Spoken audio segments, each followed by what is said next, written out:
Good evening, dear love survival, and good evening, Alan, and good evening, Bob. Good to see you guys. Evening all. Good evening. Let's see who more popped in now. It's Troy Saturn in the house. Good to see you. And we have Elusive Dartmoor Survival in the house. Good to see you too. And Myra Page, good to see you.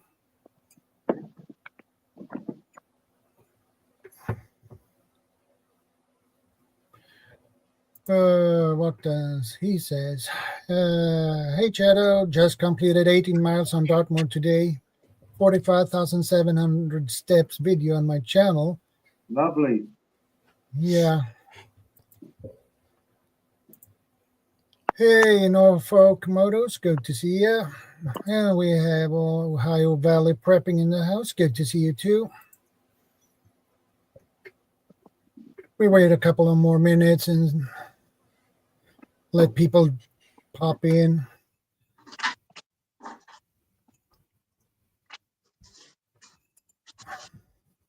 At the moment, we have 11 people in the house, so that's good. And today's topic, after the storm, steps to take immediately after a disaster. That is the topic for today. Hey guys, good to see you. Hello, Tutu, good to see you too. But for this topic, it's certain key points to it. Where did I put that one? Okay, the key points, I can mention them, is what to do when returning home, gas leaks, down power lines, structural damage. And the second point is how to file insurance claims and seek assistance from agencies like FEMA. Point 3, the psychological impact of a disaster and how to cope. Number 4, the importance of a communication plan for contacting family members. Okay. I just want to mention those 4 points. Hey, Diana, too. Good to see you. And CR. Good to see you, brother. How you doing, CR? I was watching some of your videos earlier. Very interesting. Yeah, I got a lot of respect for CR. I tease him a lot, but he actually gets out and does things. Yeah, I like these videos. Mm-hmm. They're entertaining. They are. Yeah. Okay.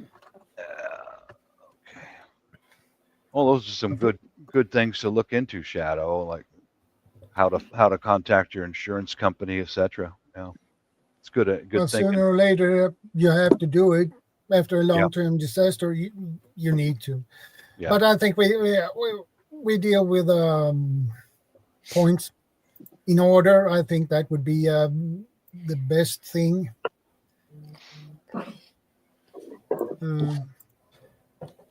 What was the first point? Well, I can put it in the private chat. Oh, wherever. There you are.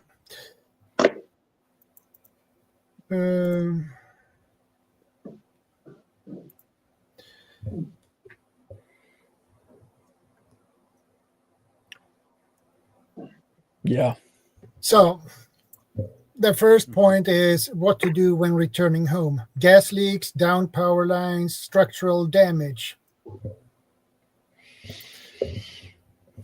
Because that is an assessment you need to do after a disaster. It's definitely the... I've always imagined that sort of like after a disaster like this, whether you be at home or somewhere else, it's a little bit like... you guys ever watch Star Trek where they get attacked and the first thing the captain always says is damage report and casualties in that order? Yeah. So I kind of think of the same sort of way. What's the damage? Hey, Guardian. if you're in your house or even on your way home, is there gas leaking? Is there a fire?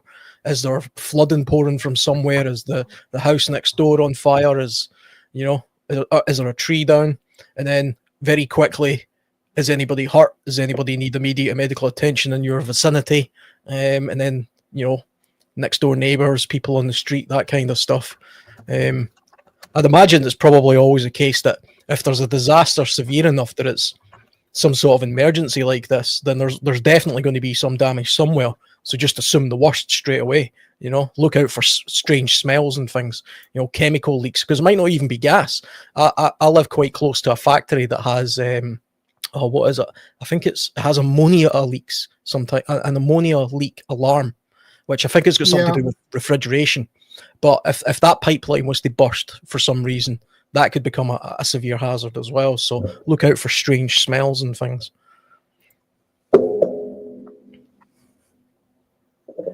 Yeah. It depends on what kind of disaster it is and what the aftermath and when everything begins to go to normal. Who would be very good to have here right now is Dior's, because his parents' house was hit with a tornado, and he's helping them out getting insurance, and he's a good resource for this kind of information. Good guy, easy guy to talk to. He's helping us. It's good to see him, man. Dealing with the insurance company, the cleanup, the rebuild, all that. So it's all from what I've learned from Steve or Dioris is that none of this is fast. The insurance companies take a long time to pay out, and it takes a lot of paperwork, and they've got to verify that you're not falsifying claims and different things like that. Yeah, and they probably want pictures on the damages too. They do.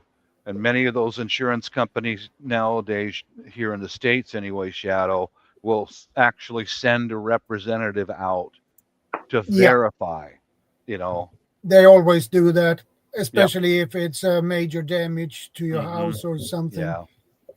So. And they take their own photos. They do. Yes, they do. Come on, CJ. Good boy. Go over there. Let me. Yeah.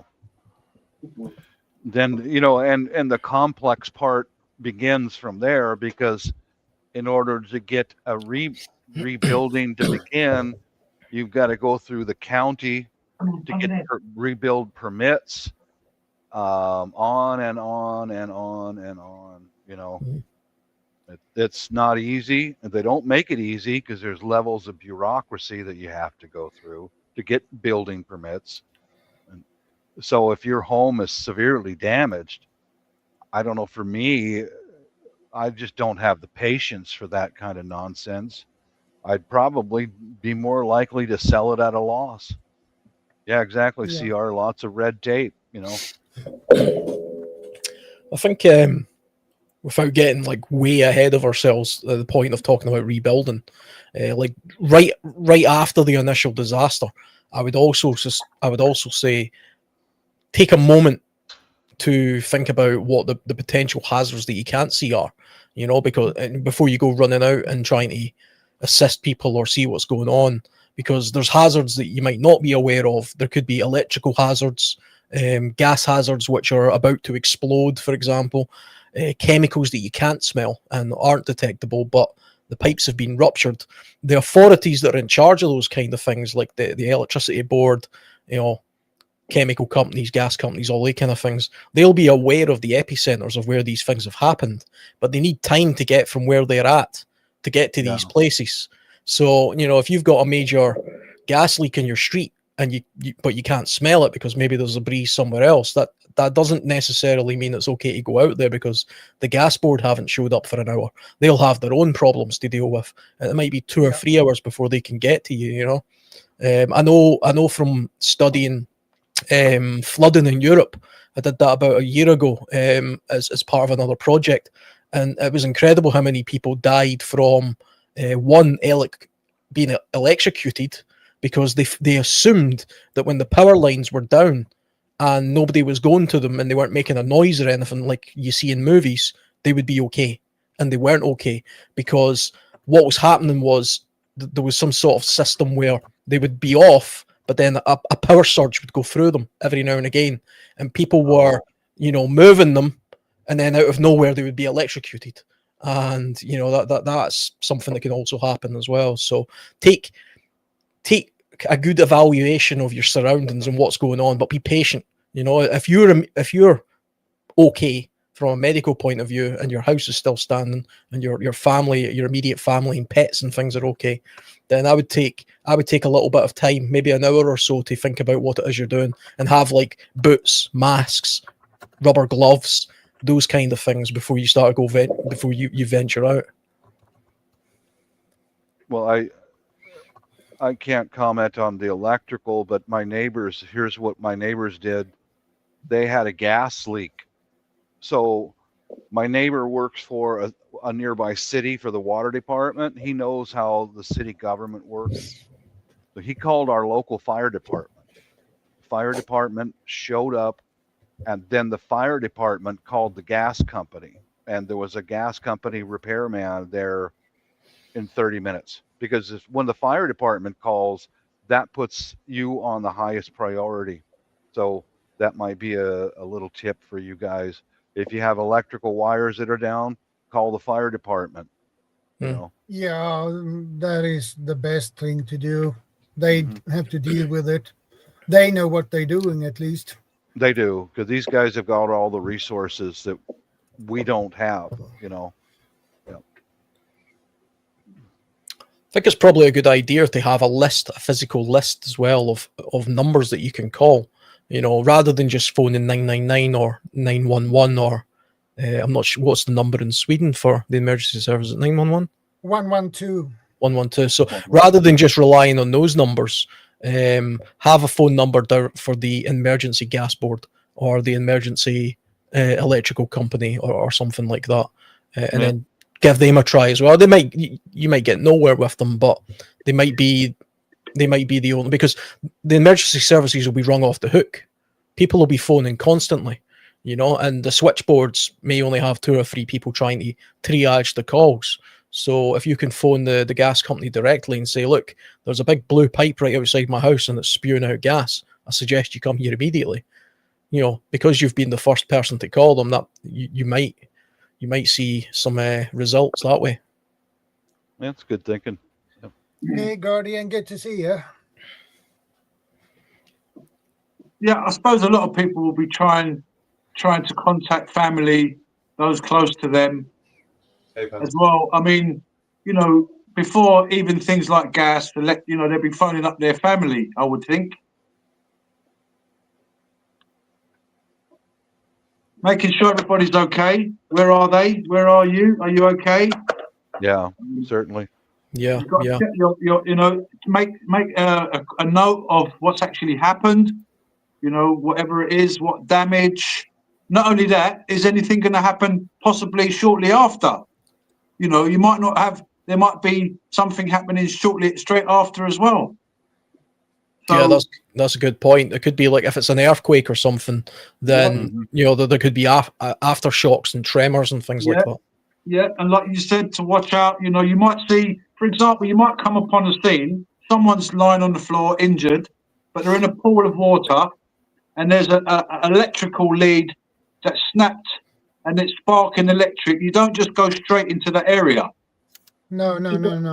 You got to just don't just run straight into. Don't run into a burning house. Don't run into a house that's falling down. You've got to check the situation out first before you make any moves. Yeah. Because, like you said, there could be aftershocks. There could be things happening after. I've heard crazy stories about fires for the authorities waiting 3 days before they put boots on the ground. There's stories in America, you could look into it, research it, where they've let a fire go on for 3 days before they put anybody there because they're thinking, well, we don't want to disturb any of the rare plants. Lives don't matter to these people. you know, we're dealing with people that don't care about lives. I haven't heard of anything like that here, but Yeah, I heard stories about that in America. Where I they haven't. raided. No, I can't. I'm going to have to disagree with that. You might Well, have I'll got send some you a false. link then, Bob. I'll send you a link then, mate, and then you can see Okay. it for yourself, and then come back to me after, okay? Before Okay, you, go ahead. before you know, because condemnation without investigation is the height of ignorance. Oh, thank you for that. That's But, all right. You're welcome. I've never heard of any fire department I'll saying send you a no. link. I'm not coming. I'll send you a link about the story. You And, might be talking about the Yellowstone National Forest when no, a it fire. isn't there. I'll try and find it while I'm actually online then. Well, you guys carry on in the meantime, but I'll try and look for the video now. I'll send you a link. And I mean, I want to tell you something that I never, you know, that wasn't true, or well, if the video is telling the truth. But Yeah. I mean, I'm not going to condemn it without investigating it. You know. Oh, okay. Well, yeah, I think a good place. I recall during 911 when that happened, our phone lines were jammed because I was doing it too. I was calling everyone I knew. Are you Yep. okay? Are you okay? You know, so expect that kind of a delay right off. Yeah, that even happened in the UK during 9/11, and that was purely just people phoning and saying, "Can you believe what's going on? Turn on the TV." Yeah. You know, I remember that happening. I remember trying to phone my friends, and you know, way back then, and Yeah, that's how I it was found out jammed. about it. A friend of mine called me on a landline. He said, "You should go turn on your TV later." And then I did, knowing, oh baby, look out, you know.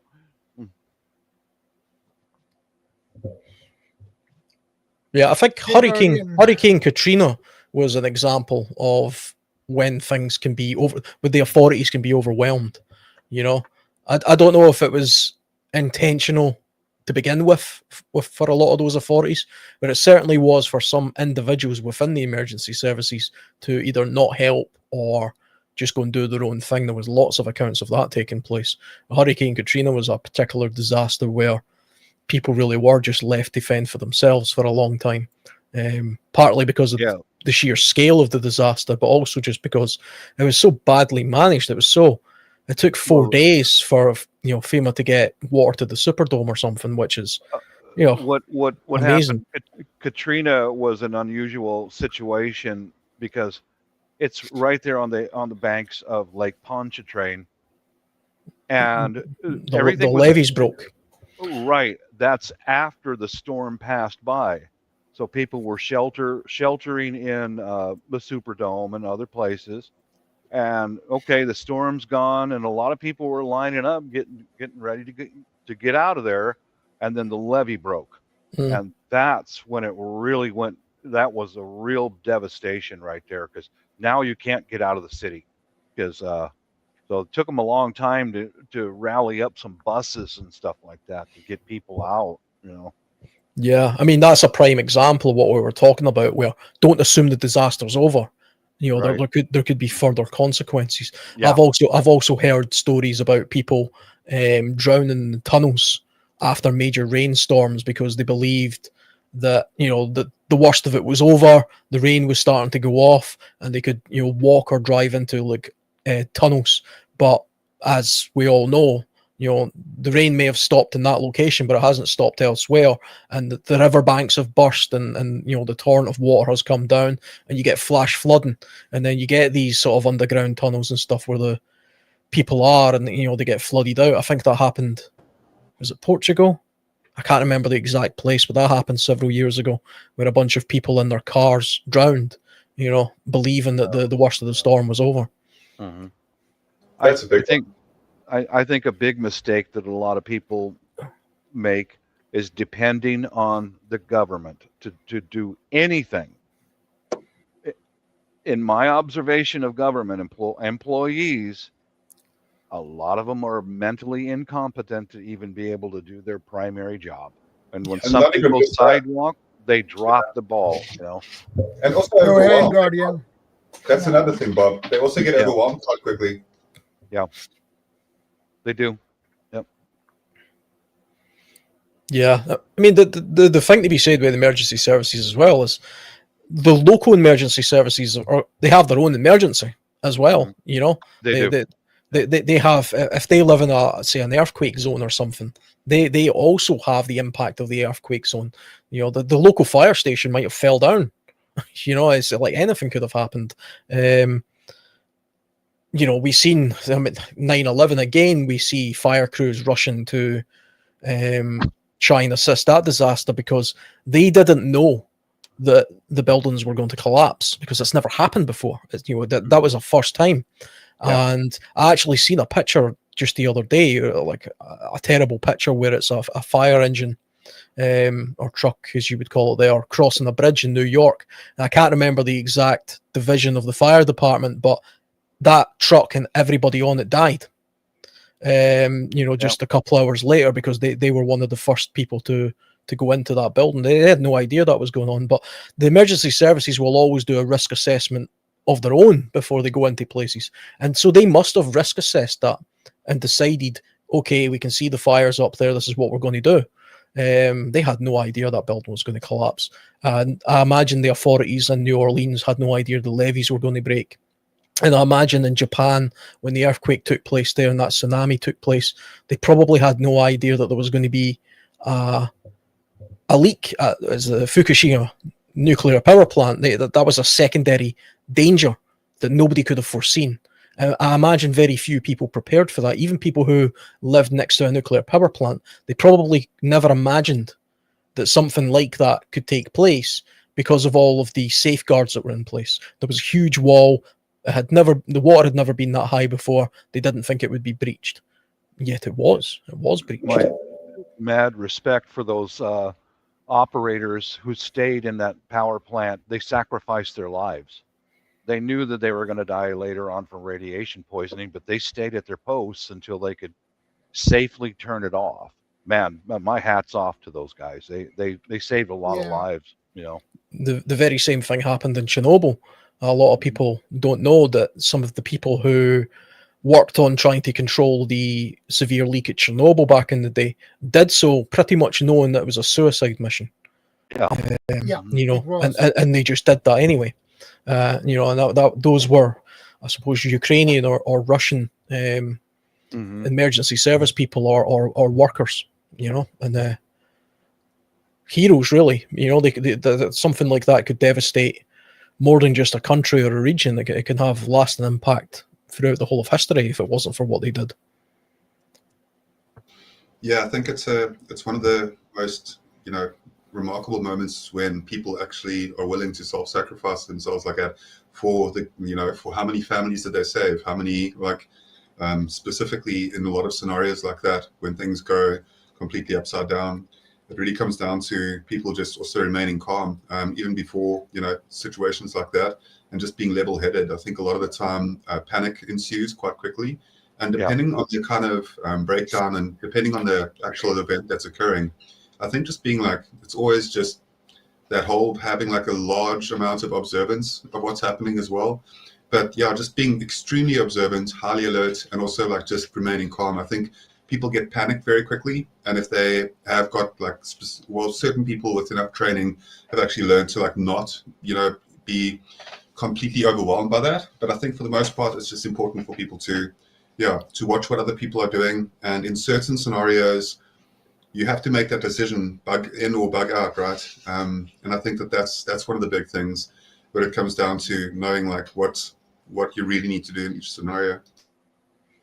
Yeah, I think you're hitting a key point there about training, which I mean, that's something everybody can do. They can put something of a training in place for your own, you know, whether that be a fire drill for your own household or a potential emergency, you know, an emergency incident. If you live in a flood zone or an earthquake zone or something like that, have a procedure in place that you drill, that you actually follow. So the day that it happens, and even if it never happens, but the day that it does happen, You have a formula to follow, a procedure to follow, because it is like Guardian was saying. It's often the case that these people they'll always say things like the training just kicked in. I simply just did the things I was trained to do, and they do it in a particular order, and that allows them to sort of partition the horrendous thing that's going on, and allow them to focus on what needs to be done at that very point in time. I spoke to a paramedic one time who told me that he'd been to like some severe car accidents where entire families were basically mangled in a car, and I always say, how do you deal with that? And he says, well, if you were just to show up at that car, you'd be overwhelmed with the sight of what was going on. But to him, he realized that he had a very specific set of tasks and jobs to do in a certain order, and there was a hierarchy to what he had to do. And so he simply did all those things. And then afterwards, after the event was over a couple hours later, then he sat back and thought, bloody hell. Then the emotional part of it sort of affects him as a human. But prior to that, he was like almost working on autopilot. A lot of in these emergencies, I've never been in the emergency services, but I can imagine that that's how a lot of these guys sort of operate and think. Trauma nurses, trauma doctors, and things like that. They see terrible things all the time, but they somehow just get through it. Yeah, paramedics, mountain rescuers as well. Go ahead, Bob. Yeah, I kind of a friend of mine is a retired Seattle firefighter, and he says same as my wife when there's a medical emergency. They both say the same thing, and I did too when I was in the military. You just go on automatic. You look at what needs to be done, focus on that, and to heck with everything else around you. Focus on the task in front of you, rely on your skills and your training, and go do the job. And then get out of there, and that's when people have panic attacks, and after the emergency is over. Yeah, because you are so focused on your job. Yeah. I think it also points out that usually in these kind of situations, there has to be a hierarchy. There has to be somebody in charge. There has to be somebody taking charge and somebody delegating what's going on and triaging what's going on, making decisions. Because if you have lots of people sort of arguing about what isn't a priority, the too many cooks in the kitchen type scenario, that's also no good. So if you're the main person in your household, for example, then you have to make it clear that, okay, this is what we're doing because I've thought it through. Here's what we're going to do, and we're going to do it in this order. And try and stick to it. Yeah, I've never been a firefighter, but I know that I've seen videos of firefighters. They're called to like a tank farm, a chemical factory, and many times they're told to stand back and wait until the higher ups look into what kind of chemicals are in that place, which one is the priority to try to extinguish, and they're told to stay back and wait for instructions. And I'm sure that's when somebody like a fire chief is going through documents and what kind of symbols do you see on these tanks and what is the chemicals. There is a hierarchy to that. I know that. Yeah, I think as well the notion, like somebody picked up on earlier, about not automatically assuming the authorities or even trusting the authorities have exactly your best interests at heart. They'll often get things completely wrong. I mean, the 9/11 thing's one where they got it wrong for themselves as well. But Darylov, you'll be able to say more about this than me, but the Grenfell Tower, for example, disaster, people were actually informed by the emergency services to stay put. That's right. Well, for anybody who doesn't know, the Grenfell Tower is a large residential building in London, which caught fire, and it was the outside paneling of the building caught fire, and it was always believed that because there was fire breaks within the building, that if you stayed, in one flat and another flat was on fire, you would be protected. And what actually happened was the entire huge story. I can't remember how many stories it was. They're big anyway. They're large towers. The entire thing caught flames, and I can't remember the number either, but hundreds of people, I think, died.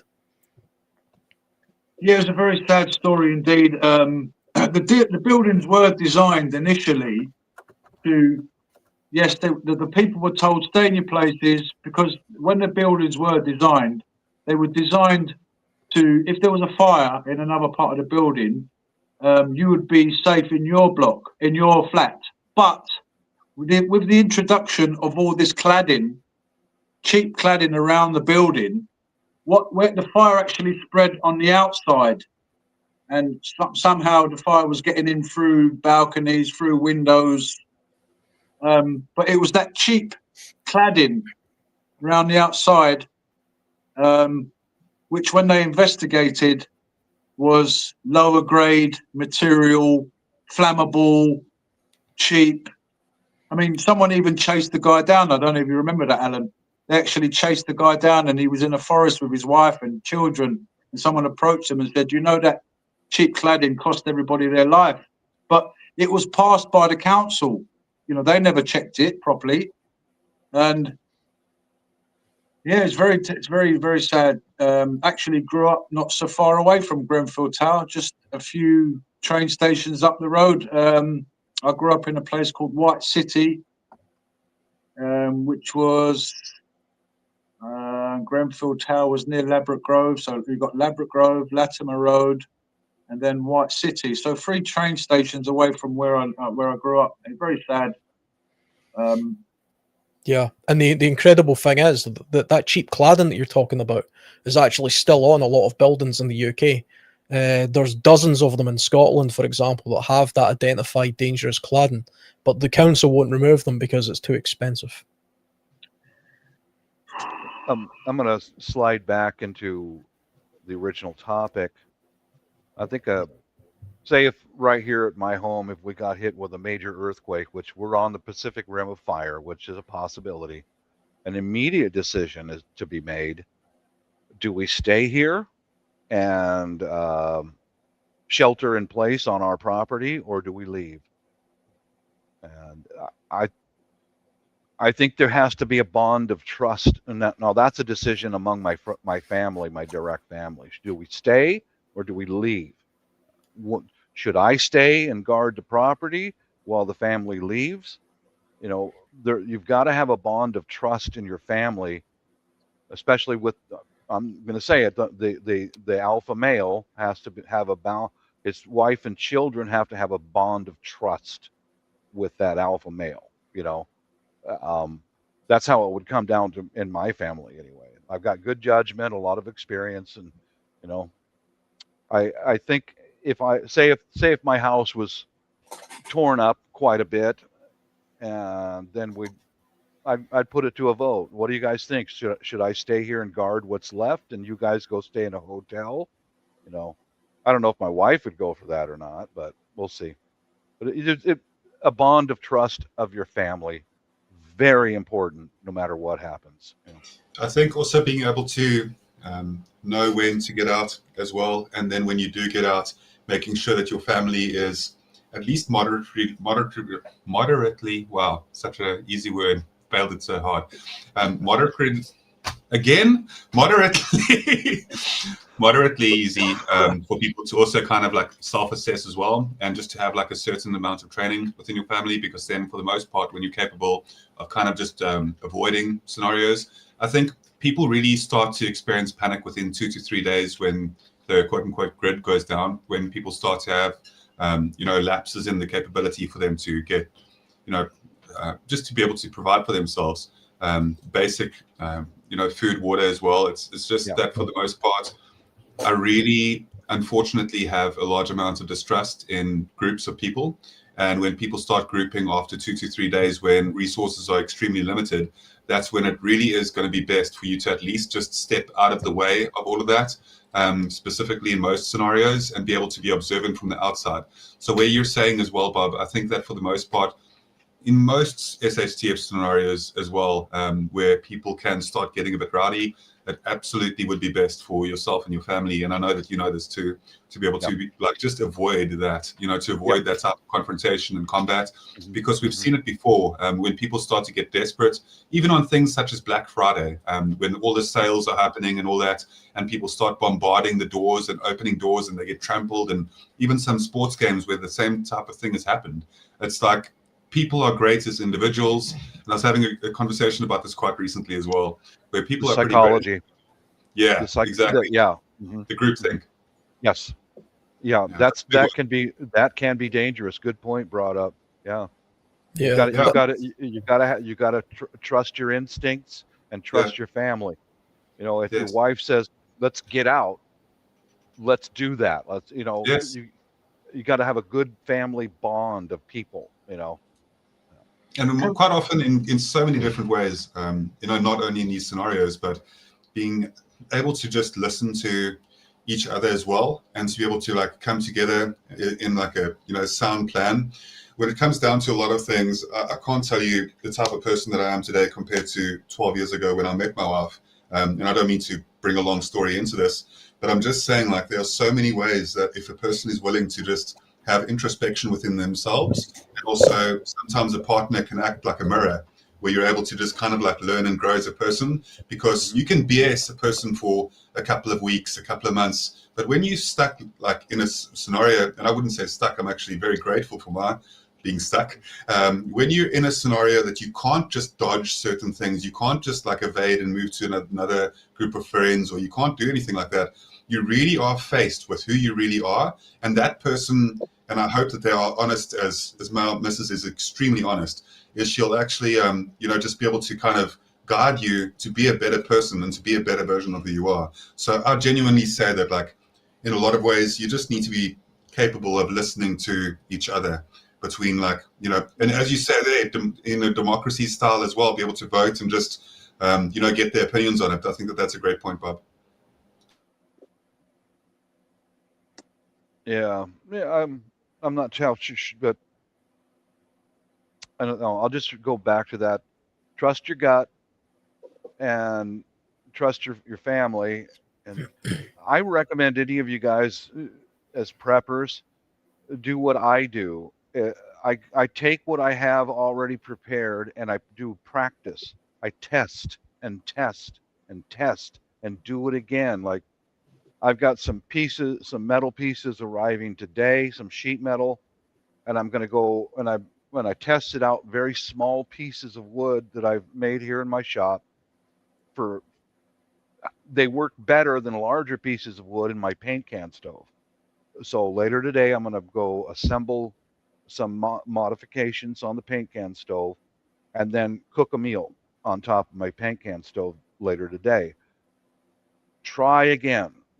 Do test runs again and again. And Shadow was in the military, so was I. And man, that's what 90% of our time was spent. Do it again. Try it again. Find a failure. Make an adjustment. Try it again. Try it again. Keep going. Drill and do it. Because if something really happens and you need what you have stored away in your preps, you can just slide right into it nice and smooth, and you'll be all right because you've already tested it. That's the best advice I can give to you guys today. Bob, I found that thing. I'll just I saw it. briefly. I got the link. I got it. Yeah, it's Bureau of Land Management, internal working document, human dimensions of ecosystem management, objective purpose. All ecosystem management activities should consider human beings as a biological resource. Okay. So, have you watched that video? I've left the No, link in the chat there. I And got it. Yeah. I've put 25 minutes at the time for you to go in to watch it, and then it describes as they were waiting for 3 days before they decided what to do with this fire. Idaho, it says Idaho, and you probably know these regions better than Idaho and wherever's near to Idaho, Manhattan. There we go. Southern Idaho, and excuse me,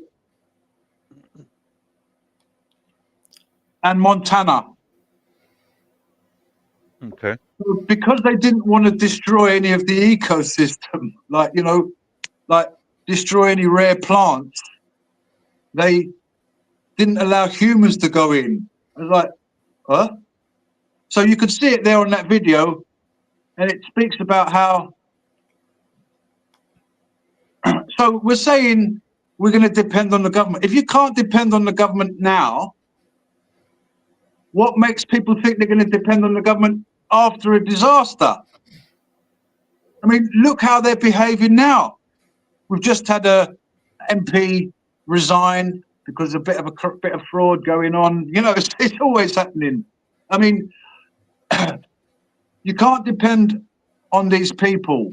You know, you can depend on your family, the close ones, your own preps. I mean, I depend on God. Like, I'm a believer. You know, that's my prerogative. Everyone on the panel is different. We've all got different whatever. But Shadow's a Christian. I know Shadow's a believer.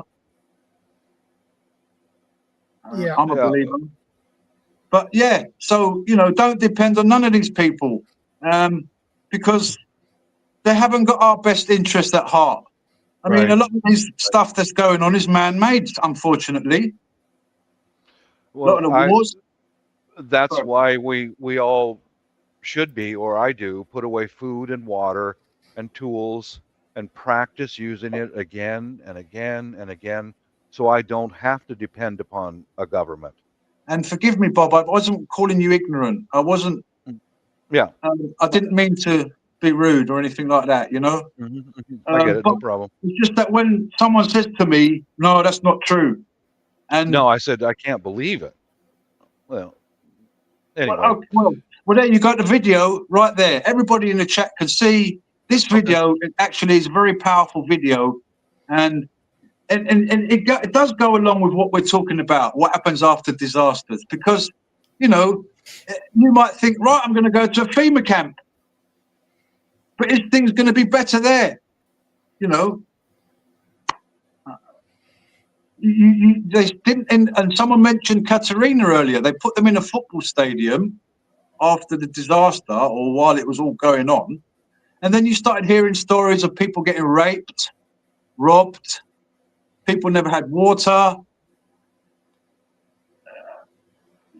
You know, people have become, sadly, today they've programmed everybody to become so selfish, sit down in your house, watch a video, you know, your place, no one comes in your space. You know, they've made us selfish. And we wasn't like that before. You know, before, I remember the time when if an old lady fell down, you know, everybody's running to help her. You know, people nowadays are stepping over people. There's a guy who was on the London Underground having a heart attack and no one done anything. You know, they put adverts on. If you see someone's side of their face sort of sloping down like that, what is that called? Is that a stroke? Stroke. You know? Yeah. So to know the signs, like, but people today, I think there's a couple of points just from that bit of conversation we had there that I think is worth bearing in mind as well. One is the importance of having a bug out location. Lots of people seem to think that bugging out just means running to the woods. It really doesn't. Bugging out means bugging out is going to a safe location. Now that's probably a relative's house. You know, so I've got it in my mind, like you were saying, Bob, that if something severe, if some severe damage happened to my property, there would be a decision made where it would be a case of, okay, you know, the wife and the kid take the car with the preps and the bug out stuff and head to her dad's or her mum's. Right. And, you know, that's a safe location several miles from where we're at. And it might be the case that half my wall has fell down, but I think structurally the house is solid enough that it's not going to fall on top of me, and so I'm willing to stay to, you know, protect what I have. That might be something to consider. Another thing to consider, though, just that reminded me while we were talking about different stuff there, was apart from the fact that you'll get looters after these kind of events, so that's a reason for why you would want to bug in essentially and protect what you've got. You also have to be aware of the fact that the authorities might mandate that you leave. There are compulsory mandate evacuations that take place, and some of them you have no choice. The authorities will kick your door down and say you're getting out of here, even if it's your own property. Now, I suppose there might be different laws to different parts of the world, whether that be the case or not, but I know that happens, and that's something to consider. So if you're a typical sort of alpha male, for example, says, well, I'm just going to stand guard right here at my door no matter what. The world could be ending. I'm still going to stay put right here. Don't care. But have you considered the fact that the local law enforcement will force you to leave? I mean, let's face it. Yeah, so that's something to think about. So you have to have a plan for that. Yeah, that happens frequently here on the East Coast because they get hit with tornadoes and what do you call them? Not typhoons, but hurricanes. Hurricanes. Yeah. Yeah, and people, you've seen videos of people like in Florida and different states where they'll nail doors and windows shut and I'll get the family in the car and get out. For me, if I'm told you need to evacuate, I'm going. I'm leaving. You know, to hell with the house. I'll bring some of my own food, water, and protection and go. So another step that a person can actually take, not even just before and not even after the disasters, but a person can do so right now while things are still relatively good. You know, if a person has the capability, even if it's just once a month or once every second month, to just save a little bit of money and just go camping with the family and just to check out different camping spots and different guest houses and different kind of like places where they're kind of out of the way. They're not in the middle of a city. They're not even close to cities. It might be a bit of a drive, but the family will absolutely enjoy it quite a lot. And you familiarize yourself with certain places as well across the country in your local area, so that in the case of things really going bad, if you absolutely had to, I'm not saying you're going to go there and raid it all or anything like that. I'm saying that you're going to go there, and if there's already been a sort of a friendship kind of bond that's been formed with the owners of that specific venue, or that bed and breakfast or the guest lodge or anything like that, and you kind of had a bit of a rapport, then it's so much easier to then go to where there are solid brick walls or solid structure that you can at least be out of the elements and still be away enough that you could perhaps take a small community group of people that you know are extremely loyal to you, or nobody's ever really loyal to you, because realistically people lie a lot and people are, people ultimately scenarios like that can change very quickly. So yeah, you just got to make sure that you know who you are taking with you and that you have a place that you could essentially go to. And I mean, even if it does get cramped a little bit, it's still much better to have a cramped place where there are where there are like a concrete structure that you can at least be sheltered from the elements, and that you can at least work as a community to start defending a structure like that. Because otherwise, running out to the middle of the forest or the bush or the jungle, whatever you got in your part of the world, can be extraordinarily difficult. Hey, Chef Tech, good to have you here. Hey, good to be here. Let me bounce off of what Guardian just said. We've already incorporated that into our plans, and thank God I'm married to a Filipino. That's part of their culture. That is part of their culture, is they help each other. Yeah. We extended out to them. We have like 5 families in different directions here. We extended the same grace out to them. If something happens, you can come sleep on our floor. They say the same with us. And Brilliant. that bond among the Filipinos, because they get hit with disasters and poverty and crime and all that. That's in their culture. You do not turn a Filipino away. You don't unless you have no other choice. That's been incorporated in our plans. I saw a video of some Filipino guys the other day, and there was a couple of guys having a fight, road rage, and loads of people come to separate them. No, stop this. Yeah. And in the UK now, a fight could be going on, and no one wants to get involved. No one wants to. It's not my business. Like, someone could be getting killed. They'd probably film it on their phone. The trouble is here, if you jump in and help someone, I think if PB was here, he knows more about the 21-foot rule. If you're out, I don't know if you know it, Alan, if you're outside of that 21 feet, don't go within there to help the person. Go away.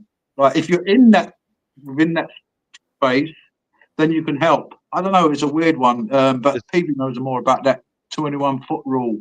Oh man, yeah, it's not like that when among the Filipinos. They help each other. It's deep rooted in their culture, Yeah, I remember local communities. We would help each other. I think the people around us in our immediate sort of the ones that kind of know you. Well, I know that that's the benefit of growing up in a tropical climate. It's because everyone's outside all the time. They actually know each other. Yeah. And I like one of my wife's cousin comes to stay with us for a week or two when we go back there to visit. That my wife's cousin lived with my wife's family. Two of their cousins lived with her when their parents were in hard economic times. They'll send their children to live with family. It's deep rooted in their culture. So I thank God I married a Filipino. Mark, airstrike coming your way. That damn raccoon. His Come on, day's almost done. I had to hop on a different iPad. I'm like, oh, great. Now I need another raccoon chef picture. Let me go digging for one of those. Did anybody hear recently that apparently France hospitals were told to prepare for mass casualties by the 26th of March 2026? So we've had information in the UK recently sent out that people are to expect a mass casualty event of 700. So it makes sense to prepare for stuff like we're saying, how to be after. You know, make sure your stuff's okay, your stuff hasn't been compromised, your preps. Like if there's been a flood and you've got a cache in that area, forget that cache, don't go to the area. That's why I like to spread my caches around. And yes, it's good to have a place to go. It's not straight into the wilderness, but maybe like someone said earlier, relatives, a friend that you can trust. Maybe have some supplies there. You know, maybe have a bucket of a cache there. Say, look, can I put that in your garden? In the garage, and also immediate steps to take after a disaster. Go in your garden and put all the stuff in your house. Why? Because people are going to be looking for resources. Yes. You know, they're gonna try and come and get. You know, if they come they from the can dig up supermarket, your garden. they're going Totally. to come in your garden. People are doing it now, where they see things like they come to the UK and they go, "Wow, look at that bike in the garden," and they're sort of jumping over the fence and just taking the bike away. Yeah. No, that's a I big think UK problem right now with everything going on over there. But we won't get into that because somebody will get arrested. If we talk Yeah, about it. Actually, at the end of the day, Chef, you know, I think we're talking about stuff that's important here, Hey, mate. Mike. Good to see you. You know, Hi, Mike. Hello. everyone's got an opinion on the panel. You know, you Yeah. can't just put someone down. I want to go off of what Dear Love says here. I did have a lot of firewood outside of my house underneath the gazebo to keep it dry. I've left a couple of bundles of wood underneath there so that if somebody does come over my fence for resources, okay, now you got a couple of bundles of wood. But I took all the rest of my wood and I work hard. I stay busy here and I split up all of my firewood into little pieces like that for my paint can stove. I took it from outside of my house and I put it in my garden shed. Now I've moved it out of my garden shed and put it inside the garage where we can take a short walk, grab some wood, go out and cook, come back in the house. I don't leave anything in my garden shed at all anymore. Yeah. I brought it all into the garage and I process it. I got the tools to be able to, you know, just like I made a video the other day testing out those little pieces cooking on the paint can stove. That's what I do. I just take big pieces, make them into little pieces, and put them into containers that are water resistant. Yeah, good point. Bring stuff inside the house so that somebody can't walk around and grab it. Yeah. After a disaster, that people are going to be. I saw Yes, a sir. scene in Katarina in America. I'm going to come to your place, Chef. In America, don't get angry with me now. I'm not getting angry. You can Okay. pop over So, if you want. Good luck in finding it. America, in Katarina, this guy was walking with a telly. He had a telly, and the Okay. water was up to his chest. He just stole a television. Yeah, New Orleans, New Hurricane Orleans. Katrina. Yeah, they're all stealing TV sets. Like, what are you gonna do? You got no power. But you know what? I was Their like, where you going with that TV of their all the brains things don't to think. steal? They don't think. They just see something that's expensive, and they always wanted one. They get it, and it probably didn't work when I got there because of the moisture. But you know, People are stupid. So as well, things to be aware of after a storm. I think someone did mention it earlier about confrontation. Be very careful, about confrontation in these situations as well. If someone does steal your stuff, is it worth? You got to really be careful. It depends on if they steal your TV, there's a flood, he ain't going nowhere. You can't use the TV. You go chasing after him. Not only might you get, you might flip in, you're going in that nasty water, chasing this guy with a TV. I was like, where are you going with that TV? Anyway, enough of that. Whatever. I'm not worried about somebody stealing my TV anyway. Welcome in, Mike. But your food, your water filter, your immediate things for your family, we've gone over that with how to protect yourself last week, and this is more right after it happens. Like as soon as it happens, what do you got to protect? I don't think that the military's not coming for my food and all that stuff. Neighbors are going to be trying to scramble to do their own thing. Mm-hmm. They might ask for help if you're good neighbors with them. You can give them some help. They can give you some help, or you can give them tips, tricks, and maybe help them out mechanically with tools and stuff. But right away, I don't think people are going to be going in gangs, running around stealing people's food out of their backyard or their gardens or anything like that. Not initially. If you're assessing your food supplies right after a disaster as well, I mean, it's probably a good idea to anything perishable, like stuff in your fridge and your freezer, consume that as quickly as possible. Mm-hmm. That's common. Yeah. That's why I've said that if something happens to the power and I know it's going to be long term and I know my generator is only going to keep up for so long, out comes my double burner stove, outdoor stove with a bunch of bottles of propane and all my canners. I will be pressure canning freaking every piece of meat I got in the freezer.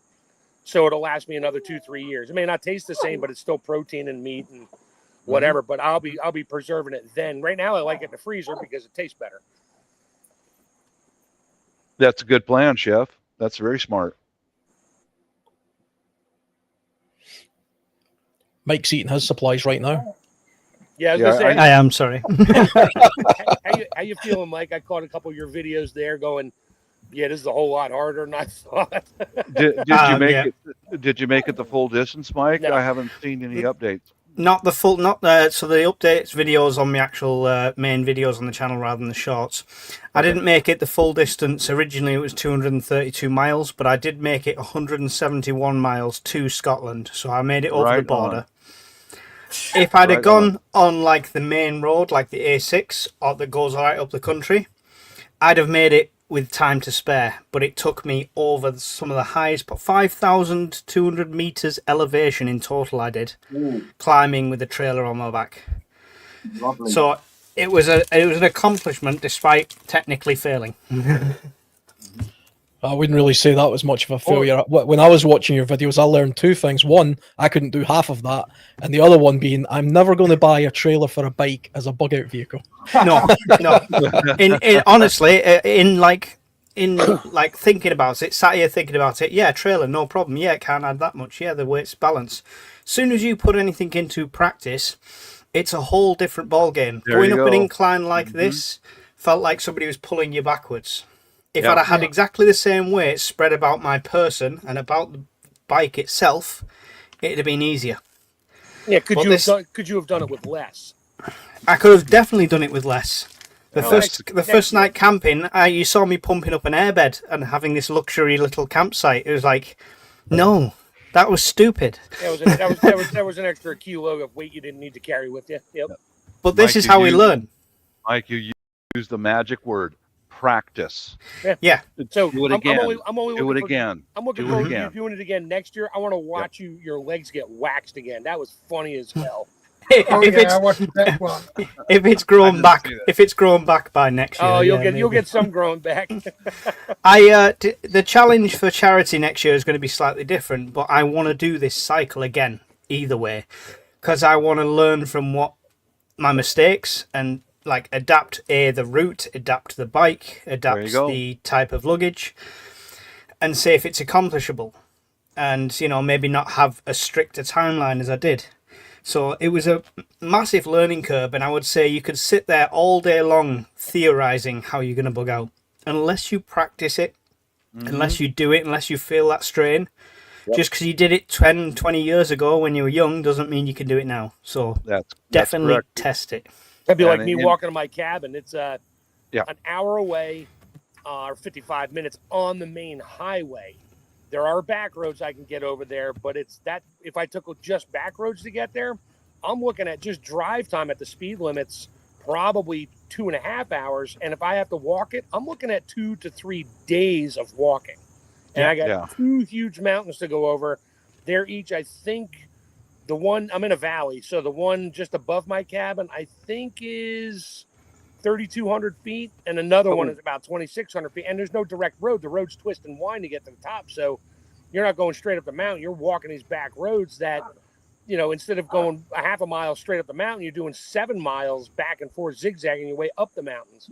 So, that's a long walk. I don't think I want to try to practice it.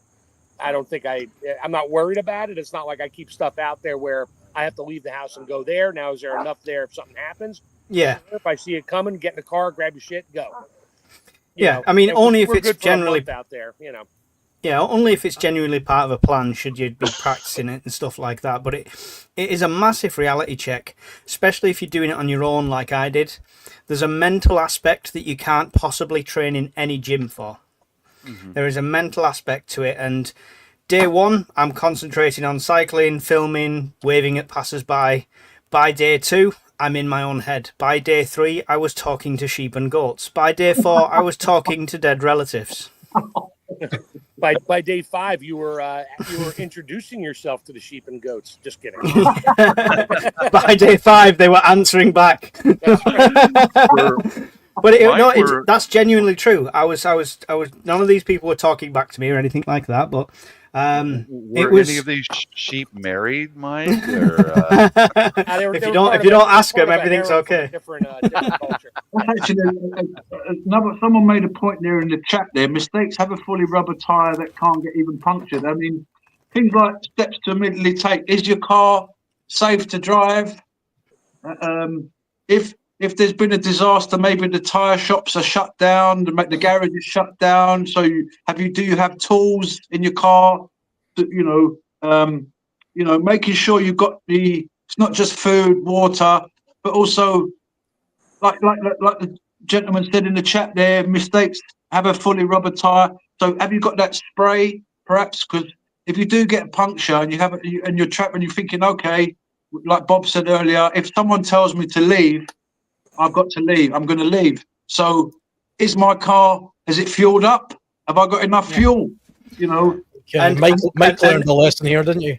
Test it, because somebody suggested that slime stuff for my tires. I thought, great, no problem. Yeah, I ordered 2 cans of it. Great, it went in the bike.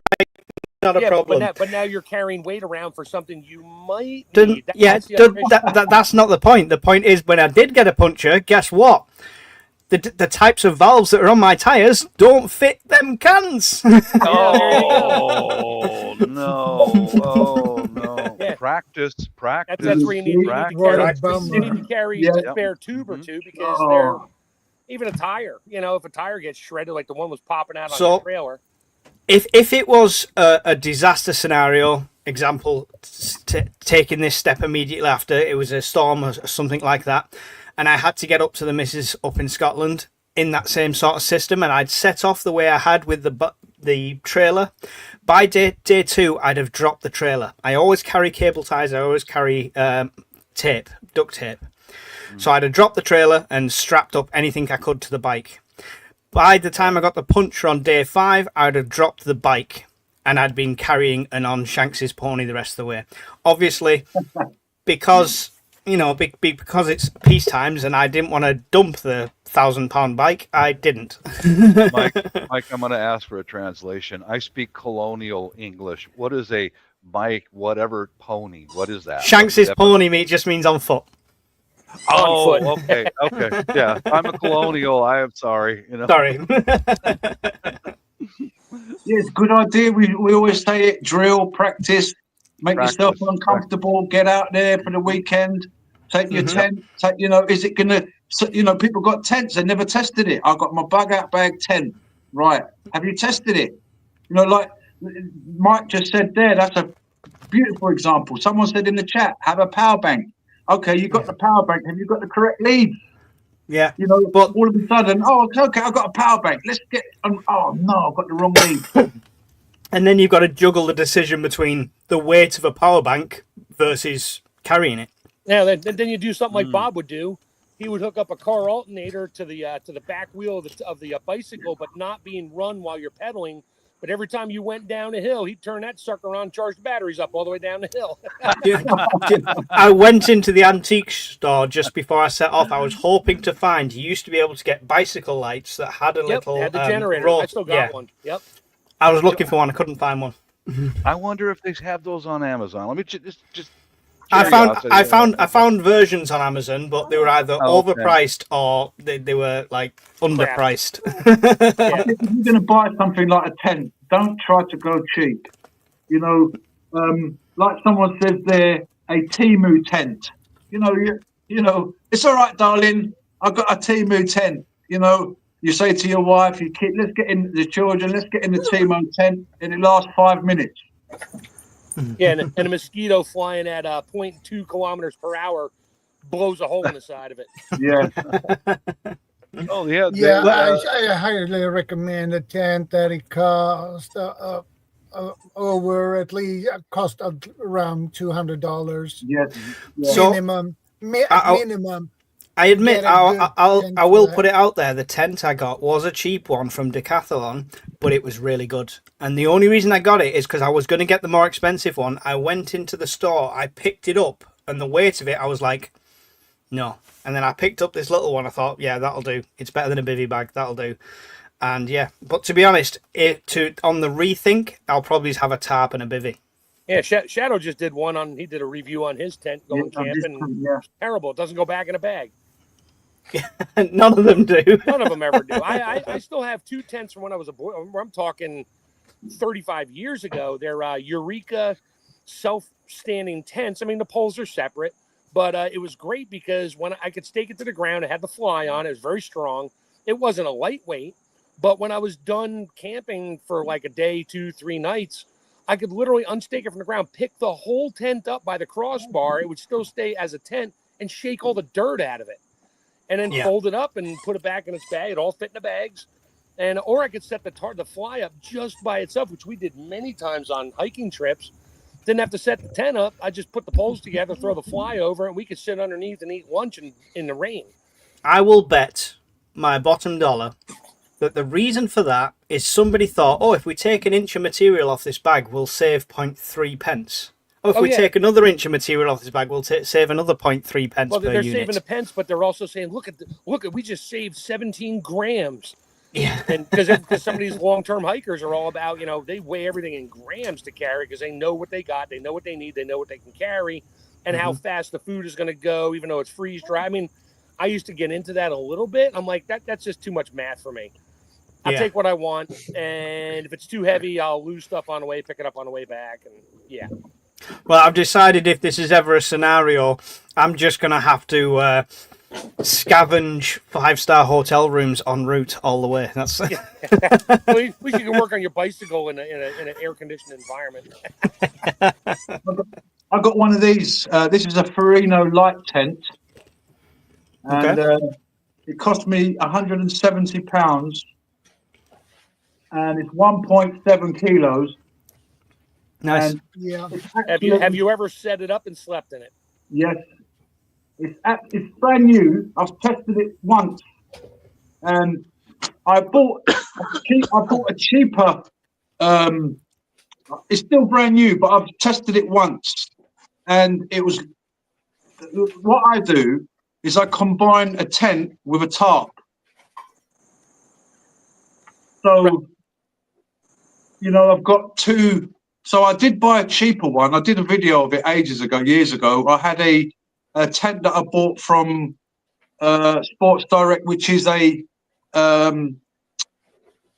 was a cheap tent, but I had a British Army basher over the top of it, which gave it, which made it brilliant. I took it out in the Mini Beast from the East. I've tested that one many times, but I bought something a bit more stronger for the inner tent. It's a Ferrino light tent. My, these are my, fantastic. my question is, can you sit up straight in it? Just Yeah, sort of, because well, honestly, I've got a low profile tent, to Ranger 1, an old school Litchfield Ranger 1, and I can't sit up in it. And you've never seen something more horrendous than me trying to struggle put trousers on in a tent that small. It's just Oh, true that. You got to Or- practice that. We used to get fully dressed inside a mummy bag before Yeah. venturing out to 10 degrees. It's like Hard. you kept your clothing the bottom of the bag overnight to stay warm. In the morning, you put them on, and that always was. It was fun in a mummy bag. You have no room to bend your elbows, knees, nothing. Yeah, and 20 years ago, I'd have took that challenge. Now, I make forget it. noises to pick something up off the floor. Yeah. I know the feeling, Mac. I know that feeling. Now we were briefly on the subject of tents and outdoor gear. Is that a Trust me, waterproofing? guys. Yep. Yes, trust me. Okay, you see that once a year. You see that's my old military issue jackets and hat. Nice. Once a year, I take those off the hook and I take them outside and I spray it down with this camp dry. Fellas, younger guys, trust me. That's a silicone Trust base, me. isn't it? Yes, it is. Yeah. Trust, So ironically, I trust picked me. up. I had a bunch of cans. It's for I forget who makes it. Resolve for your carpets. When you get a new carpet, you spray it all over it, let it dry. Yeah, so you can water. spill anything on it and It's stuff. I've seen literally that. the same Oh, stuff. wow. I used to spray that stuff on my tent just to keep the waterproofing good. Doesn't weigh anything. It's like all silicone with a propellant. Yep. And when the That's water hit it, Same dude, as the this. water would just literally it would bounce off the tarp. It It wouldn't does. even run down the tarp. It would just bounce off. I started using this years ago, deer hunting in the Cascade Mountains when I was in my 20s. And trust me, guys, get a few cans of this stuff, take your outdoor gear, hang it up outside. Do not spray this inside the house. No. You will regret it. Nope. But once a year, coat your stuff. I've even done it with my H harnesses and all that because it's rainy in the UK like it is here. And if you get wet and you're out in the mountains hunting or whatever, you get wet, now your life is in danger. Yeah. Yeah. Especially as soon as that sun drops. That's right. Yeah. Even do it with your tent right there, dear. Yeah. Do it with This is your the other tent. thing I was telling you about that I had the cheaper one. It's the Gillett one. Yeah. But this was about £30, £25. But I used it as an inner, and then I had a British Army basher over the top. I went out in -4, -3, and I had layers underneath my sleeping bag. What do you call it? Airbed? Not an airbed. The foam mattress, the foam pad. Yep. Yeah. Even treat that with this stuff And too. then underneath that, I had a reflective roll as well. One side was reflective, so I had about 3 layers. I was comfortable in a cheap tent, but I replaced that one with a much better one. It's worth spending that little bit. What's your life worth?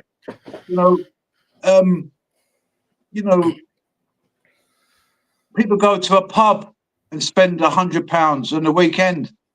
2 weekends, £200. You've got a nice tent. I don't drink, so people go and waste money on clothing. Imagine, after an event and you're stuck in your little going out shirt, you haven't prepared.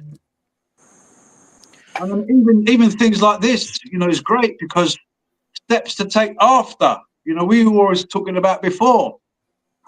Yeah. I tell you, Yeah. That's why I live in jeans and a t-shirt, and I carry a hoodie with me. I don't care There where you I'm go. going. I have new jeans and new t-shirts, or maybe I have some nice shirts. But no, I'm literally, my whole life has been in jeans and a t-shirt forever. I don't care where I'm going. My jeans are always in good shape unless I'm doing something around the house. I wear the ones with paint and stain all over them. But I tell you what, Bob, I'm going to use that stuff on my medical kit. There you go. Put it So I've got all over. a really good size medical kit. Turns out it's not that waterproof. In the trailer, once I opened the medical kit, when I stopped, when I needed it, all the dressings were damp.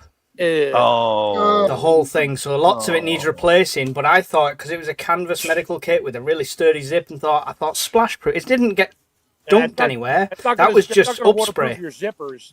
I would Yeah, but put it all in a plastic bag in there. At least Yeah, I get that, but Yeah. it literally only got a shower on it. It never like got soaked. It never got dropped in anything. So I was shocked at how unwaterproof it was. To be fair, just the humidity got into it from the rain, the 100% humidity. Yeah, more than likely, yeah. But it's proof in the pudding, right? This is why we test things. But yeah, an expensive lesson, but a lesson nonetheless. Let you know, Mike. This is about $15 a can. Yeah. But it goes a long way. I'm going to find it now. And what's the name of it again, Bob? Sorry, I'll make a little note of that. Kiwi Camp Dry. Kiwi. It's on Amazon. Yeah. So here's what you do with stuff like that. Go to the Kiwi site and punch in MSDS sheet to see what's in it, and then go find like a carpet stain protector type thing and see if it's the same ingredients. And because they throw the word camping on there, it made it more expensive. But the stuff I use, Resolve, for carpets, Resolve. It's literally the same stuff in there in a bigger can. Way back in the day, people used to use Brick Seal, but I don't recommend that. It's not very good for you. No. Works the same way, though. I tell you what, though, I will say a couple of things about tents if you're talking about using those as long-term shelters after disasters. Okay? Tents don't generally last very long when you use them for longer than a couple of weeks. I know this from some experience. Yeah. So it's a very good idea to learn how to construct your own shelters, even if it means you've got a tent, okay, which you're living in for an emergency, and you, over the period of a week, build a shelter around your tent. You know, you learn to build a shelter around your tent. I'll say something else about we were talking a lot about the cost of tents. It is definitely the case that you tend to get what you pay for, but that's not always the case when it comes to certain uses for certain things. Now, you can get away with a very good sort of 60, 70 pound tent and get maybe a week or so out of it. It doesn't mean that if you spend a vast amount of money on a better tent. I've got one right here. I don't tend to use tents very often, but this is the best one-man tent in the world. Okay, this is a Hilleberg Solo. Right, this costs about £1,000. Jeez. And it's a one-man tent. Right, it's made for the mountains. I only use it when I go up high mountains. I've had does that for £1,000? Does that give you a massage at night when you go to sleep in it? It better. You'd think it would, but I tell you what, this tent is heavy. It's very robust, and it's worth the money if you're using it as a mountaineering tent. If I pitched this in the woods below sea level in the UK in the summer months, after 2 weeks, that tent would be in a terrible state. You know, because the moisture, the condensation, and just coming in and out of it and things like that, it would start to wear it down. So if you can learn how to use something like a tarp, like Dearlove was talking about, over the top of a tent, or better yet, actually at your cache have a large plastic tarpaulin, just a big plastic tarpaulin. You can make a teepee style shelter out of that in minutes. It's very easy to do. 4 sticks, a big plastic tarpaulin that you get at a garden centre. That's a shelter. And if you look at countries in the world where people have found themselves exposed to the elements for a prolonged period of time, that's what they end up doing. They don't live in tents, because tents are made for a specific task and a specific task only. But after 2 or 3 weeks, you doesn't matter how good if it's a £30 tent or a £1,000 tent, you'll start noticing the leak. Just look at the pictures on the news of LA along the sides of the canals and out where they got all these tent cities set up. Almost every single tent has plastic over it. Yeah. Even they know better. I've got one of those big giant blue tarps. I've got a blue tarp because you use a footprint as well for your tent. But I've also got one of those universal blue tarps that everybody's got. Yeah, you can set those up in all kinds of configuration. Now there's my dog squeaking the ball again. And also, like Alan said, it's good to. I love throwing a debris shelter. I've not made many videos about it because, I do love going into a forest and throwing I used to do it in Epping Forest. I used to do tarps, but then, doing some, and sometimes you can actually find, like trees that are felled, and then you get other branches, make it a kind of upside down V shape, and then you just throw other. I'm going to do a video on one soon, and you just start throwing debris on it, leaves.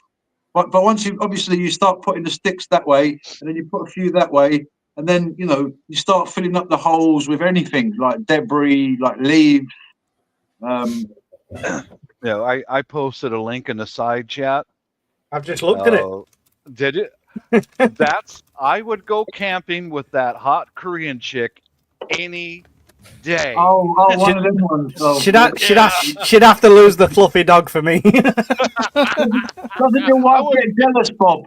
I was just gonna get that. I don't care about the damn dog. Look at that. Oh, yeah. I think my wife would have something to say about it. But yeah, I would just a little tent camping with her. Come on, little hon. tent. That's like a 3,000 square foot tent she sets up. That thing is huge. You guys are looking at the dog. You guys are looking at all the gear, and I'm looking at that curves, man. Yeah. Ooh, that's a nice tent. Can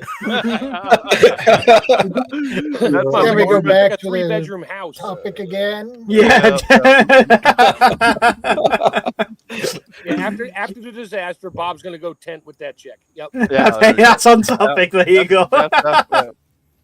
Just Can we saying. go to the second key point? Mm-hmm. Sure. How to file insurance claims and seek assistance from agencies like FEMA. Don't. Yeah. There you go. Next. FEMA, you can keep FEMA. FEMA doesn't give you money; they loan you money. If you don't pay it back, they own your stuff. Wow. That's the way it is. They don't talk That's about the way it. it is. That happened down in South Carolina. Like, Wow. oh, give you $300, sign here, and a bunch of people read the fine print and said you have 60 days to pay it back or 90 days. If you don't pay it back, they put a lien on your property. Wow. Yep. That's what FEMA was up to. And insurance companies, sure, if there's insurance companies around, if it's a localized disaster, yeah, this is where you keep your insurance information. Although most of it, nobody has insurance papers anymore in a safe box in their house. It's all online. You just call up your rep and be like, hey, it's Mark. Blah, blah, blah just happened. And, a tree fell across my house. Like, okay, take some pictures, send it in. We'll send out an estimator and we'll screw you later. But anyway, I never knew that, Mark. That's disgusting. That is, like, profiteering. That's what from FEMA did. disaster. Yeah, that's what they do. But I think, I was just going to say, I think prepping your, important documents, insurance, and things like that is something that probably goes. People overlook that kind of stuff. I mean, right now where I'm sitting just now, I've got downstairs in my kitchen. I've got a fireproof safe, and it's not locked. Too. The only thing that's in it is some vital paperwork, like birth my passport and certificates stuff. and marriage Yeah, certificates, all the stuff like paperwork that you're really going to have a problem getting copies Yeah. of again if you got the originals. Yeah, secondary stuff. I've got a filing cabinet right beside me full of this kind of stuff here. But also, which is probably more important, I've got two of these, which is just it's a 500 gig storage device. And I took a photograph of every single piece of paper that I've got relating to my house and my insurance and things like that. And I've backed it all up on here. I've got one right here, which this is like my office. So I've got one here. I've also got one of these in my shed in case the house burns down. I could try putting it inside that fireproof safe, but I thought, well, what the hell? I may as well have one in the house and one out the house. So, and it's just a backup. And if somebody stole this, to be honest, there's nothing on it that they could use. It's not, Is that a solid state or a spinning drive? solid state. Solid. They're inexpensive. You can get Not terabyte anymore. ones. Yeah, But you can get a 2 terabyte one in the States here now, solid state for like $129. Oh, actually, this one is 1 terabyte, which is overkill because photographs of documents take up no memory whatsoever. Right. Yeah, it could be a good idea after disasters to thumb drives. Yeah, and also like having copies. Yeah, that's nice. Yeah. Oh, you're on mute, Mike, or I can't hear you. I'm muted. I'm talking to myself here. So I've got a main hard drive which has got a little USB cable that stretches out of it, so you don't need the cable as well. I've got all sorts of thumb drives. They have different information on different documents depending on what it is. The one I've not got on me because it's in my bug out bag is the Survivor one that I've shown before. It's a Corsair Survivor drive. And it's a USB drive. It's housed in its own metal tube cylinder with 2 rubber bands around it. Shockproof, weatherproof, absolutely everything. That has my life on. It's also encrypted. So if you put it in your computer, if somebody finds it, puts it in the computer, they can't get anything. Yeah, you need the password to get on it. Yep. Yeah. So that's the main one, but all insurance, anything like that, everything's paperless these days anyway, like Mark said before. So just your entire backup should be in something like this, in a solid waterproof case. Also, email everything to yourself. You can email all your documents to yourself and just keep them on a virtual folder in like your Gmail account or something. See, just quickly on that fireproof safe, I used to keep that in this office actually. And somebody I was speaking to online says, you realize if your house burns down and the floor collapses, you'll be digging through the rubble looking for that thing. Put it in the corner of a house next to the wall, like in your kitchen, on the ground floor, in which case you know exactly where it is. And I thought that was a good idea. So that's why it's in an airing cupboard now where the gas meter is and stuff in the kitchen. At the epicenter of the explosion to really test it. Having little waterproof cases is a good idea. So you can have photocopied documents. You could get these type of clear ones. There's all sorts of little things where you could put your photocopies in as well. And that's a good idea, Mark, because a lot of people don't read the small print, and after a disaster is no good. So you have to look up these things before. But I'd say steps to take immediately after a disaster is to look at all this stuff as well, to make sure you've got all your insurance and what have you, your photocopies of your driver's license, any banking details or whatever. But better still, like you guys have got those encrypted things, which is good as well. It's all good. I mean, I've got USBs and paper copies. The only thing with paper copies is if it's to bug out or for an emergency evac bag, paper weighs a lot. As soon as you start to add that up, that's the only thing for me. Well, I don't know paper weighs a lot. That much paperwork. It's things like photocopy of your driver's license, your photocopy of your birth certificate, maybe a photocopy of your passport. The most, you're not going to have like that much of paperwork. I mean, just a few little bits. You might have a couple of photographs of your family. Yeah, definitely. Yeah. I think it's So we was talking about it earlier. Alan was saying we was talking about how there might be a secondary thing. So okay, there might be things in your house that the fire hasn't got to yet, or the flood hasn't got to yet. A lot of people, they're like, well, we lost our photographs. They didn't care about the car, the house, the sofa, the TV. A lot of people were more like, wow, we've got family photographs that we never had. So like the guys were saying, get them on USB, get some copies of them, put a couple of pictures in your wallet. And for morale, sometimes you've got a picture of someone, your loved one, Yeah, nobody's risking their life going into a burning building for their insurance document, but for that sentimental piece, Grandad's medal, something like that, they will. Yeah, Well, and I need to Hey, I'm gonna bail out for a little bit. I'll pop back insurance on. Okay, Mark. information on a USB drive myself. I should do that. If you want a good basher tarp, the British bashers are brilliant, but the DD tarps are good. Sorry, that was for Alan. Sorry.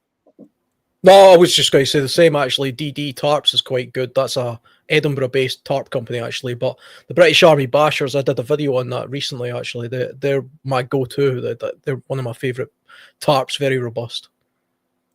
But you can make your own. You can make your own literally out of plastic. They're not. There's no need to spend more than £40 on a tarp. Yeah, but I do highly recommend the British Basher. Seriously, bomb-proof, and apparently IR resistant as well. Infrared. Yeah. So you can't, it's got infrared can't see through the British Basher. Shadow, if you need to do that, put it on the documents and onto USB and stuff. I'm going to post the link. No, I'm not. That's not my link. That is Bob's link. I think, see, for insurance purposes and stuff as well, it's a good idea, like what Dearlove was saying about make sure you're actually insured for the things that you think because the insurance companies are sneaky bastards and will say that you're not insured. When we had that storm fairly recently in the UK, I only realised when I read my insurance that I wasn't actually covered for garden fences or sheds because it excluded outdwellings, which I didn't know. So every year when you renew your insurance, take that as a digital opportunity to actually read through what else is available and try and maximize the amount of cover you get. Sorry, for the the amount of money you're getting. Just I make that a yearly thing now. I've got a spreadsheet that says home insurance renewal next week, and then I spend a day just scouring insurance companies for the best price, but also what's the maximum amount I can cover for, like boilers, roofs, the main stuff. Yeah. Alan, what did your wife say about £1,000 tent? So she doesn't know about that. She thought it was 50 quid off Temu. I tell you what, I must have only spent 5 or 6 nights in that tent as well in the 3 or 4 years that I've had it. Because £100 a night, I can get you a good hotel for that.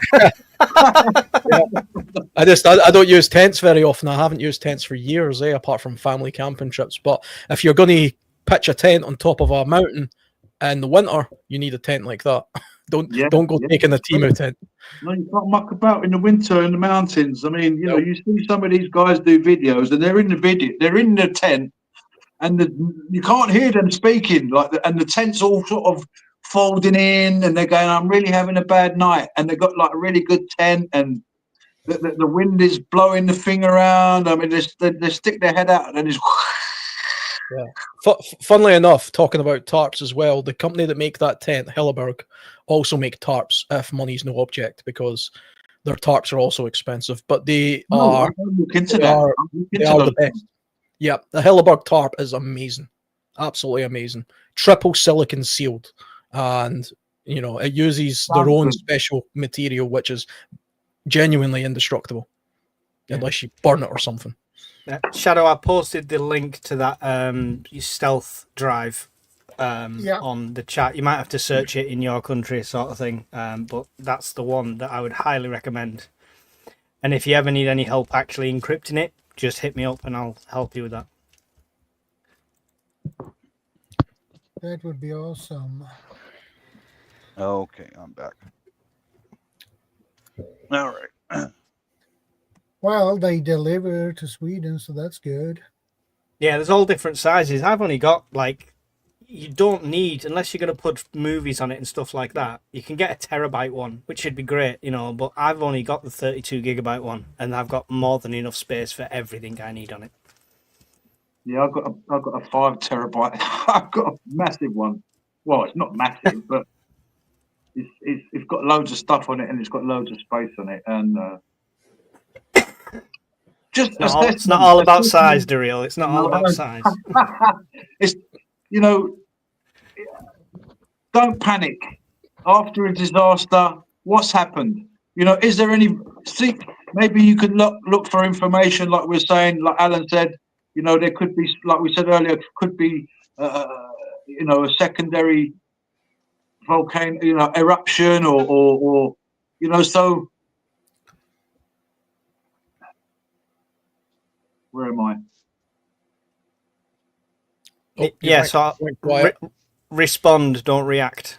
I think that's important as well to start thinking about where your information sources come from at this point as well. Yeah, because like trusted information. Whether people that you can look at information, is there something coming after that? Is there whatever? Yeah, information is very important. Sorry, I'll cut you there. No, I did that to you. I was just. That's another warning, Bob. That's another warning. Like having a good radio at home. Steps to take. Okay, listen to the radio. Find out if there's any more weather fronts coming. Information is going to be very important. Yeah, I've got. I like every bit and bytes of this stream. CR. Yeah, I've got one of those multifunction hand crank solar radios, and I've got an AM/FM radio. Famous one. I've got a whole box of batteries for it and all that. Yeah, there's good radio stations that broadcast only for local news, AM stations. But tuned to the weather channel. You can get radios that are purposely tuned just to the weather channel. Right. One thing I'd say about those wind-up radios, I was in an emergency once in Cyprus, and my phone was down to 0, and it was just about, well, it was coming, it was at 1, and it was just about to die on me, and I really needed to make an important phone call. So I'm in the airport with a phone, like with this radio wind up to a charger, and 15 minutes, and the phone got to like 2%. Yeah. You try to make a call when it's killing the power, you know. So I couldn't actually make that call. I actually had to go and use a different phone, you know. So my phone, you know, that charge. I mean, I don't know what one you got, Bob, but I'm just saying, be careful with those because it's also got a solar charger, and I've got all kinds of things to recharge. Yeah. I tell you what, some people overlook when you're talking about charging mobile devices and things like that in a disaster, is people are terrible with cable management. Right? You can have a great charger and no bloody cable, right? See something like this. This is a three-way cable.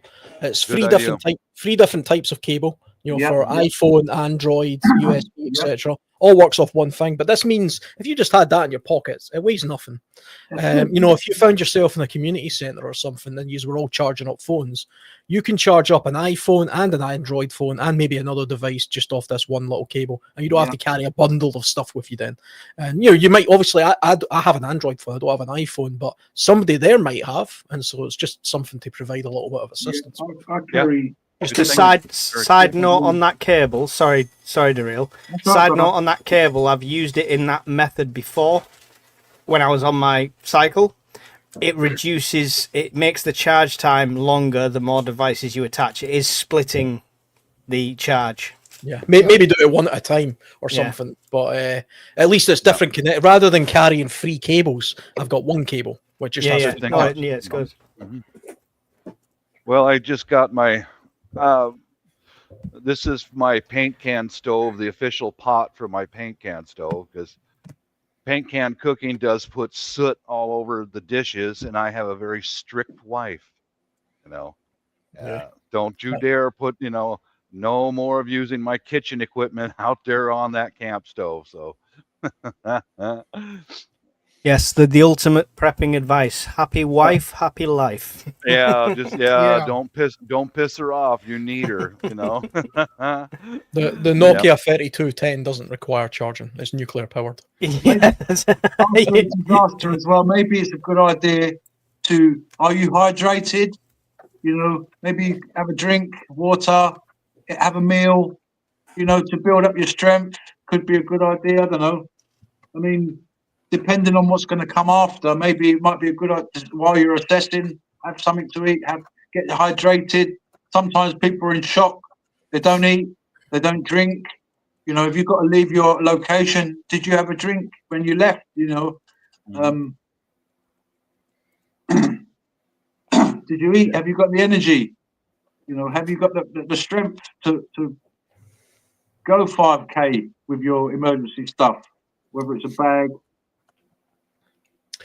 Might also be a good idea when you talk about communication and stuff, is to have something off grid that's not relying on just radio and phone and things like that. So I've been looking a little bit recently into things like Meshtastic and stuff like that, which I don't know anything about really. I've just been keeping it on Mike's Discord server. There's a whole community of people that are into sort of ham radio and Meshtastic and stuff like that. Some of you guys might know more about it than me, but that's only something I'm now starting to look into as a means of having an outside communication on a network should the phone lines go down, you know, a means of talking to people across the country to find out what's going on in their area, because we're too reliant on social media and stuff now, and mainstream media is, you know, past the point of useless at this point. They literally just go off means. I'm pretty sure the BBC and Sky News literally just look at Twitter and get their news stories from there. Yeah, I agree with you there 100%, Alan. There are no journalists anymore. Yeah, I very, very, very seldom look at local or national news. It's all propaganda and BS, you know. There you go. Well, of course, because they don't want us to know what's really going on. They just want you to kind of know a little bit of what's going on. Mm-hmm. Just enough to be scared. That's all they want you. You know. Yeah, be worried, be scared, but don't worry, we'll help you. What? Be worried, be scared, but don't worry, we'll help you. Okay. Communications and phones of days gone by. Do you There you charge go. them up? Do you keep them charged up now and again just to sort of tick over? Yeah, Or I've got the charges for all of them. Not the SIM cards as such, but SIM charge Also- easily? You can change the SIM card though. The device is the thing you really need, I'd imagine. got a ream of chargers and cables to go with them and stuff like that. So, yeah, knock your 3210s in there. Old school HTC. I'm gonna try and use this one with mesh, so I've got a keyboard to type on. I've seen there's actually a mesh tactic device that already looks like that. I was looking at it and then got put off immediately with the price. Yeah, well, because of the price, I'm going to try and set that one up just to use that. Sony Ericsson, one of the best cameras ever on a phone. There we go. It's a good idea to make sure your stuff is charged up, and don't just leave it for the last minute. I go through my electrical stuff every so often and fully charge it and make sure it's there ready, when I need it. Yeah, I've Yeah, probably I'm not gonna- done that for a while. I'm just testing some of the powers here. I'm gonna I might have to do this. before I bounce out of here, guys. Yeah, after any disaster, gather your family and listen to them. Listen to them. I mean, I am the top dog in the house. I'm the man. I'm the they look up to me. But you've also got to balance some patience and good judgment with that. Don't be a jerk to people. Just listen to them. Stay calm.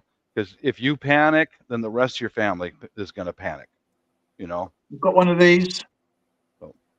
Peace out, guys. Catch you later, Bob. God See you bless later, Bob. Nice to God see you bless. again. Bye for now. See, You too. Good. I haven't looked at this. God bless you, Bob. I haven't looked at this charger for ages, and it's at 3 now. Well, it's over here. It's at 3. So now I'm going to top it up, but I haven't looked at this for about a week or two. Oh, it's turned itself off. But if I turn it back on again, it's still got loads of. I've actually used this to start cars. I was just going to say, that looks like the one I've got. It's a jump start one as well, isn't it? It's a jump start. You can start cars with this. You can. It's got a light, and it's got. Where are they? It's got on this side. It's got obviously the power, or you can. Here's the other side. Sorry, you've got the USB and charging points right there, and then on this side, this is the cables for charging your car.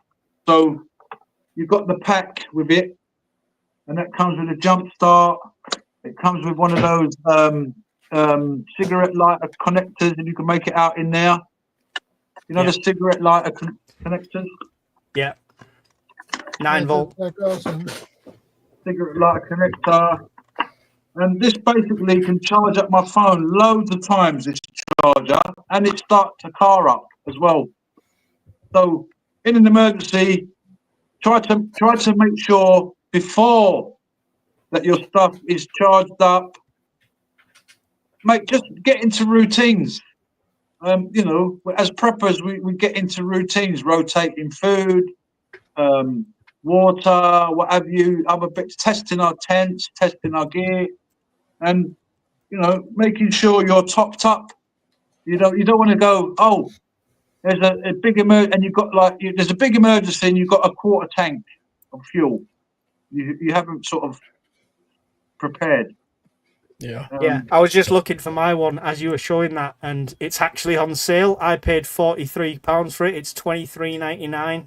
Well, pretty much what Daryl loves is holding up there, so it's a no-brainer for most people to pick something like that up. Tell you what, £90. I bought this for £90, half price. Yeah, it was £180, and I got it for £90, and it's absolutely fantastic. I recommend this to anybody if you can find them.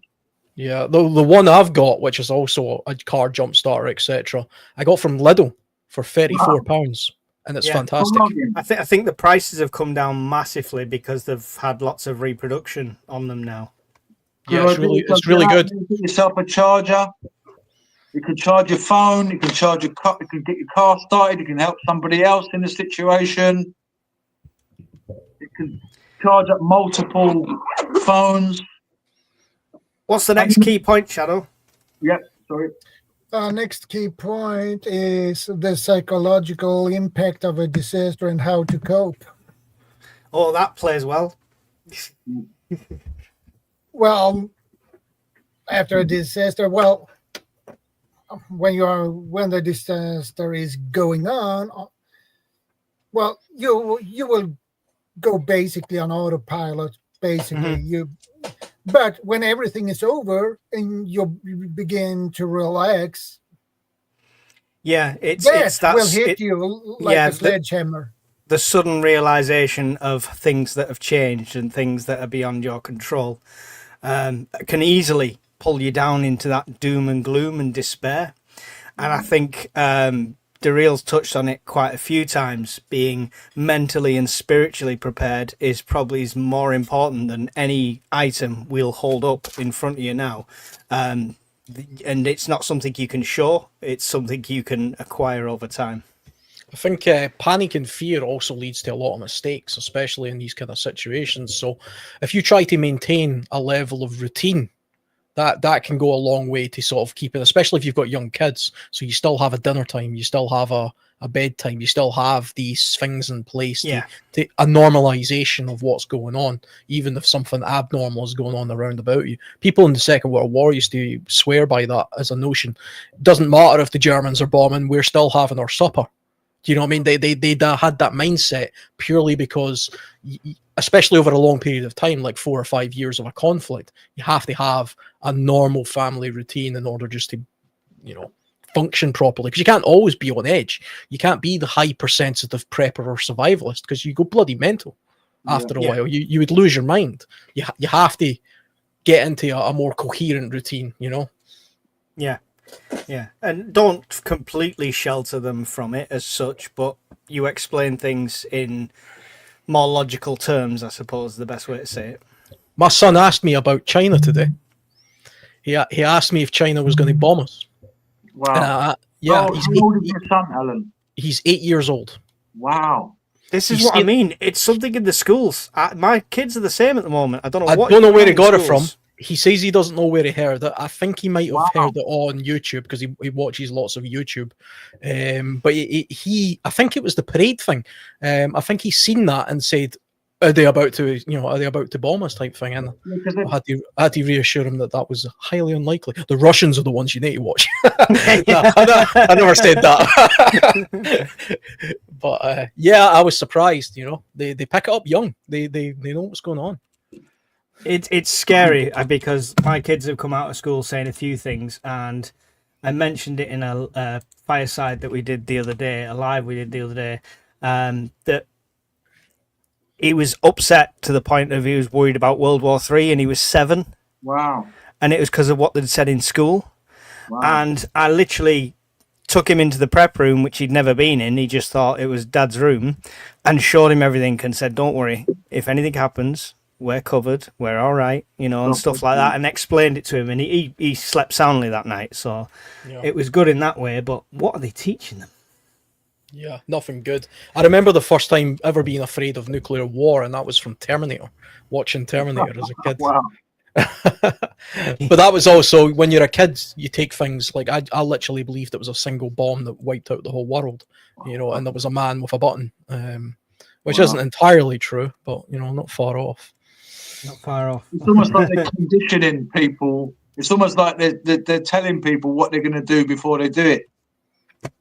And they put them in films, and it's almost like they're conditioning people. I just got a quick story. When I was a youngster, which helps me, we're talking about mental and psychological and spiritual, being able to handle a mess, a complete mess.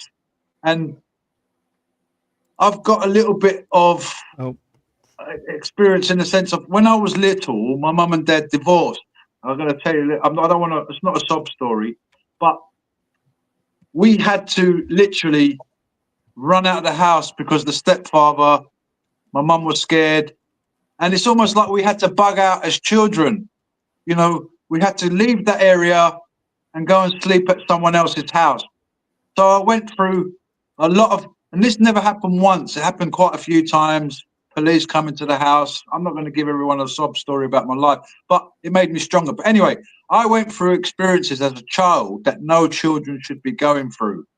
And the reason why I say put yourself through hardship is so that you know something, how it feels. Now, being a child, you're gone out of the safety of your home. You're in someone else's house, and I've had to sleep on the floor. When I was a child, there weren't no bed for me. I literally slept on someone's front room floor because my mum was so scared to go to the house. So, I mean, that kind of helped me prepare me for now, in a sense, because I know what it feels to be completely taken out of your safety zone, your comfort zone as a child, you know. So growing up, certain things that wasn't comfortable for others, you know, I could kind of bear it.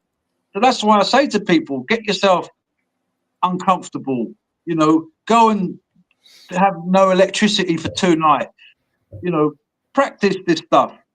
So that, like you said, routine, you know, so that if steps to take immediately after, what do you hear when soldiers say, then the training kicked in, or the firemen say the training kicked in? So this practice and rehearsing, in my memory, it's a tough memory to have, but at the same time, it built up a resistance in me. It goes to what you're talking about, the practice. I've said this before in one of these discussions before. There's ways of introducing scenarios to your family and your kids and things like that that prepares them for things, you know, mentally and even just practically, that doesn't have to put any kind of fear into them. So I take my son camping, and we practice things while we're camping that it's not necessary to learn how to start a fire with a flint and steel. It's not necessary to learn how to build a shelter, really, from a camping point of view. But those are things I'm teaching them anyway. One, because it's just fun to learn. It's fun, something to do.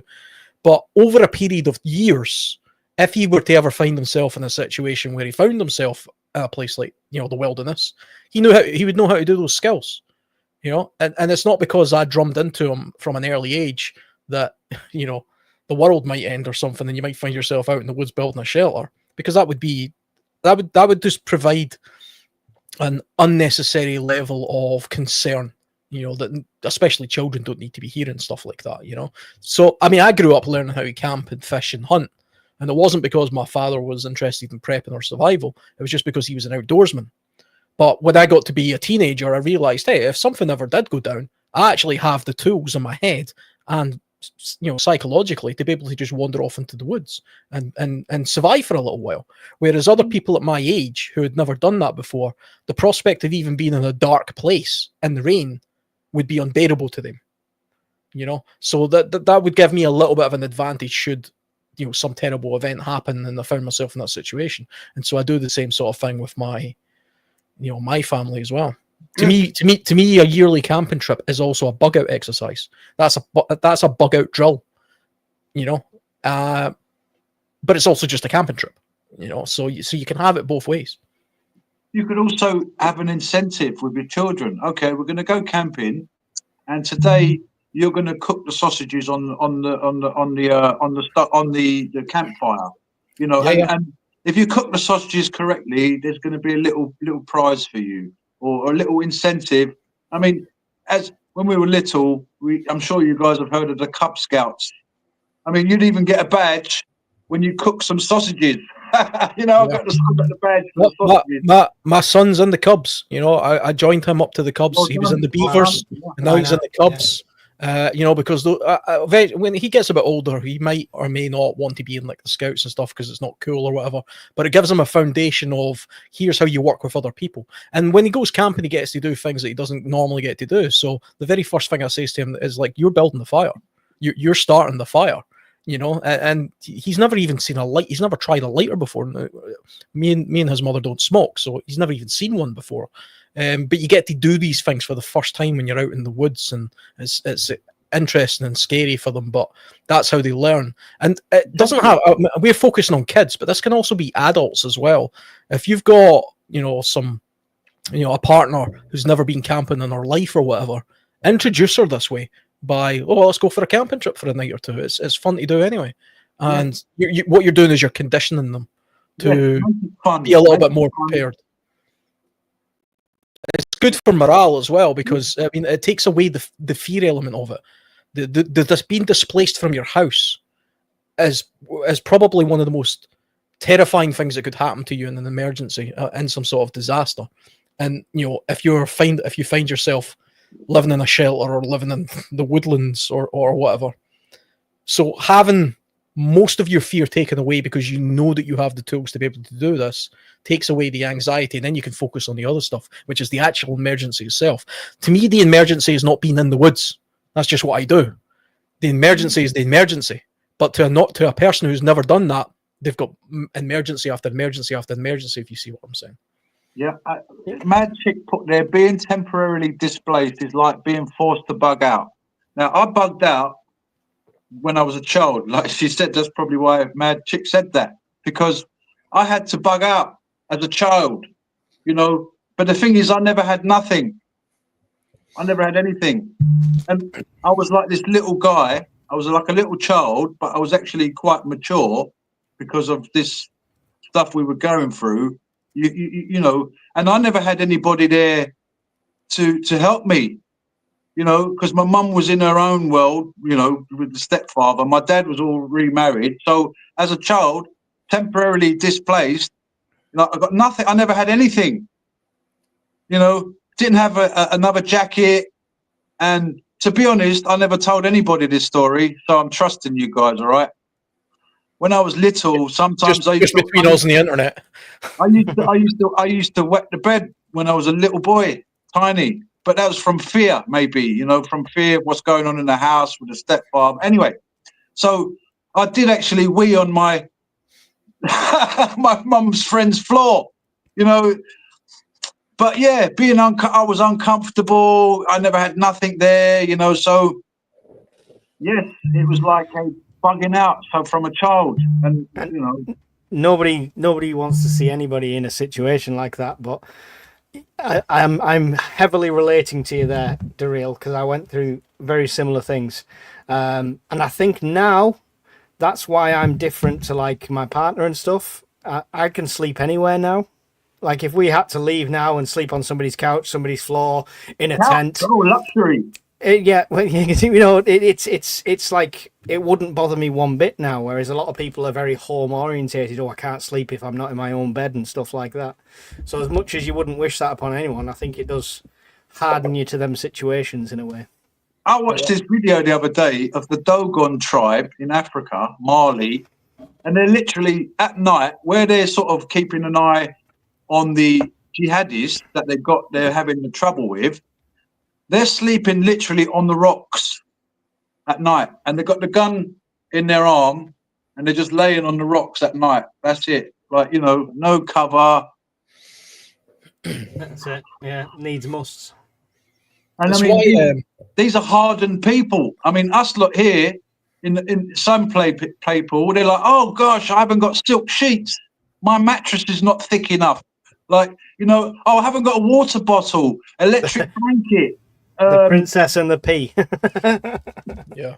It's why it annoys me when I hear people say that, well, there's no point in preparing to bug out because you'll never bug out. It'll never happen because they have it in their mind that bugging out just means running away from war or something like that. It's not. People bug out all the time. Women especially, I mean, both you guys are talking about a little bit with domestic abuse and things. Women bug out of their homes frequently. That is not an uncommon thing. I mean, everybody knows a story about a woman who's threw some clothes into a backpack or a suitcase and took her 2 kids into the street, not really knowing where she's going. Now, if you're in that kind of predicament, I would suggest that you start thinking about bugging out the same way that a prepper does, or survivalists. Where are you bugging out to, and what's the threat and what's the danger, and then put provisions in place for that, especially if you're at risk of that. Because as preppers or survivalists, we're all about forecasting risk. I mean, that's ultimately what we do. We look at the scenario that we're in today, and we hedge our bets based on what risks we see in the future. Now, it might be World War III or some other, meteorites or zombies or whatever. But if you're a woman in an abusive relationship and you've got a kid, that's your danger. That's what you have to be preparing for. That's what you're bugging out for. And it might be the case that somebody is watching a stream right now who does live in that kind of situation. They are thinking to themselves, well, yeah, that is kind of me, that they're talking about me here. So I would say start thinking about that like a prepper, and start thinking about a bug out plan. Slightly off topic to what we're talking about just now, but it does annoy me when I hear people say bugging out is not a real thing. It's not a real prospect. When have you ever did it? People do it all the time. It happens all the time. You say it's off topic, but a disaster doesn't necessarily have to be a natural disaster. It doesn't necessarily have to be World War III. It could be your own personal circumstances that's your disaster. So it is on topic. Yes, I agree with that. And I'm extremely uncomfortable. I learned how to be extremely as a child for many years, and I'm not, it's not. I'm not saying let your children go for any of that, but taking them camping, making them go rough a little bit, it's not going to hurt them. A little bit of mud, a little bit of coldness. I mean, what do they? If there's a disaster, there might be mud, water, cold. And then I'm cold. They've never been. And as fathers and mums, you've got to protect your children and bring them up. And I'm sorry to hear about your story there, Mike. But thanks for sharing it. And it's good, that we share our testimony stuff. And these are going to be your tools. We talk about mental state, spiritual state. You need tools. It's like a ministry in a sense. You need tools for your ministry. Like, we're like preppers. We're like, you're telling people, giving people ideas. It's almost like you're preaching, but you're not. But you're just telling people for their safety. Like, you brought your child into the room and said, son, if anything happens, we're covered. Daddy's thinking about it. I'm on the case. I'm sure the same with Shadow and Alan and other people. Look, children, we've got this in place. If they do, I mean, hearing stories about 7-year-olds and 8-year-olds. I mean, I never had a clue when I was 7 or 8 years old what China was doing. I was still eating worms. Me too. I was like, what's going to happen today? Is my stepfather going to stab me? Is he going to kill me? He stabbed my brother twice. Oh, wow. Yeah. He's tried to stab me. I've been in and out of battered wives' homes. I've had to bug out in places where you're in a room and there's 3 families and 3 women, battered women in that room, and there might be in one corner 2 bunk beds, and the 2 children are sleeping with their mum, and then another in one room, and like, wow, I've had to change location, so my gosh, how I kept my sanity. That's why I believe in God. I thank God, because the world never kept me sane. The world is mad. The world's definitely changed from I mean, not taking anything away from what you're saying there from an individual point of view. I mean, that sounds terrible what you went through, and that's you're lucky that you at least came out stronger, from that kind of stuff. But I mean, people are exposed to a lot more things nowadays. I don't know where my 8-year-old heard that stuff from. It could be YouTube, it could be school, it could be anywhere or something like that. Like Mike, I was just, when I was 8 years old, I didn't even know, my arse from my elbow when I was 8 years old, let alone what was going on in China. But it's about morale. The military focus a lot on morale for a reason, and they always have done it, because the morale of a person's attitude towards what's going on can really put them, it can prepare them for literally anything.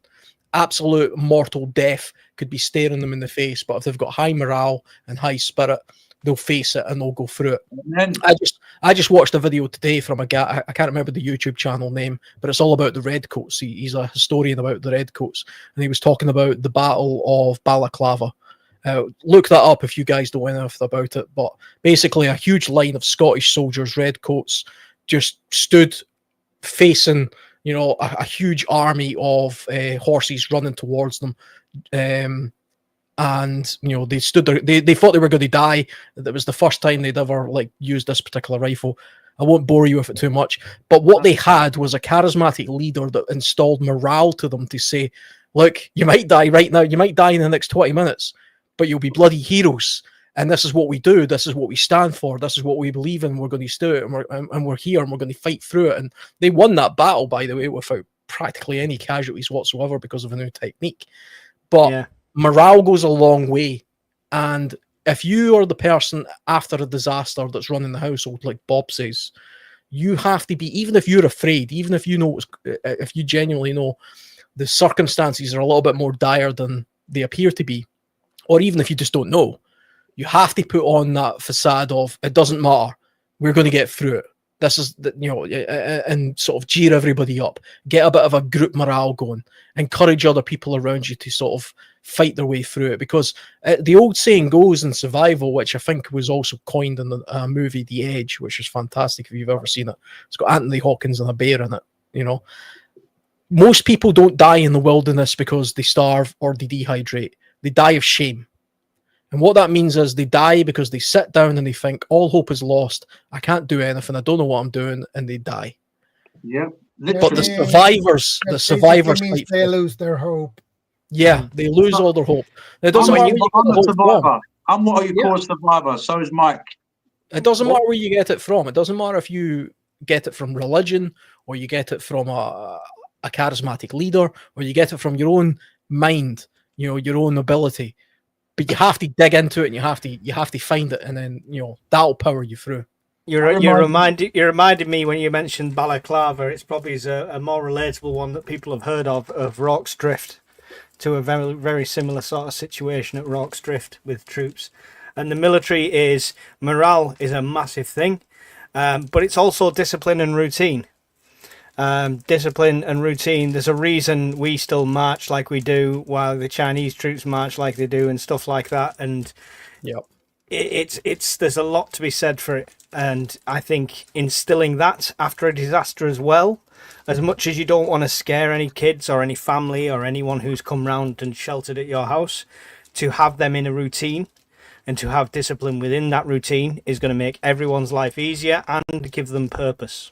Yep. Yeah, And absolutely. as fathers, parents, you have to be strong. You can't show any sign of weakness, because your children see you as, you know, super parents. You could do anything. You can fix any situation. And if they see parents going, "Oh, what are we going to do now?"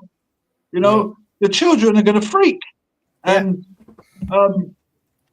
you know, you've got to keep your head together. What's that poem? If any, is it Kipling? Oh, when all those around you are losing theirs. Yeah.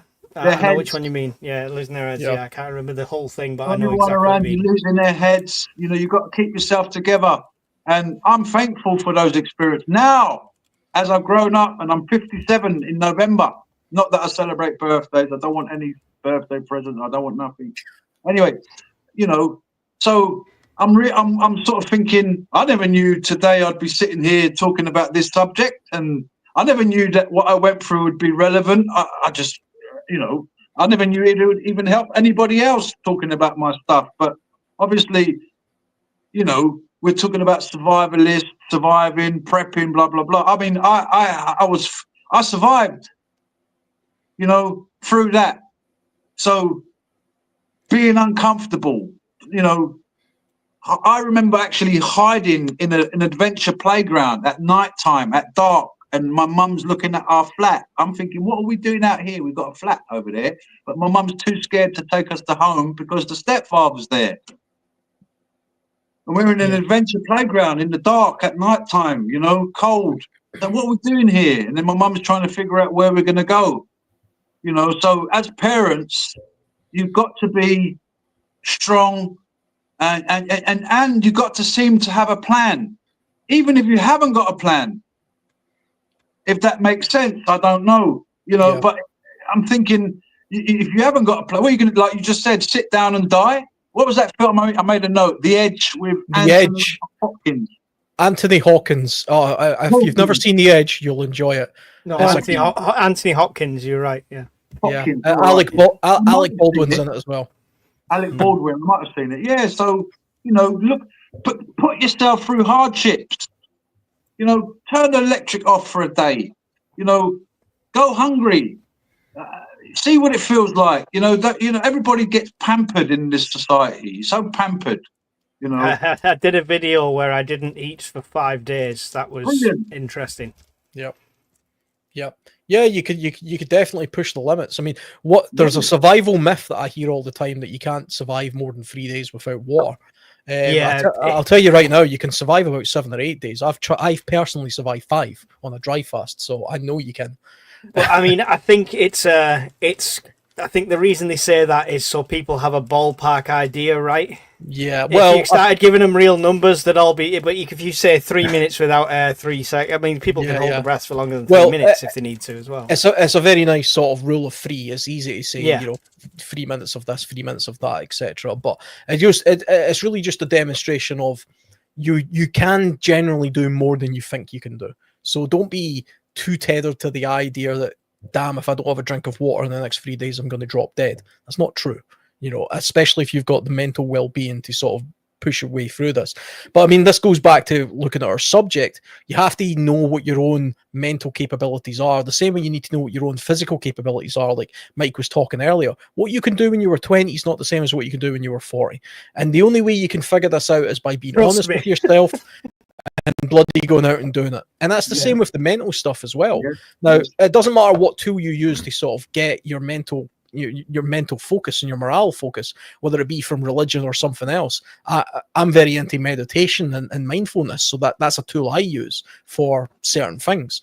But you have to know what it is and you have to practice it. Like everything else, your mental and your mental abilities are like your physical abilities. They go hand in hand.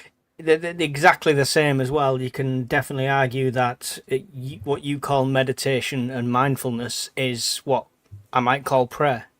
Yeah, sure. You're the same thing. You're just saying it to yourself, right? I think psychologically, from a neurological brain chemical point of view, I think it's identical. Yeah. It doesn't matter. I'm focusing on breathing and thoughts, and somebody else might be focusing on a mantra or a deity. Yeah. But the brain interprets it identically and genuinely helps. It genuinely works. It's not a woo-woo. Praying really does work. Meditation really does work. Anything like that works. So when I stopped smoking, I was smoking 40 a day, normal cigarettes. I know I vape now. Yeah, I was working on the railways at the time, so it was like to stay warm, you would chain smoke.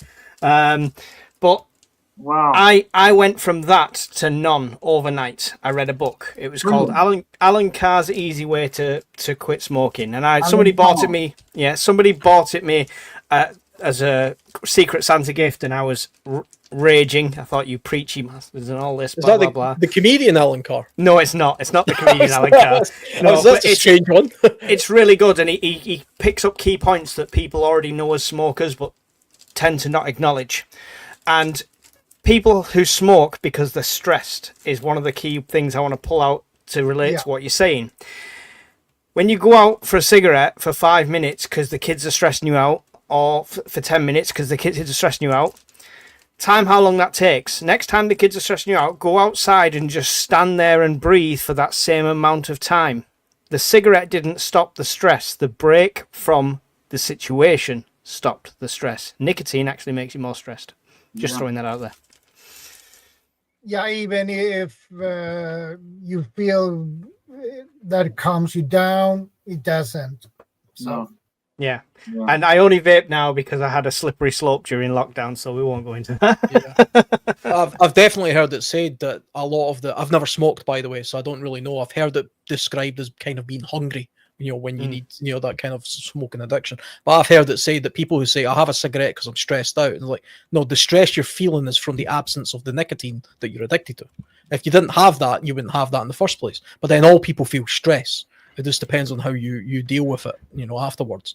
For me, it's a mindfulness practice, which is very easy to do, Right. Hopefully this is okay, Shadow. I am going to post the link to this book because stopping smoking is probably one of the best preps you can ever do. Yeah. And I would never try and sell this or anything like that. As soon as you finish with the book, please pass it on to somebody else, because it's about the people stopping more than you keeping a book on your shelves. Once you've read it once, you won't need it more than that. I tried every other method, none of it worked. This worked overnight. And my partner at the time was still smoking 10, 15 cigarettes a day right in front of me. Didn't even bother me. Didn't even have a craving. So there you go. Well, I've heard smoking is harder to get off than heroin. I don't know if that's true. It is, but this honestly, it's the weirdest thing ever, because I had tried nicotine patches, I'd tried the NHS hotline for it, I'd tried going to vaping at the time, I'd tried the sprays, literally I'd tried everything. I'd tried pure willpower. My brother took Champix, which is almost like a beta blocker for your brain. He chemically stopped smoking because it's every time you crave, you take this beta blocker, which I didn't like the idea of. But this book, turn the last page, my ex-partner at the time was smoking a cigarette right in front of me. I still had cigarettes in the packet, just didn't want any of them. That was it, it was done. Brilliant. And how long have you been smoking? I'd been so 18 years, 19 years potentially. So, yeah, it was definitely an eye-opener. Maybe that could be a good idea after an emergency, coming back to steps to take to evaluate the situation, to have a kind of group talk, and to make sure everybody's calm. If there are any fears, I mean, quite often you might see in a film, you might see a little girl whose only comfort is a little teddy bear in a moment of disaster. Don't forget your daughter's teddy bear, your boys, whatever, to make them feel a little bit better. And, maybe it could be a good idea to pray, to ask for direction, and to meditate what we're going to do now. Don't just rush into a situation. Well, you might have to rush, depending on the situation after disaster. But to evaluate what's going on, check, can we get any information?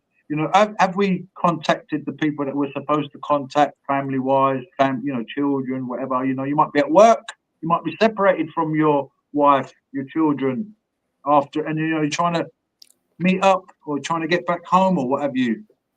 Yeah. So I think group cohesion goes a long way. Yes. There's something very reassuring about knowing you're not the only person in the predicament.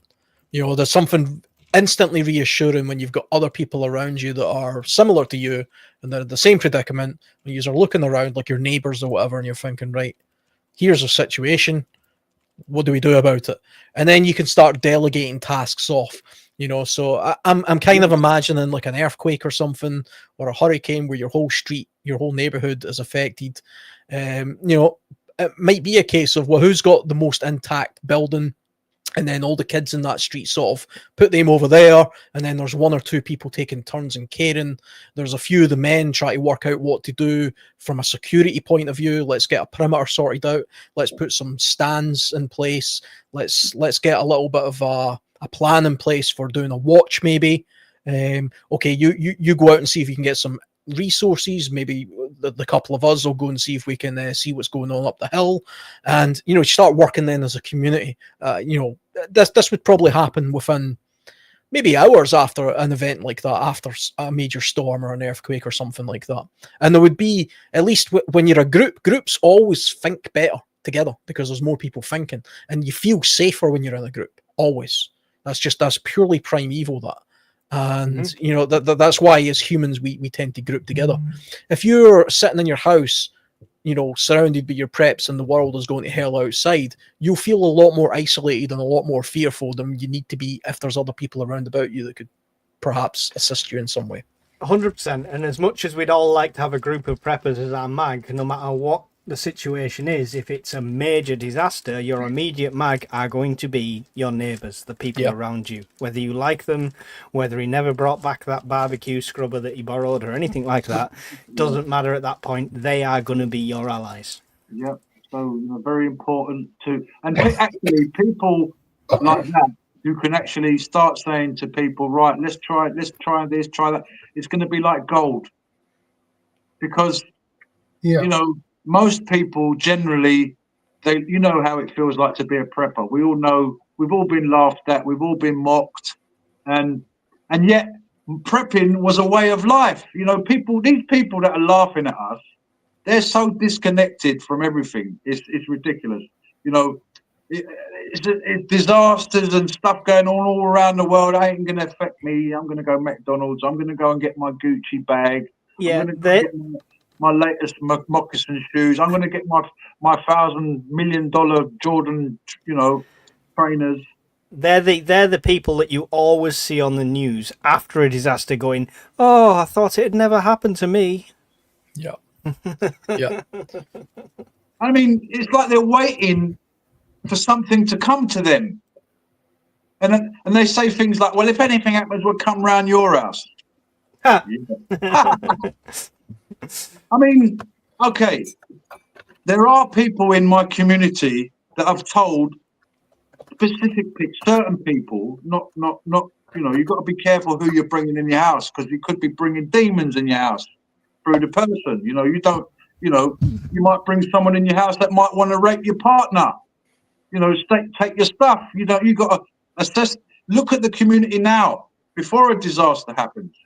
Anyway, so I do say to certain people, look, if anything happens, you can come to me. And if someone needs a camp stove, a spare one, I'll give it to them. Especially parents. If there's if someone's got children, like Alan was saying, you've got to get everybody together. And someone go and check for this, someone do that. Just try and get some, because loads of people are going to be freaking out, and you've got to have some people there that at least going to give some ideas. Okay, I mean, there is one big advantage we have as preppers or survivalists, and it's something that we often overlook ourselves, because we have this image in our head that all of the people who are not preppers or survivalists are going to just simply want to take our stuff. It'll be a case of they latch on to us because they see that we have resources, and they're going to diminish our resources by wanting it, basically. But we have more than that. We have skills. We have the preparedness and the mindset, which goes back to some of the stuff that we were talking about earlier, that if you start putting out a persona of, look, settle down, guys, I kind of envisioned a little bit of this, and I've got a plan at least. I didn't know what was going to happen, but I've been thinking about this stuff for a long time. People realize that. People see that as a resource. People want to listen to the person who seems to know a little bit about what the hell's going on, and they'll pay attention to you. Now, you don't have to be giving them resources from a physical point of view. You can simply be giving them reassurances, and you can start delegating to them. You can start becoming a little bit of the group leader, the mag leader, because let's face it, if you are in some sort of mag and it's your immediate community, none of them are going to be preppers. I mean, it's bloody unlikely that you're going to meet two preppers within a 10-mile radius, probably. I don't know how common it is, but going to be like scanners. Yeah, well, I mean, that's the thing. We, as preppers, you might be connected using mesh tactic and things like that, but your immediate group around you aren't that. But you've got a resource there. You've got what's in your head. You've got these scenarios. You've got years of playing out these scenarios in your head, or in programs like this, where we think these things through. And it's not because we're all doomsdayers that want this to happen. That's the other thing that I get criticized about, is like people say, oh, if the Russians attack, you'd be right in your element. No, I wouldn't. It'd be the worst possible thing to ever happen. But I'm not going to ignore the fact that that's a possibility in the world. So that's why I think about it sometimes. Hope for the best, prepare for the worst. Exactly. And it's a case of, if you can put across to people that you have a resource there, even if it's just level-headedness, because you've fought through this scenario before, even if it's just from a purely, theoretical point of view, that's still more than they've ever done. I mean, they're still of the mindset they have to go and steal a TV out of a shop when the world is ending. But that reality will quickly dawn on them, and it won't take long for that to happen. And so, I mean, that's something that you have in your arsenal, at least. Once you do sort of rally the community around you, and they actually see that it makes sense to do certain things, you've actually got a bit of protection going on there. Because when they see that you're making sense to get the priorities, okay, disasters happen, let's make sure we check this, check that, check this. So that if there are people that are going to be stupid, the people that you've kind of brought together will bond together and say to that person, no, stop that. Not now. Yeah, I mean, it's pure community. That's what community is. And without that, you're just individuals wandering around, living off your own means. I mean, there's absolutely a selfish element to it as well. The best way for me to maximize my security is to have other people being my security guard. Whether that be you put it to them as we need to form some sort of community security perimeter around our neighborhood right here, a watch system as sorts. You're not just doing it for their benefit. You're doing it for yourself. You're maximizing your own potential. And it might be, of course, it'll definitely be the case that the people that you're speaking to within your group have skills that you don't have. There'll be doctors, nurses, dentists, midwives, carers, blah, blah, blah, whatever. All those things that you're not. They people will be there and they do exist. So it might be the case that you say, look, don't worry about the security aspect of it. I kind of have a rough idea how to do this, and I know how to sterilize water, etc. You just go and deal with the children because you're a carer and you know how to do that. And brilliant thing about that is you just mentioned midwife and other people with other skills. Now I make notes of these people now. Oh, I know this lady around the corner. She's a midwife. Okay, because after a disaster, there might be a pregnant woman having a baby. Yeah. Stuff happens. Can you deliver a baby? Can I deliver a baby? Oh, but I know a midwife who lives across the square that can. Oh, I know a doctor who lives around the corner. Oh, my car won't start. Our truck won't start. We need to go and get some supply. Oh, mechanic. I know John, the mechanic around the corner. And okay, you're pre-planning this stuff in your head as a prepper. They might still think you're a nutter. But when something happens and then you kind of go, right, you kind of show this type of organizational skill, it will fit into place then. People will go, right, we see it now. They see what they're worth. Like, I'm a mechanic. Oh, I can do that. How often do you see on an aeroplane? Is there a doctor on board? What about the dangerous one? Is there a pilot on board? The pilot's dropped dead. Sorry about that one. Or the pilot's unconscious, and someone will go, yeah, Xbox. Yeah, being vigilant, being vigilant of the people around you. It works the other way as well. If you watch what Bob was saying earlier on and watch some of the content in his channel recently, he's identified dodgy characters in his neighborhood. Exactly, yes. So, even just in normal times, there are a potential people to watch out for, let's say. In hard times, they would be the people to watch out for. Possibly. They might turn out to be the Good Samaritans or whatever, but probably not. But at least you know where they are then, because you've did a bit of a recce in peacetime. So, yeah, what you're saying about understanding the lay of the land while things are good gives you a better mental picture of what's going on if it all goes to hell. So I've got a question, Daryl. How do I make it onto the list of people you let in the house? Because sometimes I work in London. Well, I mean, if just as a brother, even just as the skills you have, bro. I mean, I'd be very happy if you was in our community. Like, I'd be bouncing off. We'd be bouncing off each other with loads of. I mean, all right. Sorry, I don't mean to say this. We'd be in our element, but yeah, I know what you're saying. Us preppers. What is giving us this incentive to do this? What? Who can answer that? Can we answer why we're preppers? All right. You might say, shut up, Costa. What are you talking about? We're preppers because of earthquake. All right. But why us? And why not others? It's an interesting one because it's something I ask on the podcast all the time. Like, why did you start prepping? And it's always a very individual thing. Some people went through a storm in a bad situation and never want to be in that situation again. Some people were just brought up in that kind of way, but it is always a very personal journey, I find. Very And interesting. different to different people as well. I would say I'm not a prepper. He keeps claiming that, but he's definitely a prepper. Well, like you're saying, I went through an uncomfortable situation, and then when I grew up, I said, right, I'm not going to be in that situation again. But as the years went by, and I'm seeing what's going on there in the world, I'm thinking I could very well be in that situation again.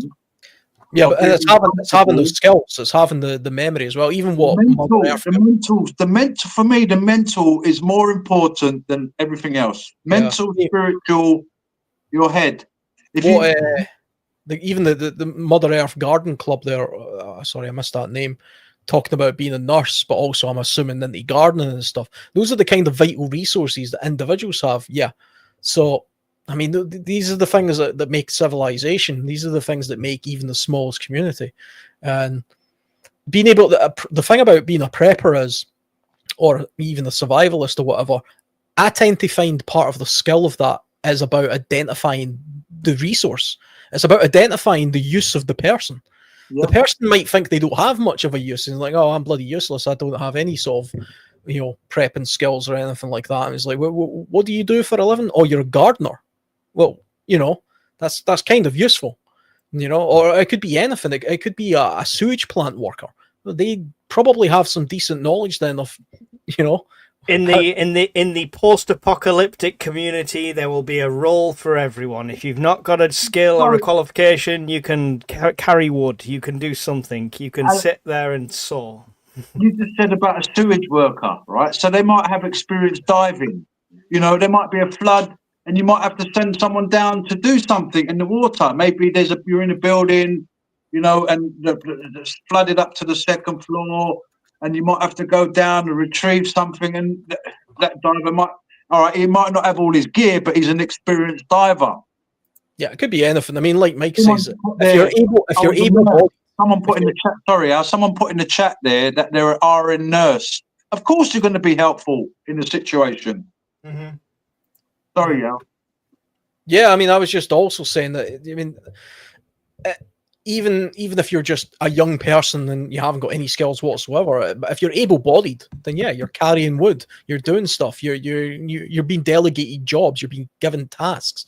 There will be people in situations that, the same way there are people now who have no real use in the same. Maybe they're incredibly old, or they're disabled, or they're babies. A baby has no use really in a survival situation, but that's just part of being in a society. So it's about then having people round about them to care for them and bring them the resources, because that's part of what being human is. I mean, it's not a case of Mad Max style survival of the fittest, just me, my dog, and my car type stuff. No, we live in a world where we have people around us that rely on other people, and people who can be delegated certain tasks, whether they be mental tasks or physical tasks, etc. And the benefit, I think, again, of being of a mindset like we are, is identifying what those immediate needs are and the long-term needs, and allocating them and delegating them, and for the stuff that we ourselves don't have. Because it's impossible to be a sort of jack of all trades, knower of everything. I personally know very few of anything, so it's one of those things.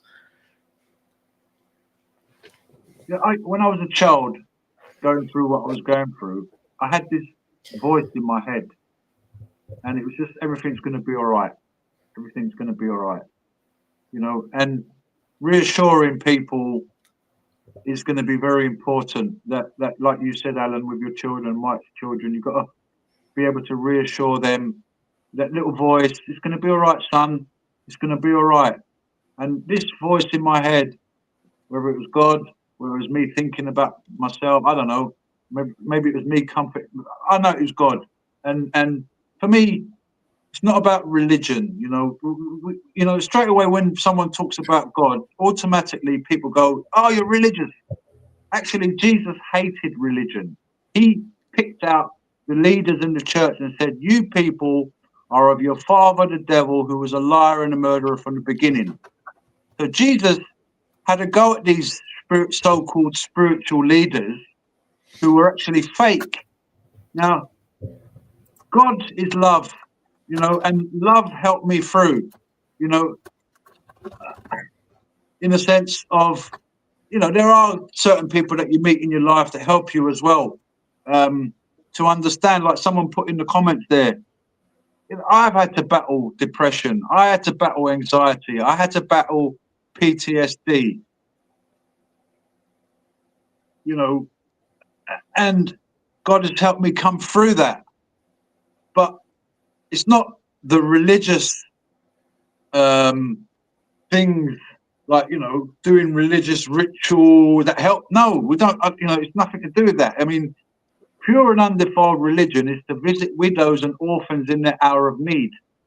I know a lot of religion today is been abused, and I think it's definitely the case that things like religion will help, especially, I mean, not just at an individual level, but it's more to do with faith. Let's change the word to faith.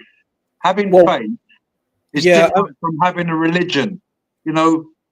Having faith is you're going to get through it. You believe you're going to get through. If you say to your children, I don't know if we're going to make it, you're not going to say that to your children, are you? You're going to say to your children, we're going to make it. I saw a great video of a guy it was Charlie Veach was talking to, and he was talking about faith, and he was saying you can't believe in something you know. So if you know something, then you can't believe in it. You have to not know it to believe it, and that is what faith is, which I thought was really good. I think faith is trusting in God that He's going to bring you through a situation. And like, for example, people say they don't even know what God is. God is love. You love your children. You love your mum. You love your wife. You love certain people. God is love. You see, it's not. You see, certain people. I understand there's a lot of fake. There's a lot of deception out there today. Sadly, many churches today have got false prophets. You got people like Kenneth Copeland who's got a massive jet, Rolls Royce. So a lot of people they see that and go, oh no, it's not true. I don't believe in all that. Religion is no good. But these people are abusing it, and you've got to say to yourself, what is stopping me from looking into it? I mean, like I said earlier, Einstein said, condemnation without investigation is the height of ignorance. So investigate something first. It might be help as a prepper. It's going to be helpful. Because I think it's definitely helpful if you're religious. I mean, or have faith, if you want to call it that. To me, it's just all sort of metaphors for the same thing. I'm an atheist, by the way. I have no religion whatsoever. And yet, are you into Buddhism? No, not none of that stuff at all. But when you say meditation, are you into things like the chakra? No, like no. Meditation is purely just a physical practice that you can employ that helps your mental state of mind. I know what medication is. I know what meditation is. So. Yeah. So it doesn't have to be attached to any one religion. But the idea being that, if you have like a particular faith or a particular religion or a particular way of thinking, all those things will help. If they help you from an individual point of view, they'll definitely help. There's no disputing that, I don't think. Especially if there's a group of people that have the same specific religious beliefs or faith, then having them in the one area, practicing whatever it is they practice also helps, which goes back to the community thing, So, I mean, there are people talking about sort of getting on. We're sounding a bit preachy here, which is kind of yes, because people don't understand the slippery slope. I think it sounds like preachy. You see, it's not really. It's not really. I don't think I have anything less than a person who has religion or faith. But to me, I'm saying that what I interpret. My brother survival instinct. When I was a little child, I always believed that me and my brother were going to grow up and look back and go, wow, look what we went through. He's going to get married. I'm going to get married. We're both going to have children. He died when he was 32. And so I lost my mum, lost my dad, lost my brother, So I understand some people in the chat, they're saying he weren't there for me, God weren't there for me. But the thing is, right, actually, this is we're starting to get really deep now. And it's not a bad thing to talk about things, because what happens after here? We're always talking about here. What happens after a disaster? What happens after people die? I think lots of things happen after you die. You're just not involved in it. But it's one of those things that's got little to do with prepping, though. Well, yeah, because you're going to have to think about these things, because after an immediate disaster, there might be dead loved ones. There might be dead neighbours. You know, you might have to do burials. You might have to bury people. You might have to, you know. That's going to be one of the psychological things that people do not think about, that you don't see in movies, that you don't think about, and stuff like that. But you can be as secure and as prepped as you want in your castle, but at some point you're going to sit down, you're going to get 5 minutes to yourself, and you're going to think, oh, Auntie such a body's gone, Uncle such a body's gone, my you know, and stuff like that, and the amount of people you've actually lost. There's definitely a practical thing that has to be in place for things like dead people and things like that, purely because it causes contaminants. I mean, after major disasters and hurricanes and disasters, bodies of animals and people and things like that are a major problem when it comes to disease and contaminating water sources and food and things like that. So, yeah, I mean, that's something to pay attention to. The actual burial side of it, I think that's another subject for a different time, to be honest. Yeah, Mark's moving us on. Yeah, and the final key point is the importance of a communication plan for contacting family members. 100%. Yeah, just mentioned this on my blackout video. And it's not so much go out and buy every radio under the sun and know this and know that. It's having a plan and making sure other people know that plan. That's the key in that whole element, I think, Shadow. It's not like which radio do you buy, it's which Mesh-tastic do you buy and all that. Whatever route you go down, most people, the plan is just in their head or just in their household. So no matter how many radios you have, if you haven't taught your mum who lives down the street how to use them and what's going to happen, it's going to be useless. So planning is the key word on that. Yeah, there'd be nothing more disastrous than having a house literally prepped to the max. You have every possible thing conceivable to survive almost indefinitely, but you're the one person who died of a heart attack on the day of the great disaster, and you left your entire household without any knowledge or ability to do anything whatsoever with anything you've got there. Yeah, so I've started a practice now, because before my prepping was chaotic, we shall call it. I was a chaotic prepper. I knew where everything was, but that was it. So now things are getting more organized, and not just that, labeled and instructions. So when they open a rocket stove, it'll literally tell them how to use it and where to use it and don't use it in the house, etc. and stuff like that. It's very basic stuff. You would think, talking to other preppers, that might sound really silly, but somebody that's never done anything like that, every box will have its label. In case of this, open this box, kind of thing. And inside every box will be an instruction. It'll be organized in that way. It's still a work in progress. It's still chaotic at the moment, but that's happening at the moment. I'm putting a blackout box specifically together. I think I've seen that this came up in a chat we've had before, but having a laminated folder of, what to do, do this if this happens type thing. That's a very good idea, I think, for a family, because it's also something for them to focus on. But you could also attach an inventory to that as well. So if you have lots of plastic boxes, for example, full of your preps and your extended warehouse or underground bunker or whatever you have, you might simply label them something like A1, A2, A3, blah, blah, blah. And then in your laminated folder, you have a description of what that is. So you need candles. Okay, go to box A1. You've got a grid system set up. I've seen people use color coding before for having different preps and different things, and then they color code the boxes. I would go for the grid system personally if I was going to do it. I haven't done that yet. Love the grid system. Great idea, especially if you've got that kind of like prepping book that can give to your family. The color coding thing is a really good thing to implement into bug out bags and stuff like that. So if the red dry bag is medical and the blue dry bag is food, it's Or a lot water. easier to, and then you replicate that across your household. So there's no point my food being in the blue bag and then the missus's foods being in the green one. We always know that the blue bag's got the food in, for example. We always know that the left-hand pocket has the water filtration system in. So it's a colour coding in that. And in an emergency, you could say red bag, top pouch, something like that. So the colour coding comes into that for me. But I do like the grid system sort of thing. Replicating a process as well is quite useful. If you rely on caches, I'm not somebody that has a lot of stores in my household at the moment. That's something I'm working on now. But I do have caches. I've got multiple caches.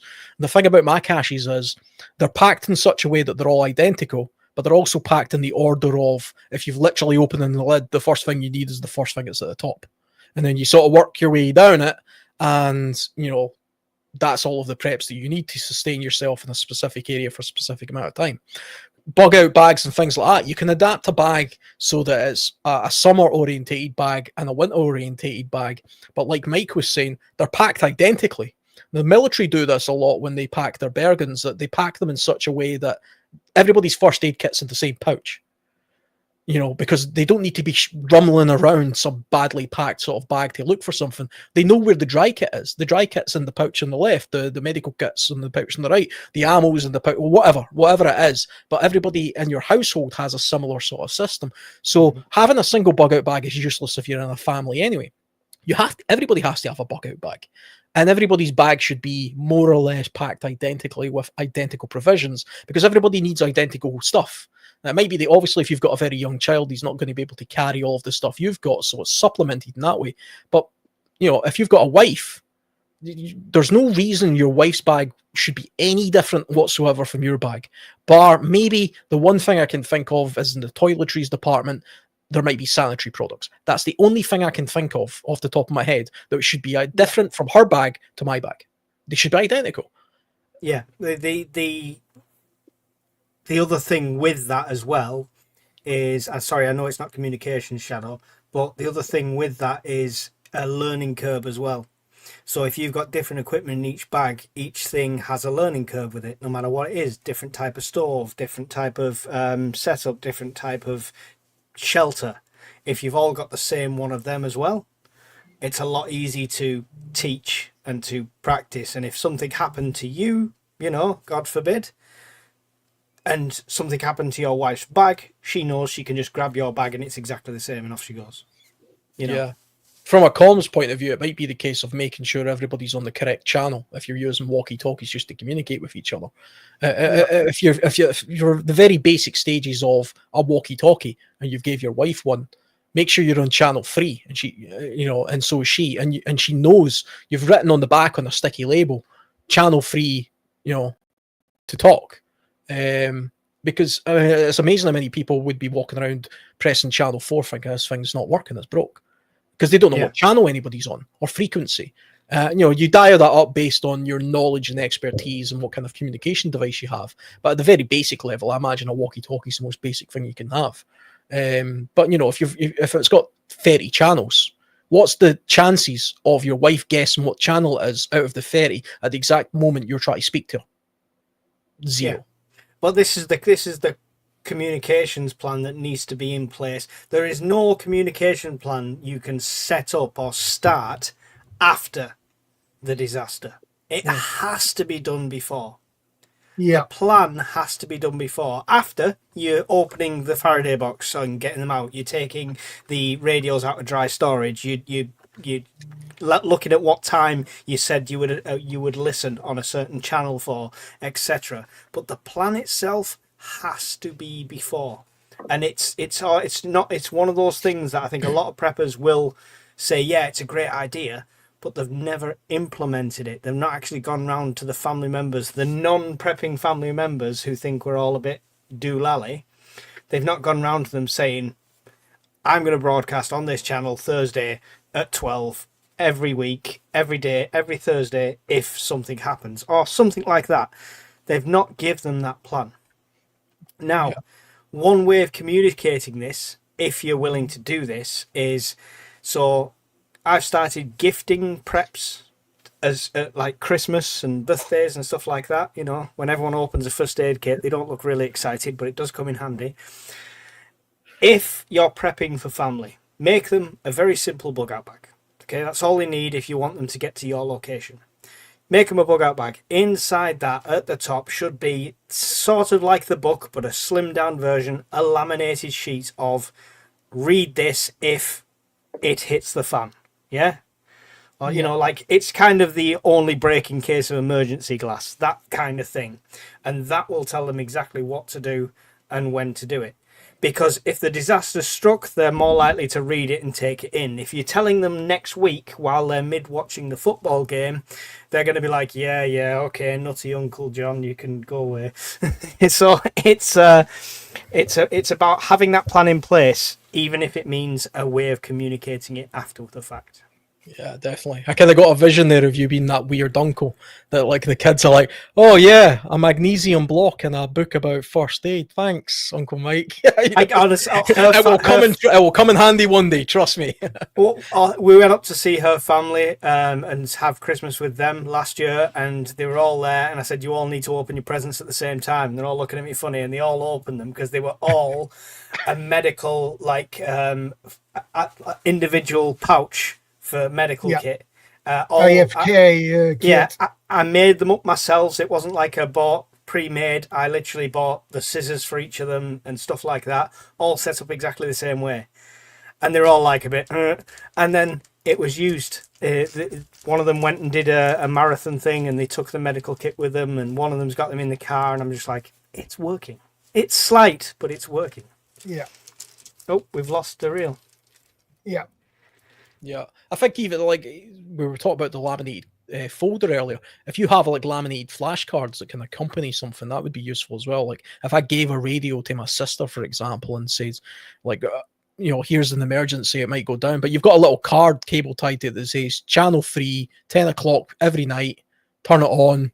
You know what I mean? Yeah. This is how we're going to communicate type thing. This is our plan. It works for 10 miles. You're 8 miles away from me, make sure it's got this much battery in it. An idiot's guide on a little card just on things like that, might go a long way to in the short term. Help. So it might be worth just printing them up and keeping them. You don't need to gift them, but just have them ready as a part of your plan. I haven't got time to teach my sister how to use a radio, but here's a little card and here's the radio.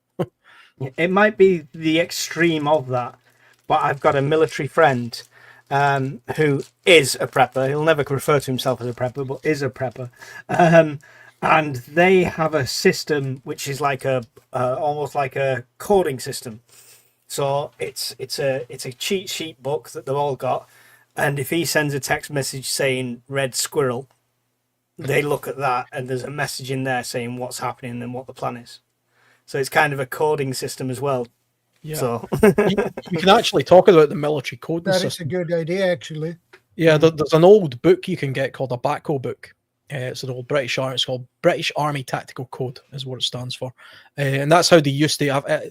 Nowadays, they use Bowman and things for their communications. But back in the day, they used this physical book. And it's literally just a way of like deciphering messages you've sent to each other. And you can get them on Amazon and stuff now, and eBay and things like that. And you can make them up yourself. If you were genuinely concerned that you had a communication system set up with your relatives, but you were concerned about it being intercepted for some reason, a BACO book is something you can use to get around that, because it's literally like an encryption method. You can write, it's like Morse code, but you don't need to learn Morse code. It's just, you all have the same key, you all have the same physical book, so something to look at. So MEM just put a comment in there. I don't know if you can see that one, Shadow, because I think it might have come in from my channel. Disagree about having the same bag. Do you all need an entrenching tool? Do you need a tent, a stove, a saw? Probably everyone has some kind of medical kit. Probably need one. You're right, and there is things that would be team tools, as it were. So I might have an entrenching tool on my bag, but I'm with Alan, who happens to be in my family, and he's got the tent attached to his. So there'll be individual items that are shared, but what we're talking about is there's no point Alan carrying all the food for all of us. It makes no sense. You putting it high risk all in one place. So we would all have food. We would all have a dry kit. We'd all have a medical kit. So the setup is the same, but you're right, community tools would be shared. I think if you're talking about heavy community tools, then there's definitely a methodology in place for having shared tools and things like that. If you as a family unit have decided that you've got a family tent, I have a family tent, I've got a wood burning stove for a tent, that's a heavy item. We can't each carry one of them, so that's a separate singular item. But the notion of having a bag that's identical and everybody's the same, my argument would always be, yes, you should have a bag that's identical, and you should all have an entrenching tool, you should all have a knife, you should all have your own sleeping bag, you should all have your own means of shelter, you should all have your own small amount of food that you require. The reason being, because if you lose one of those bags, everything you require is in another bag. Also, you should always, when looking at individual survivability, it has to start with the individual. You have to look at yourself purely as an individual and say, what do I require in order to see my survivability through this particular situation? If every single person does that, then even when you come together as a unit, you might be carrying some redundant items in terms of things like entrenching tools, but individually you can all work as an individual unit. And so I would always go by the mantra that you should have your own individual survivability pack. And so yeah, doubling or trebling up things, yeah, do it, unless it's a very, very big item. There's nothing wrong with having 3 entrenching tools if they don't weigh too much, because you might lose the bag. Yeah, might lose Alan off the side of the cliff. Exactly. I mean, that does happen. Again, talking about the military a little bit, every soldier in his personal kit has a means to get through 24 hours. He has his own basher, he has his own food, he has his own brew kit, etc. But 3 or 4 guys together, they don't, when it's brew time, they don't all crack open their own brews. They make one brew and they kind of share it. Or two people will sleep under the same basher. That means one person doesn't have to unpack it, etc. And you can kind of go by that methodology. The only thing you probably don't want to share is medical kit, because that's purely individual. But by having your own separate system in place that you can your own personal survivability, that makes you a stronger single unit than it does if you were to split things up. Because once you start breaking up things and splitting things up, you start realizing one part doesn't communicate to the other part if you lose a part. It's much better that you're all separate cells, if you get what I mean. Yeah, I'd agree with that. The shared tool thing would be like heavyweight items, like you've big got an tents, axe, you've got a spades, spade, pickaxes, yeah. So I hope that kind of answers you there, Mem. Or if you've got an argument in return, feel free. Shadow, do you have a communications plan with other people, or are you quite singular there? Well, I'm more singular at the moment, but I need to figure out a communication plan. Actually, I have only a PMR radio, but I have actually a pair of them. But I'm back. But I need a radio that reaches longer range than my handheld ones. So I figure out to probably buy me a CB radio, 69 megahertz, which is license free as well. Yeah. And that 69 megahertz reach have a longer than 27 megahertz CB radio. So 69 megahertz, that's more into like the police band, isn't it? I'm not sure. I'm around not here, sure. I think it is, because we're CB radio's only up into the 24, and that's it. Channel 40 is like 24.2 megahertz or something. That's as far as it'll go.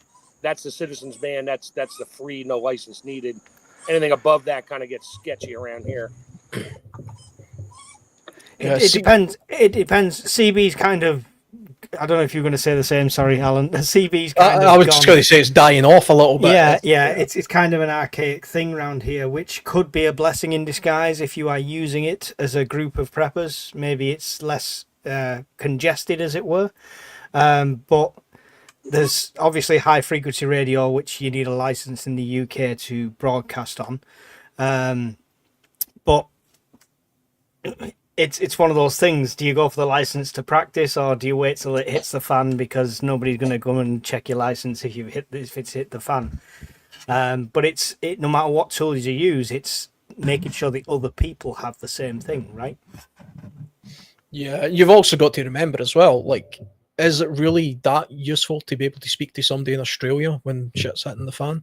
I mean, it might be kind of good for a little bit of intel, but in the real world, is that really going to benefit me sitting in Scotland, knowing what's going on in Australia or wherever?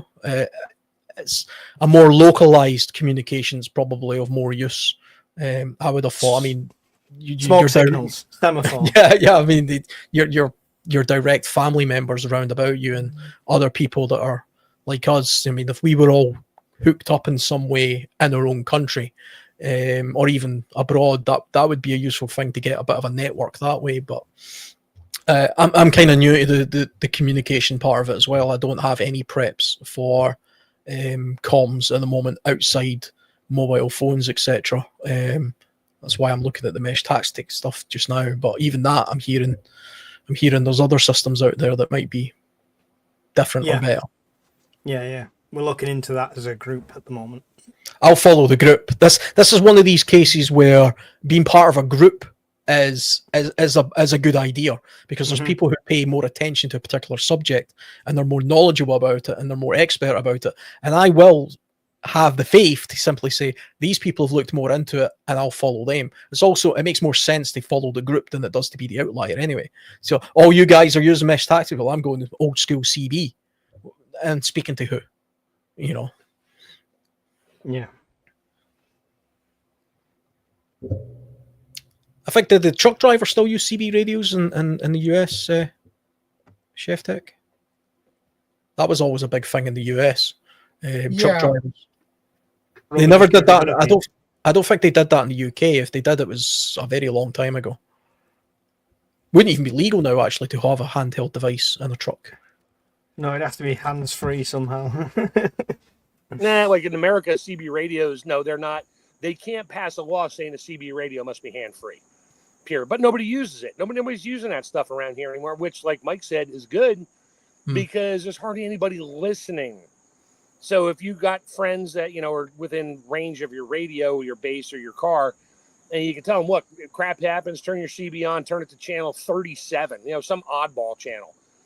And people can still hear you. That's the thing. It's a public radio, so they can still hear you, so you don't want to give yourself away.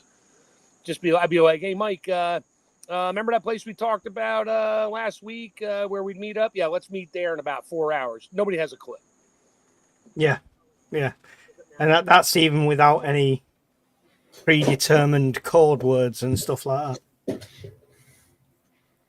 I think if you had a very small localized network, you could probably use just about anything radio communication wise if it was purely just like you and your 5 mates and you all lived within 50 miles or whatever.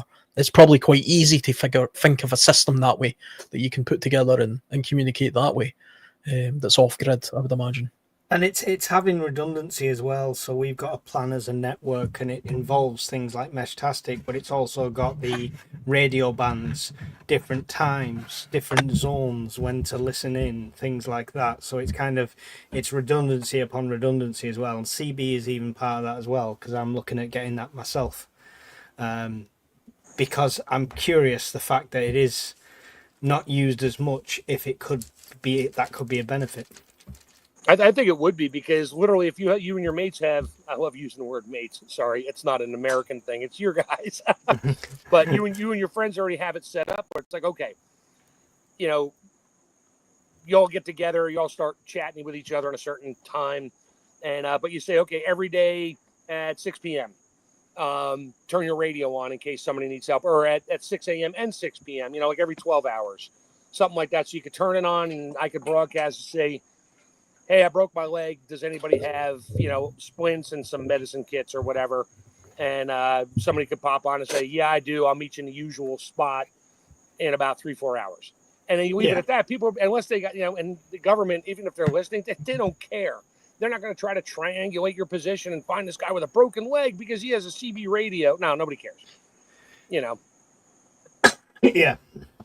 Yeah, and if it's that kind of situation where you're relying on that over 999 or 911, then it's probably the people with the technology that could pinpoint your location are nowhere to be seen anyway. Yeah, they're all at home trying to figure out what just happened and what to do because they weren't really prepared. But yeah.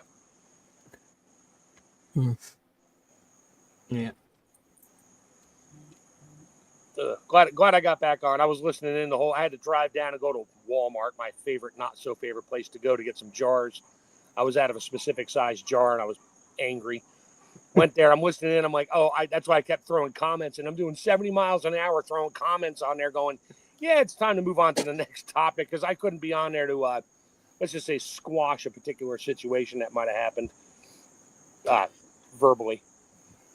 Yeah. I think, thinking about the communication thing as well, I mean, the only other thing I can think about is the old runner type system, the old messaging system, the way they used to do it way back in the old times, where they had a dedicated runner. And it kind of links back to what we were saying earlier, where everybody has their place. That might actually be that there's like some 14-year-old kid who's a fantastic BMX rider or something, and you say to him, well, you know what I mean, your job is to take this message to the next town and give it to a specific person. Give it to or see if they've got these specific resources that we need, and we can trade them these resources. So you've got runners basically, like way back in the old days. People did that for centuries. Long before that they had a proper mail system or any kind of back during that time. They had runners, but they also didn't have. I mean, we could potentially, we can go down that rabbit hole. We could potentially have roving gangs that see some guy running or riding a bicycle with a message, and he may not get there, or she.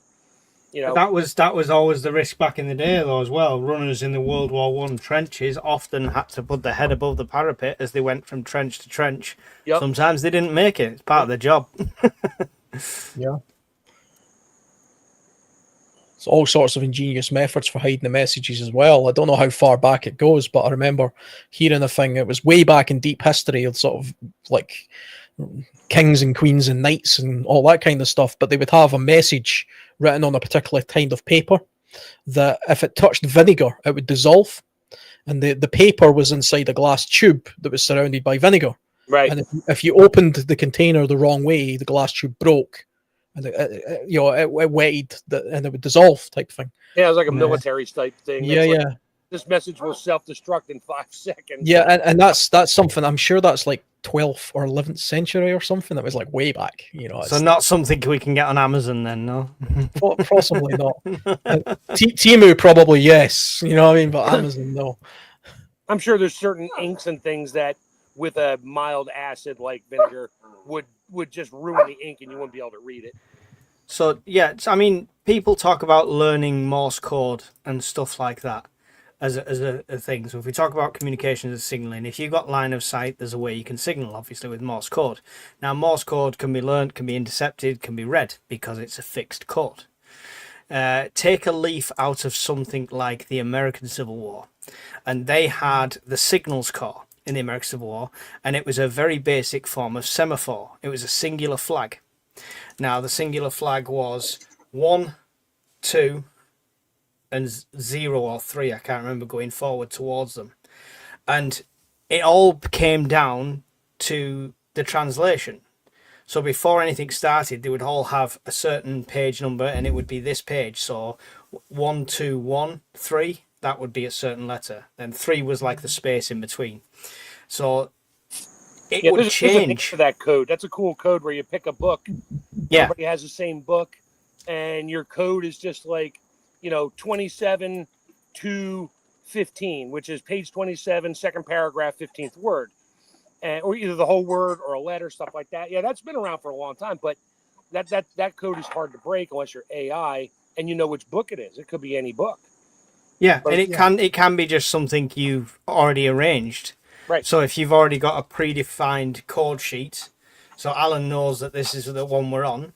If that's compromised for some reason, we go to blue instead of red, and blue is a totally different code where A, B, and C are something completely different. But there's a very simple way of doing that, and Morse code is great. It's a good thing to know, just like the phonetic alphabet, but it's not something you could communicate securely with, in my opinion.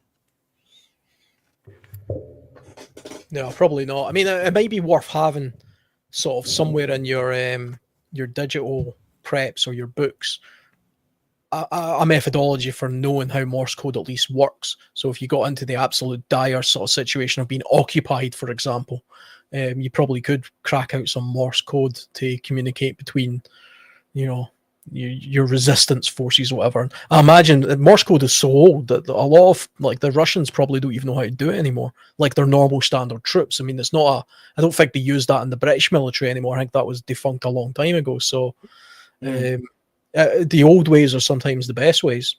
Even the flag thing, that when you were talking about that kind of reminded me of how they used to communicate in ships. Old tall ships used to use flags and different kinds of flags, and there's multiple types of that kind of semaphore using flags, and they did use it on the ships as well during the Civil War. Like they had the ironclads as well as regular ships, and it was exactly the same system used throughout them. It's very easy over a distance. The flags were a giant red square with a small white square in the middle, and then the opposite side would be a giant white square with a red square in the middle. So like opposites, but it was designed so it doesn't matter if there's sky or green or anything behind you, you can see it from that distance. Yeah. I mean, battle standards, the banners and stuff that troops used to have, those were to communicate a long distances, and then they had drums, for like nighttime and fog and stuff. And then eventually they realized that the bugle was actually better than drums because it would carry for a longer distance, and that's why in the British Army the light infantry's cap badges are bugle, because they were one of the first infantry mechanized troops to use bugles rather than drums.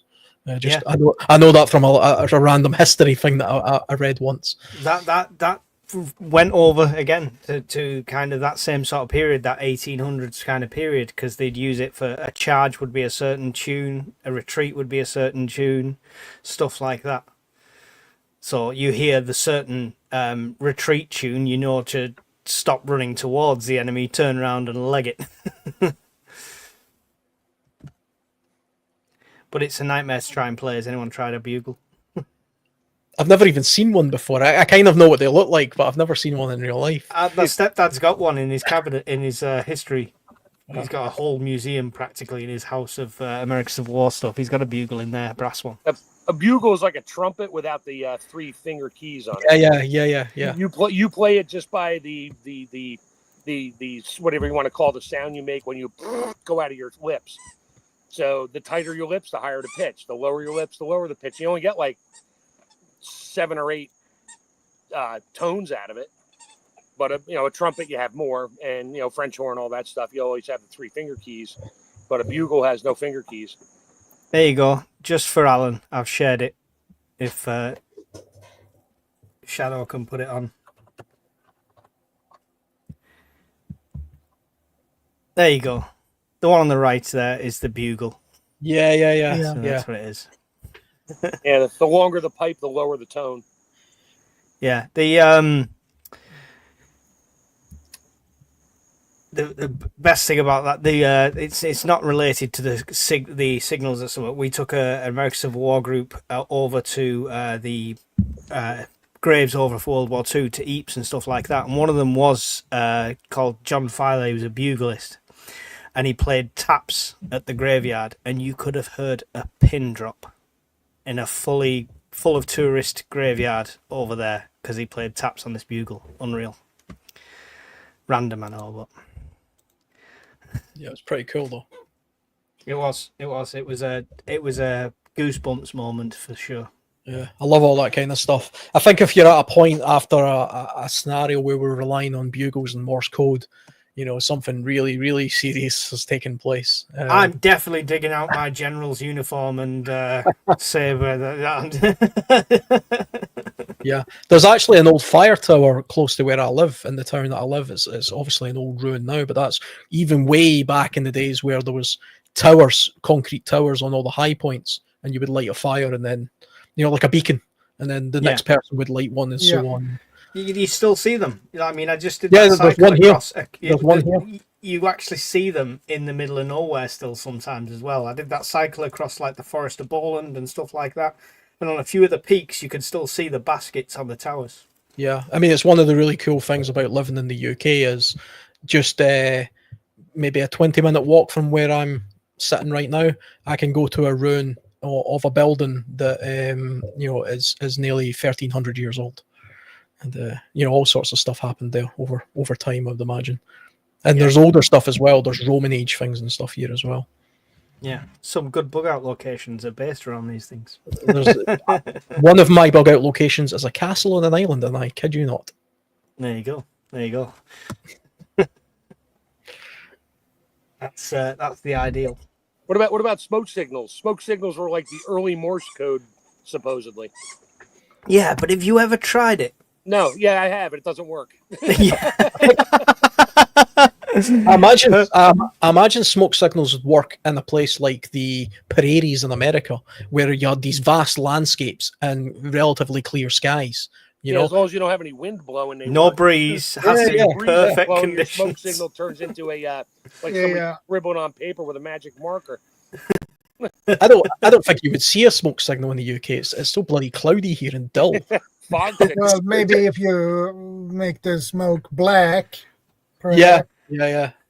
Or red. Throw a piece of a rubber tire in your fire. That'll make it black. Yeah, I'll pass on the smoke signals. I think there'll be, if it was at a point where we were using smoke signals, I think I think everything's already burning. That's the point. I would start training a pigeon, I think. That was my thought. Carrier pigeons work well. Yeah. I got gas, Shadow. Yeah. See the thing about carrier pigeons, right? I know I was kind of joking when I mentioned that, but see, when I think about it, if you know somebody with a loft, a pigeon loft, and because I don't know much about racing pigeons, but I do know that they're quite easy to train to go from loft to loft. So simply identifying people that have racing pigeons and already do that is a useful prep to have, especially if it's in your town. Yes, certain pigeons only go one. Most pigeons only go one way. So the way you go back to home is you throw it in a crate, you take it out 150 miles away, you let them all go at the same time, and you time them when they come back to their coop. In the World War I, they had bi-directional pigeons where, a pigeon would get let go. One guy would carry it out and let it go, and then the other guy would put a message on the pigeon when it got to him and let it go, and it would go back to where it came from before. It would go back and forth. But if that guy moved more than 100 yards, you lose the pigeon, because the pigeon would just come back and sit there and get shot. All I can think of is Blackadder for this whole thing.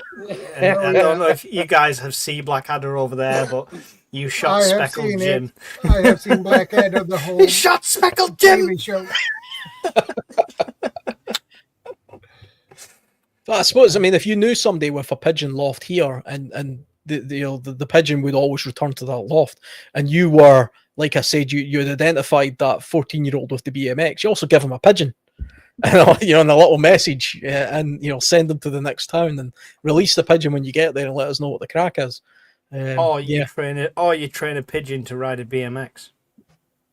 That's next level. You need a little motorcycle helmet for them and a little. I just woke up one of myself as well. Oh, thank you, Renegade Preppers. That's really appreciated. Sorry, what did you say, Mike?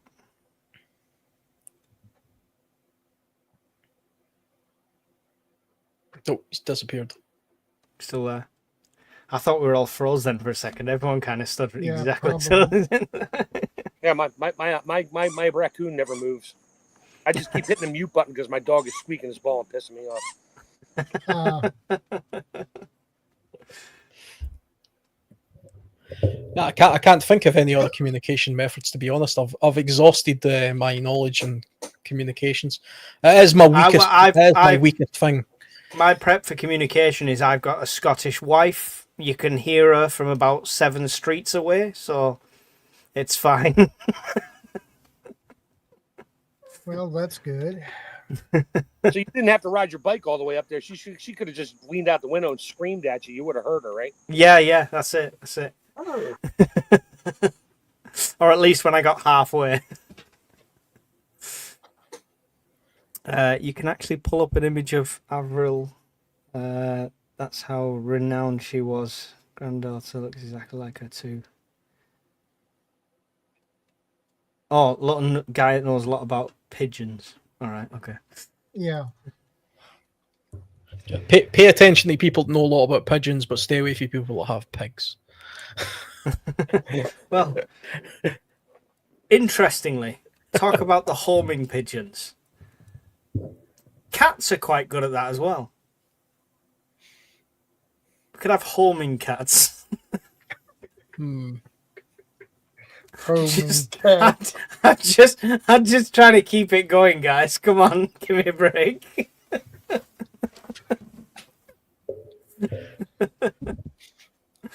I don't know. The only cat I'm aware of would just lie down and sleep somewhere. You wouldn't see it for a week and it wouldn't have moved more than 10 yards. Go get help, kitty. No. Do it yourself.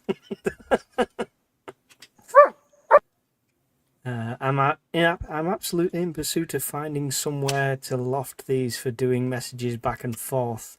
They are racer homer mix, so they have very high likelihood of staying back and forth between two.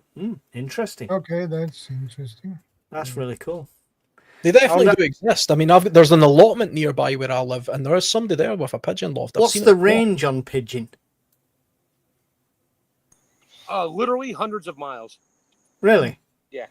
There you go, Alan. We'll set it up. I'll grab some pigeons this end. You grab some that end. I've rescued pigeons when I worked at a dealership after a storm. They always seem to come flying into the shop, and they would they ran into an electrical line or they got caught in a windstorm, and they would come in and they always had tags on them. This is back when the internet was like a baby, and they would come in. They always had armbands on, 1, 2. Sometimes they had 3 armbands on them with numbers and letters and things, codes, and for who owned it. And I would put it in a crate, bring it home, never take it outside. I always kept it inside. And sometimes I'd find out who the owner is. I'd call them up. They'd be like, take it outside and let it go. It'll come home. I'm like, okay. And one of them came, I caught it. And it was literally walking around in the dealership. And I just picked it up, brought it home, found the owner. And where was I? I was in Maryland at the time. And he was in Arkansas. He's like, you found my pigeon in Maryland? He's like, well, there was a big storm that came whipping through last month, and he must have gotten caught in a really bad wind and blew him so far off course he couldn't figure out where he was. He's like, just take him out and let him go. Well, I took him out, let him go. Or took her out, let her go. Never left. And I called him up. I was like, dude, she's not leaving. He's like, I keep it. He's like, fine. I got 100 of them. I ain't worried about it. I know which one it is. I'll just knock her off. If she ever shows up, I'll let you know. I'm like, yeah, we used to take her. I built a nice little outdoor crate for her, cage, and she lived there, and I would let her out, and she would fly up on the roof, and she'd land on my shoulder, and it was like having a parrot. And I loved it. The kids loved it, and I just had. And then it got picked off by a hawk in my backyard. Oh, I was not happy. Another thing about carrying a message that way. I mean, it's slightly more modern, but drones have got some incredible range on them now. I was looking at the DJI Mini 4, I believe. It's got a 20-kilometer range. Now, you could fly a message 20 kilometers and then charge it up, at that point and could, fly it back, I'd imagine. But apart from just being a really good reconnaissance device, you can also attach small messages to them as well, I suspect. You could probably some of these programmable drones, you could literally program it to fly the max distance and land at a spot, and your buddy's there, and he could take the drone, hook it up to the charger, get it charged back up, and push a couple buttons, and it'll fly it all the way back to you. I mean, and it doesn't need, it doesn't have to be on Wi-Fi or anything like that, or your Bluetooth or your phone or whatever remote control they got. You can just program it as long as it has some kind of way to figure out where it is, cell towers or whatever. You can fly them back and forth if you wanted to, but I don't know. I know it exists. I've never seen one or heard of one, but I don't think it's difficult to do if you're a programmer. Yeah, I've seen I was reading a military intelligence report a while ago about the conflict in Ukraine, and they have fly-by-wire drones. It's a very, very small fiber optic tether, so they can't be jammed and things like that. And the range on them, unbelievably, was about 40 kilometers, I believe. It was a very, very, very long tether. But these tiny, this thread-like fiber optic cables is all you need to be able to fly these drones that kind of distance. I'm sure it was 40 kilometers. Somebody could look that up and correct me, but I remember hearing it and thinking, bloody hell, that's a long way. And every time when the drone blew up or fell down, now you have this 40-kilometer long strand of fiber optic glass laying across everything. I'm sure somebody would be like, what the heck is this? Like a spider web. Oh, there's actually lots of videos of troops in Ukraine, with bits of wire and stuff hanging over their vehicles where it's happened. It's a real problem there. It's part of the evolution of drone warfare, tethered drones. Interestingly, one thing, I was just looking at like historical methods of communication to see what we missed. Apart from cave paintings and hieroglyphics, I think we covered most of it. But one that didn't even come up on the list that I just thought of is something that could potentially be used if you had that local community afterwards. If you had World War II-esque field phones, they ran and powered off a crank and you just ran a cable. So there'd be some effort in running a cable from A to B within a small community, but you could quite easily set up a communications network with something like that, even if it was just A to B. Yeah, that was the ones where they cranked the handle a certain amount of times. Everybody's phone on that network would ring the same tones, but say it was like two shorts, a long and a short, that would be me to pick up the phone. And but everybody could hear it if they hooked into it. They could hear it. They could hear what you're talking about because the cables just went everywhere. But I would pick it up and it would be Mike saying, "Hey, I got a broken leg. Bring me some splints." Okay, click, hang up, and now off I go. The whole network, if somebody got a hold of one of those phones and heard it ringing, they could also pick it up. I guess technology took over a little bit when you did certain pulses. It only went to a certain phone, maybe. I don't know. Yeah, well, it went to the start. It was to a telephone exchange, right? And they would physically connect you from A to B. But I mean, with this, I'm thinking like, if it was just, for example, you had a housing estate and there was a front gate, you could have a wire running from that all the way up to the back watch Yeah, posts. like an intercom, basically. Yeah. The military, I know the British military right up until the 2000s. I don't know if they still do this, but they had a hardwired communications device that they would use in their camp, and the cable they would run was called D10 cable. It was just a thin cable that on a coil you literally just ran it between sort of, within the perimeter. You could get quite a distance, so it's a little bit. Also, remember that movie? Is it Enemy at the Gates, where you see the poor guy on his back? Yeah, the reel. He's got the reel on his And back. he's crawling and he's getting picked off by snipers and stuff. But I mean, that was back then. That was one of the only ways you could communicate with each other. But I suppose they didn't really have a lot of wireless technology back then. Yeah. But then that can be intercepted and jammed. Aquatics point then. Sorry. The one you pulled up there for aquatic, Shadow. Smoke for emergencies. I had a thought there that you've got companies in the UK, I don't know, you'll have the same, I'm sure, in everyone else's country as well, like Enola Gay, who do smoke grenades. Now, not that I'm saying we're going to need smoke grenades for any sort of tactical thing, but they have a massive range of colours.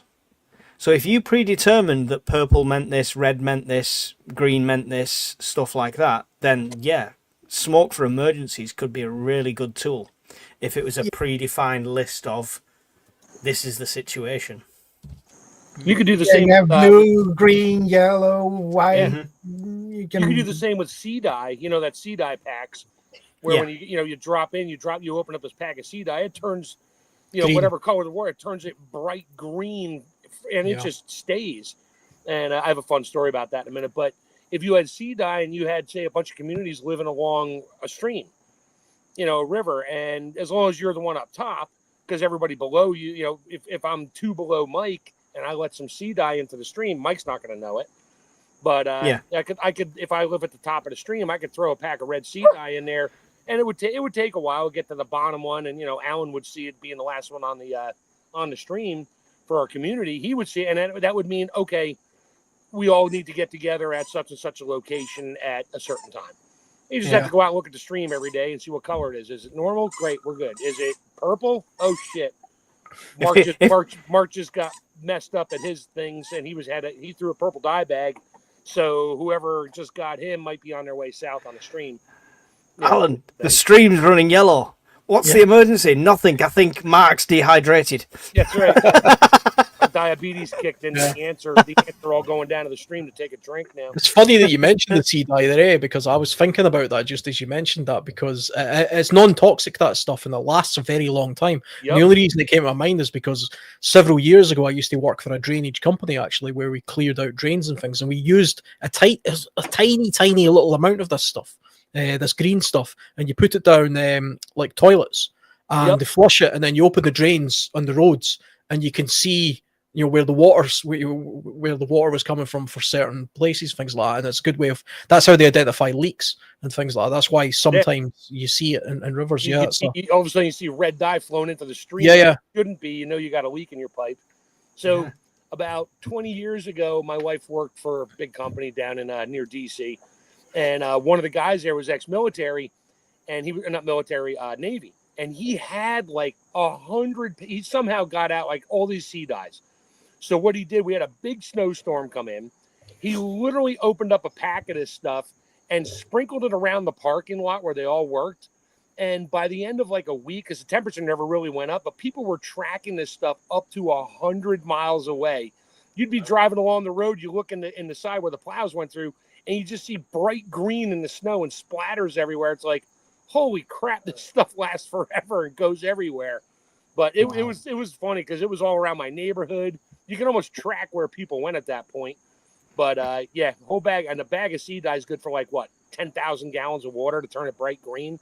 Yeah, that's the stuff they use. What's that city in the US that on St. Patrick's Day they turn the river green? Oh, that's Boston does that. Boston, They use the same stuff. Yeah. For St. Patrick's Day. Come on, man, you're in Ireland. I'm in Scotland. We don't Scotland. have it. Oh yeah, well, whatever.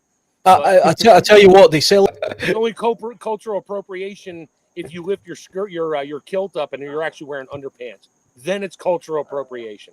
How dare you swear at me like that? Hey, dude, I'm Scottish. I know what clan I came from way back. I think we talked about this before.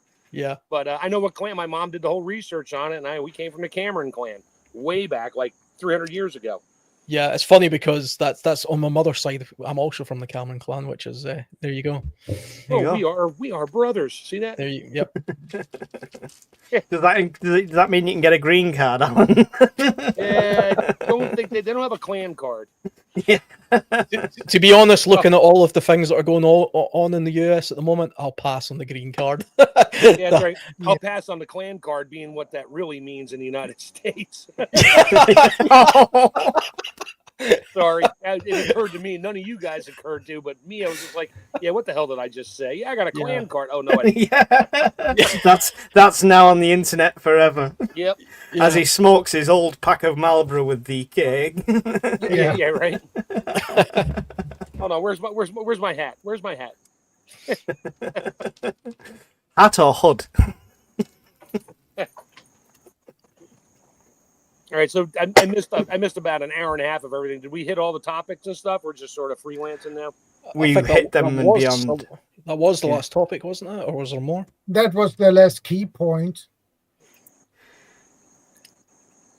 I missed the first key points. What were the first ones that I missed? That's because you were shaving your legs. The first key point was what to do when returning home. Gas leaks, downed power lines, structural damage. Walk in, light a match, pray. Yeah. I'll tell you, look for a gas leak with a match. That's it. Yeah. I think it was really just a case of a sit rep sort of situation awareness of what's going on and adapt based on that and look out for the secondary things, the secondary dangers. That's probably the biggest takeaway from this whole thing, right? Everything we talk about, whether it's communications, whether it's downed power lines, whether it's anything like that, it's all going to be, what's the first thing you do? Evaluate the situation. Yeah, I think Yeah. Bob would know this, like on his side of the country, because he's on the totally other side of the United States from me. But for an earthquake and stuff like that, if you have natural gas in your house, which I do, you really want to know where your main comes into the house. I know where mine is, and you only need an adjustable wrench, like a big one, to put on the little 90-degree shutoff to turn your gas off. And I almost did it once because something, I forget what was going on. This is years ago at my last house.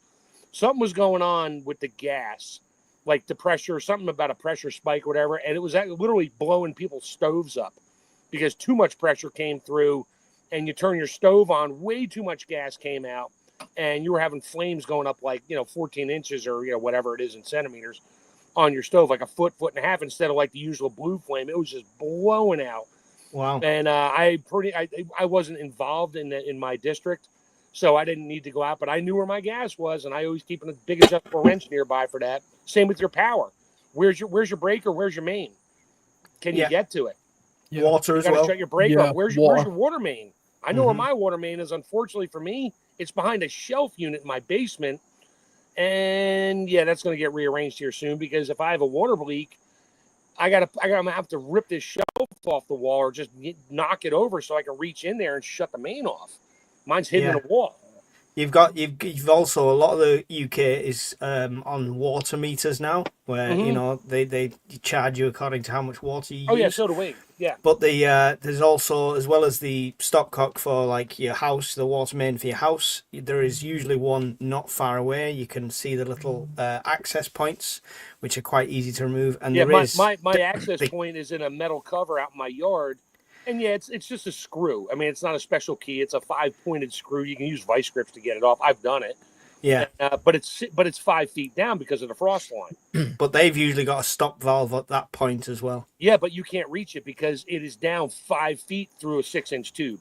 You can see it. You can't reach it unless you have a special tool, which they use to shut your water off if you don't pay your bill. My water main shut off for my house is actually just inside the house where the main comes in. Well, we have that, but they can't shut you off in the UK even if you don't pay your bill. It's illegal for them to shut your water off. Yeah. Wow. A commercial premises, they can shut your water off. At a residential premises, they cannot cut your water off in this country. Hence the reason the water board has so many problems with people not paying their water bill. Not paying it. What can you do? Shut me off? We can turn the pressure down. It's definitely a good idea to know where your water shut off thing is. Years ago, with the first flat I lived in, I burst pulling a washing machine out. I burst the hose, the water goes in, and the pressure, I couldn't rejoin it, so it was just pissing all over the place. And I had no idea where the water stop off thing was. I actually phoned my dad, who lived in a similar house, and he told me where it was. And I kid you not, it was in like a little cupboard where the gas boiler was. And it was down at the bottom, and he was saying, yeah, it's right down there at the bottom, and you have to turn a tap. The council had plasterboarded over the top of it. Oh, jeez. So I had to break the plasterboard to get into this tap and then rummage around. At the same time, my entire flat was being flooded. Ladies and gentlemen, government contracts sold to the lowest bidder. Yep. That's how it works. Wow. Hey, and nowhere. If you're on I have a basement, and I know where my clean out is for my sewer drain, where all the pipes flow into this before it goes into my concrete pad and out the front of the house somewhere. But I know where my clean out is, because that can have, you can get a clogged pipe, and yeah, it's going to be a disgusting mess. It happened to my uncle once, and we had to clean that up. But yeah, we pulled his inspection cover for the clean out, and half the neighborhood drained into his basement because it backed up in the street, and they forgot to pull a concrete plug out of the sewer. He was in a model home, and we didn't know. They had lived there for 6 years and flush. And all of a sudden, we're there for Thanksgiving with like 30 of us, and all of a sudden the toilets aren't flushing anymore. Nothing's working. Everything's backing up. So we're like, oh, let's just go check the plug. Yeah, we spent all of Thanksgiving wearing rubber boots and clothespins on our noses because it was 5 years of sludge coming into the basement. And fortunately, it was a downhill run to this outside door. We opened the door. We're just squeegeeing the shit into the yard just get it out of the house. It was vile. Just imagining how that conversation was going. So, Mike, what are you thankful for? Yeah, Clothes pegs. clothespins. Meanwhile, all the women are still cooking dinner upstairs. Oh, yeah, that the appetite would be gone. But that's a Yeah, good place to know in your house It was kind of for gone. the opposite reason. If you had to block it purposely, like I used to live in a terraced house that was at the bottom of a hill, so everyone's waste, if the water system went off, would be coming my direction. So knowing where to block that from coming in is also a good thing to know. Yeah, for where I live now, it goes out my basement, but I'm uphill from where the main pump is, and it's I'm like one of the higher ones in my neighborhood. It's probably like 6 houses higher than me, but there's like 80 houses below me, so I'm not overly concerned about flushing my toilet if there's no water supply. No. I can literally just get rainwater and throw it in a tank and flush the toilet if I have to. And somebody else there's probably going to be a giant pond of poop water down at the bottom of the hill here, but whatever. Well, the wind doesn't normally blow uphill, so I'm kind of good there too. By the time he knows who to blame, he'll have already died of dysentery. Yeah, that's right. I'll be out of my cabin crapping in a hole that I dug. Oh man, you need a hazmat suit to get through that. Oh, Yep. Oh yeah. and a gas mask.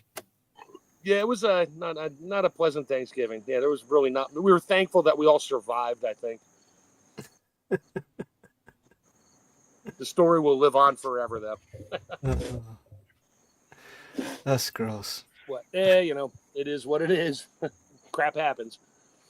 Yeah, Oh, yeah. literally. Literally. It's the fact it's on Thanksgiving as well. My appetite would have gone. That was the not so fun fact on that one. Yeah. I love Thanksgiving as well. I used to have a friend from New Jersey when I lived in Wales. She was from New Jersey originally, and she used to make Thanksgiving dinner, and I've never had such a sweet meal. Everything's got sugar in it, and it's just unreal. Yeah, except for the turkey. I don't put sugar on my turkey. No, I know, but the whole thing was like a dessert. It's like the carrots themselves were like desserts. Candied carrots and sweet potato pie and candied cranberry yams. sauce. I know. Yep. I'm well versed on Thanksgiving dinners. But we don't have anything like it. The closest thing we have to something sweet is a bit of cranberry sauce on the side. I think that's about it over here. Yeah.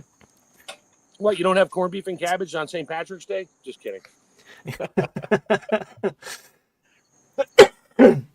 No, we have special offers in Wetherspoons. That's all we have on St. Patrick's Day. Special offers in Wetherspoons. Yeah. Dodgy hats and overpriced Guinness. Yeah. Overpriced warm Guinness. Let's get it right. So when are you all going to pitch in together and get yourself a freeze dryer? Well, listen, every penny's right now. Every single penny I make 5,000 pounds to get a freeze dryer over there. Yeah, well, I'll get one eventually, but every single penny I make through the channel, through Amazon, through anything now until next year is going into the get off grid pot. So there you go. That's the plan. As soon as I'm off grid, then I can start thinking about saving for other things.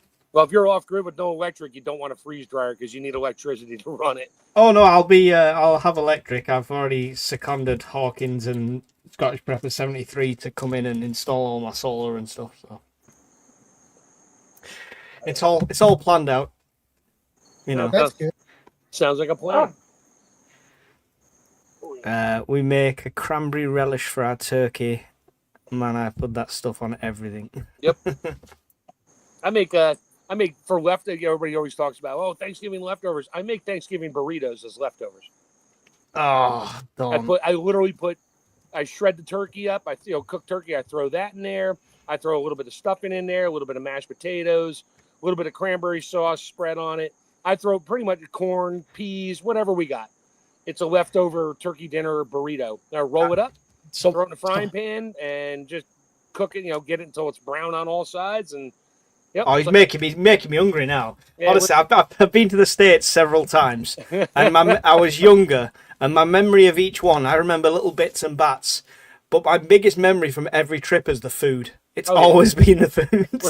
Tell you what, something that's better than cranberries, and Shadow might back me up here, is lingonberry sauce. Very nice. Oh, lingonberry, I've had that.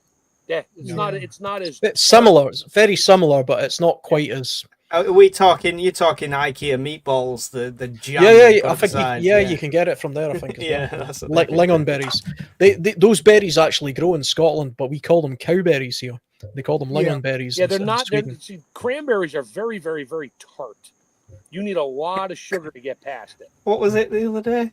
Somebody said the missus said somebody said it. With cranberry juice. It's the only drink that makes you feel like you dry mouth. Yes, something it like does. that. Yeah, regular cranberry juice unsweetened. Yeah, it's Yeah. brutal. Most of What the was it? Most of the stuff around here has sugar added to it.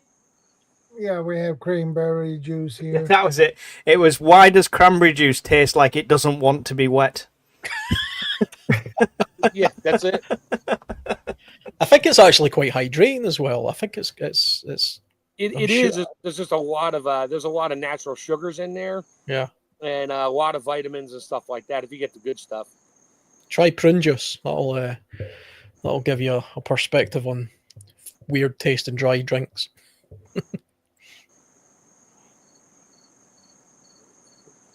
Why? She wants to know why am I making my cranberry anything so full of sugar? Well, just the cranberry berries.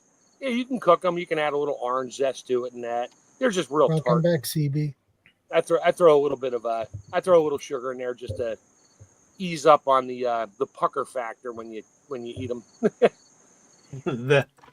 Yeah. Oh, my left eye is stuck shut. My right eye is hearing.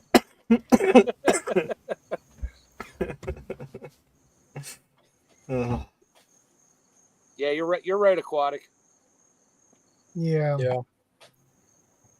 The more alkaline your food, the better it is for you. The more acidic your food is, the worse it is for you. Is that crickets I can hear in the background? Are you on your porch or something? I'm on my deck. It's my dog coming up the porch and clacking away on the deck boards. No, I can Oh, hear you're the here. yeah. I can hear crickets. I have. Yeah. I'm sorry. Yes, it's just I hear them all day, so I ignore them. Yeah, I got crickets. I love that sound. Yeah. That's my go to sleep when I'm camping. I if got can hear crickets, that. cicadas. I have peeper frogs. Well, I don't have many around here, but at my cabin at night, you go deaf for the little peeper frogs. They're everywhere. You can't think straight because they're so loud. Wow. You must tune out for that though. You must get used to it. Oh, I do. Yeah, like I used to live next door to a railway line, and I stopped hearing the trains that often. I can't believe you can hear the crickets through my iPad, but yeah, now that as soon as he said something, I was like, oh yeah, I got crickets here. I forgot that. Yeah, I've always liked the sound of them, but we don't actually have them in Scotland. They don't make a sound like that. So we don't have wild. They have sounding midges that just devour your face. Yeah, we've got legs. something much worse. we have ticks and midges. That's what we have. We got cicadas here too. It's cicada season. Yeah. So when they start buzzing, and they'll always buzz right over my head. You can't hear anything except that buzzing sound from a cicada. Yeah, when I was in the States a couple of years ago now, we were actually lucky enough to be there when the cicadas, it was the ones that come out like every 20 years or something. Every 17 years, they're red and they're hideous looking. Yep. I was there when it happened. I've got it on film. I've got it on 4K film. I don't have a computer that I can edit it with, but one day I'll put that together because it was incredible. The noise was deafening, and they were everywhere. They were crawling all over the place. It was certain quite a sight. places about 20 miles from where I live during the last one. People would literally walk out their front door in the morning. You couldn't see the concrete sidewalk. It was just covered with cicadas. And they're just and they're alive. They would just literally just walk across them and crunch away all the way to their car. And you hit a swarm of them while you're driving. You're literally pulling over because you can't see out your windshield. Yeah, I think it was Missouri. I heard them. I'm sure it was Missouri. It was incredible. I still can't believe you can hear that. I just ignore them. Yeah, I can hear it. I like the sound of crickets. I think the only time I ever heard them at home was years ago when I was a kid. I had a pet tarantula. You feed them the crickets, and you would hear them at night. Occasionally, one would escape and be in the house for about a fortnight. Driving my mother crazy. I get crickets in my garage all the time. In the wintertime, I go out my garage. That's my studio thing. And I'll sit out there and I'll see and there's no food in there. and I'll see these giant crickets. I'm talking like 2 centimeters long, big crickets, just walking across the floor. Every now and then I'll try to catch it, pick it up, and put it outside. But most of the time they disappear, and then I got to listen to it for months. One cricket in your room is just annoying. A whole yard full of crickets, I don't know. I just don't hear it. There's so many of them going at once. It's just white noise. That's what it is. It's that kind of white noise, peaceful. Yeah. You worry when they're all silent. We were talking about that, I think, last week. It's like, pay attention to your environment. You hear bird noises and stuff that you don't really hear because it's always there. But the second everything goes silent, something's coming. Either an earthquake or an EMP, because they can sense that shit before we do. Yeah. And it's like all of a sudden the birds, we've seen it in movies and that, all of a sudden the birds go quiet. They're not flying. They just literally stop. And no animals are making noises. Dogs are acting weird. Cats are running for cover. And we're standing there going, what the hell's going on? And 30 seconds later, an earthquake. It happens out in LA all the time, or out in California. Good evening, Darren. Fort Worth, Texas would get a huge populations of congregated crickets.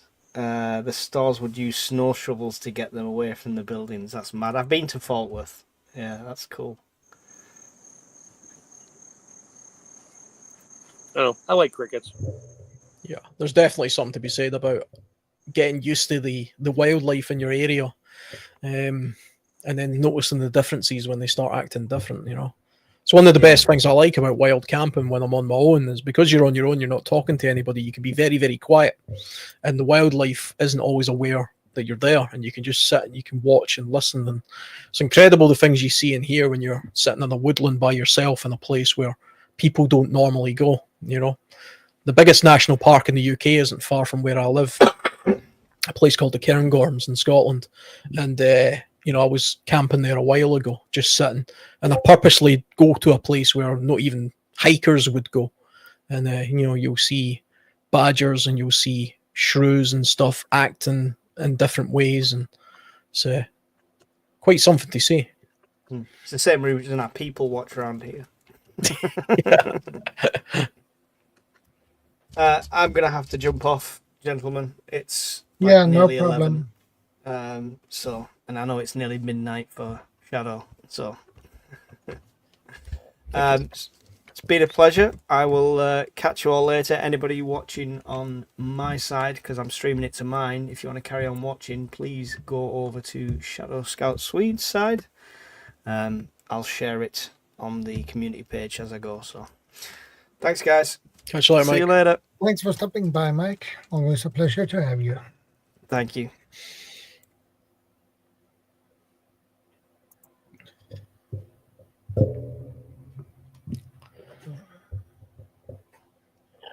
Was there another topic, or was the communications one? Was that the last one? That was the last final key point. So if you don't have another key points you want to share, fine with me. The only thing I can think of, once you get past all of the points, the 4 major points that we've went through, would be to take inventory of where you're at and plan for the next 72 hours of, okay, here's what this is the damage, this is what we've got, this is the situation, and probably after the first day you kind of know what's going on, and then you should maybe plan for the next 72 hours after that. Really go into overdrive as a 3-day plan from that point on, just to be on the safe side. You can extend it if it's a more critical emergency. I think even if it's a close call emergency, it's probably worth sort of having a 3-day action plan anyway in place, just in case. Hey, where'd Mike go? I step away for 2 minutes to check my potatoes, and Mike's gone. Oh yeah, he's away to bed. He's gone. Oh. That's right. It's late for you guys. It's still only 5 minutes to 6 p.m. over here. Yeah, it's 5 to 11 in the UK and midnight, I think, in Sweden. Yeah. And Darren says we may have a food shortage in the future. Yeah, I would Up in not Canada? be Yep. surprised. It's I coming. would not be Canada's got surprised. its own political things going on right now. I'm not going to Yeah. get into it because it's not a political show. So Mm. maybe I'll talk about that with Bob on Sunday night if he goes on Sunday night on his channel. Fried bugs. Yum. There's a lot of protein in bugs. Oh yeah. You know, crickets and things like that, and you know, the Far East it's common to eat them. I visited Thailand a couple of times, and They fry every bug over there. Yeah. I mean, it's a totally normal thing. I mean, I think they do it a little bit for the tourists, to be honest. You get scorpions on the stick and crickets and things like that. Something about I forget what's in the shells though. It's not good for our biodigestive systems in the shells. I remember somebody saying once, it's like they were horrified at the idea of eating crickets, but then they says, well, but you eat things like prawns, which are basically just insects of the sea. You know, so I mean, if you can eat a prawn, why not eat a cricket? If you're that way inclined to eat that kind of food. Yeah.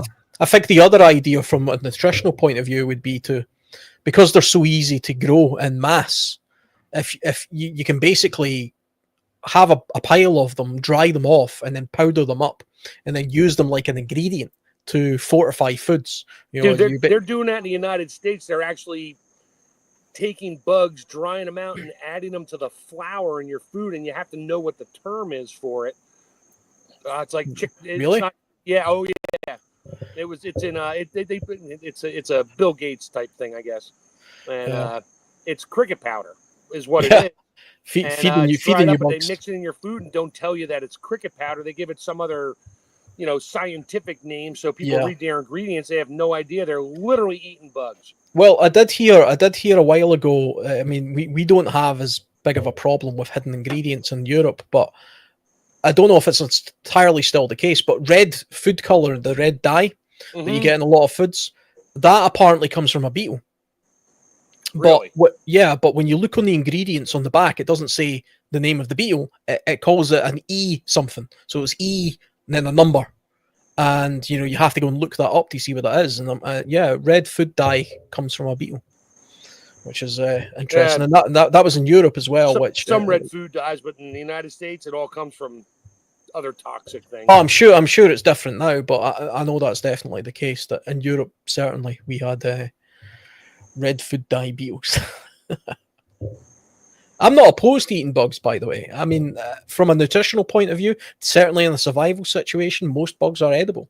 I just looked it up real quick. So cricket powder is known scientifically as acheta powder, which is ACHETA powder, or acheta protein. That's what they call it on our ingredient lists and like breads and crackers and things, or like your chips. Hey, Renegade. Hey, Ben. Hey, man. And, but that's what they call it. They put it on your ingredient list. They don't call it cricket flour. They call it acheta or acheta, whatever it is, acheta flour or acheta protein. Yeah, and they make it sound appetizing. Oh yeah, that way you don't think and go, why am I eating bugs? Yeah, thanks, Bill Gates. How you doing, Ben? There we go.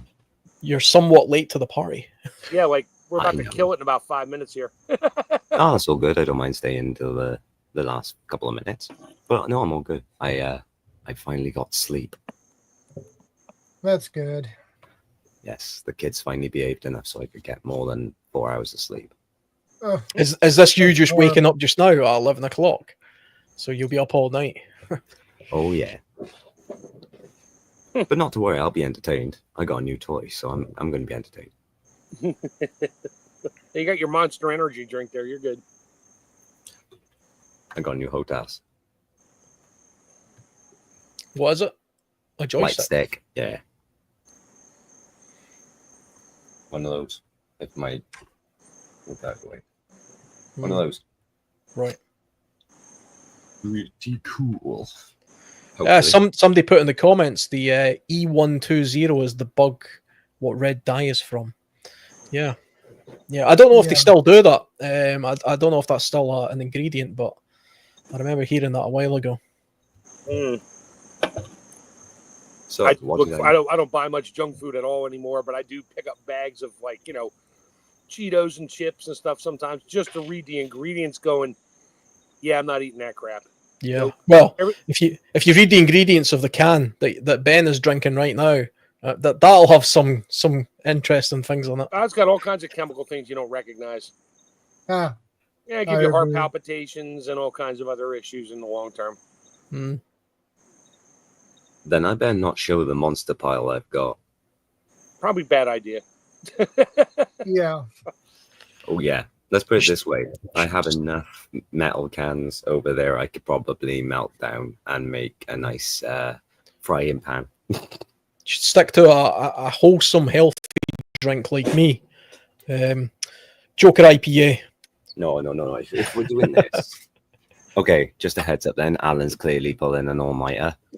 If you want to go sunshine. There. Oops. I can't show mine. My camera shut off. I prefer Labatt's Blue from Canada. And I'm in the United States, and it's actually cheaper than the American beers, which I find hysterical. Well, just wait till the tariff hits that. Yeah, I'm Probably. sure sooner or later. And I'll just make my own if I really want some. I am slamming them like I'm a thirsty camel. That's what happens when you're addicted to Monster and you slept just shy of 11 hours. I gotta catch up. Catch up with the world. Oh, don't. I've already had a quick look at what's going on, so that's going to be an interesting night on the run up to the alert tests. Yeah, I'm going to do a little bit of a live tomorrow for the first time while that alert takes place. You are? Yeah, put the notification on for that live tomorrow. Yeah, I don't have any software, so I'm purely just going off YouTube. So it's just a YouTube live, and I was only thinking about 20 minutes.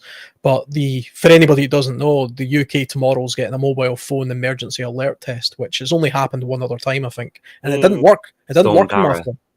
Yeah, it didn't work. So this time, what I'm going to do is I'm going to prop my phone up in front of the camera, and then I'm going to come on 15 minutes before 3 p.m., which is the time it's due to happen, and I'll chat a little bit about the research I've been doing into it, and then we'll see if it actually goes off or not.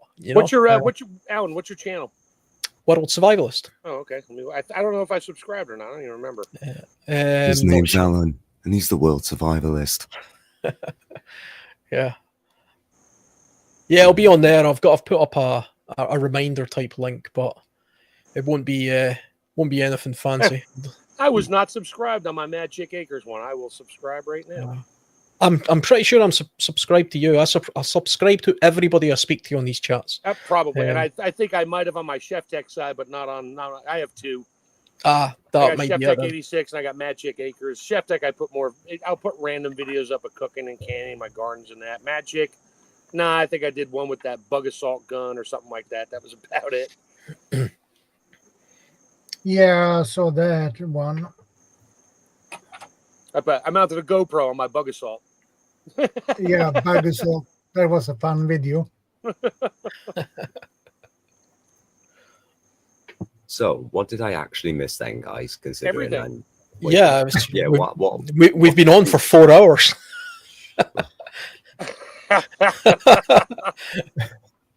I'm always late to the party. Basically, if you can think of what you would say for this topic of after the storm. Wait, yeah, is it after the storm? After the storm, steps to take immediately after a disaster. Yeah. Oh, okay. Natural disasters. You'll just have to rewatch it when the live finishes and go through it all. Oh, I will. I think we covered literally every possible topic known to man on the subject. Though we even started talking about carrier pigeons and stuff earlier. Yeah, I did manage to catch tail end of that because I put up a what's the SP velocity of a fully laden swallow. Yeah, got to get that Monty Python joke in there at some point. Carrier pigeons and smoke signals. Yep, that's the way of the future. Yeah. And native chants. Yeah, and bugles and whatever else you can do to get your point across to somebody 10 miles away. Just don't forget the rum. No, never forget the rum. Or in my case, Southern Comfort, but that's me. Oh, nice. Good choice. Man's got taste. Yeah, you know what? I may have some for me, but I stockpiled lots of other those little airline bottles of stuff when they're on sale. Yeah, I got a few 5-gallon buckets just full of those. I won't touch it, but they're there just in case, I need to trade it for something. And it never goes bad. It's alcohol. Yeah. What about you, Alan? What have you been up to? Just, I suppose, the usual type of stuff. I suspect it's getting to that time of year for me as an outdoorsman. I do a lot of stuff now. This is a good time of year for me. But what escapes is the light, so it starts getting darker early, so it gets harder to film things. So I'm trying to get as many survival related videos in as possible. I've got a review video tomorrow about a very cool water filter called the Grail. I've had it for 3 years, so it's a 3-year review of that. But yeah, usual stuff. Watching the seas, watching the air like you as well. Seeing what's going on. Hey, Ben, I got a way off topic question for you. Shoot.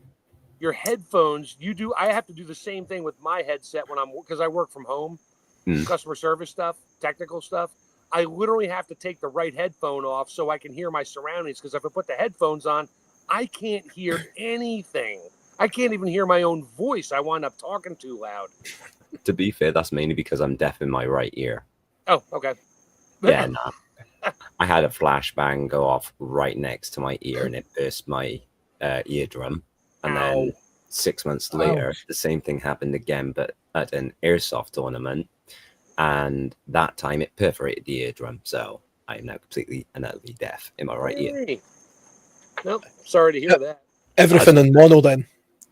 Yeah, but it gives me the best excuse ever. I have selective hearing then, because all I got to do is stick my finger in the other ear and I don't have to listen to the wife.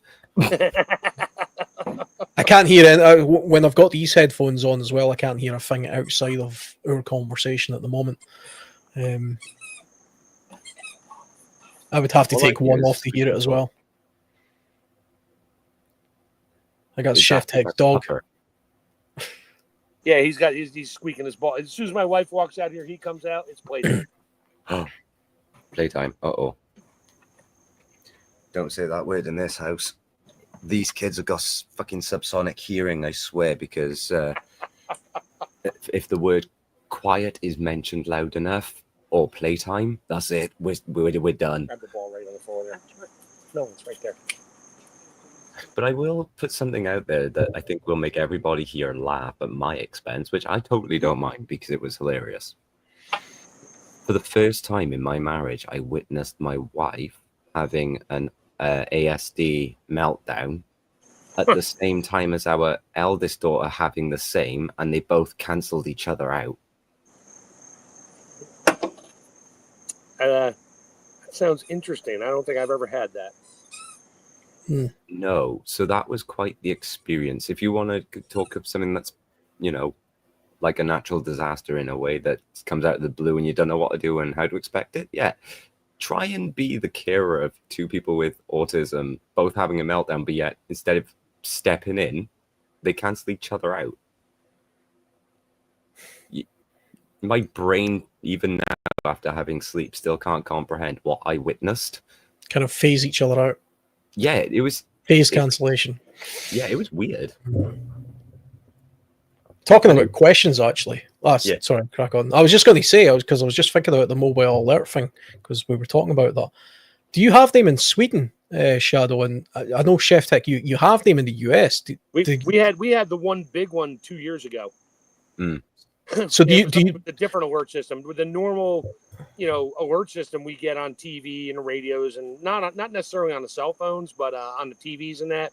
Yeah, we get them like every couple months. Just this is a test. This is only a test.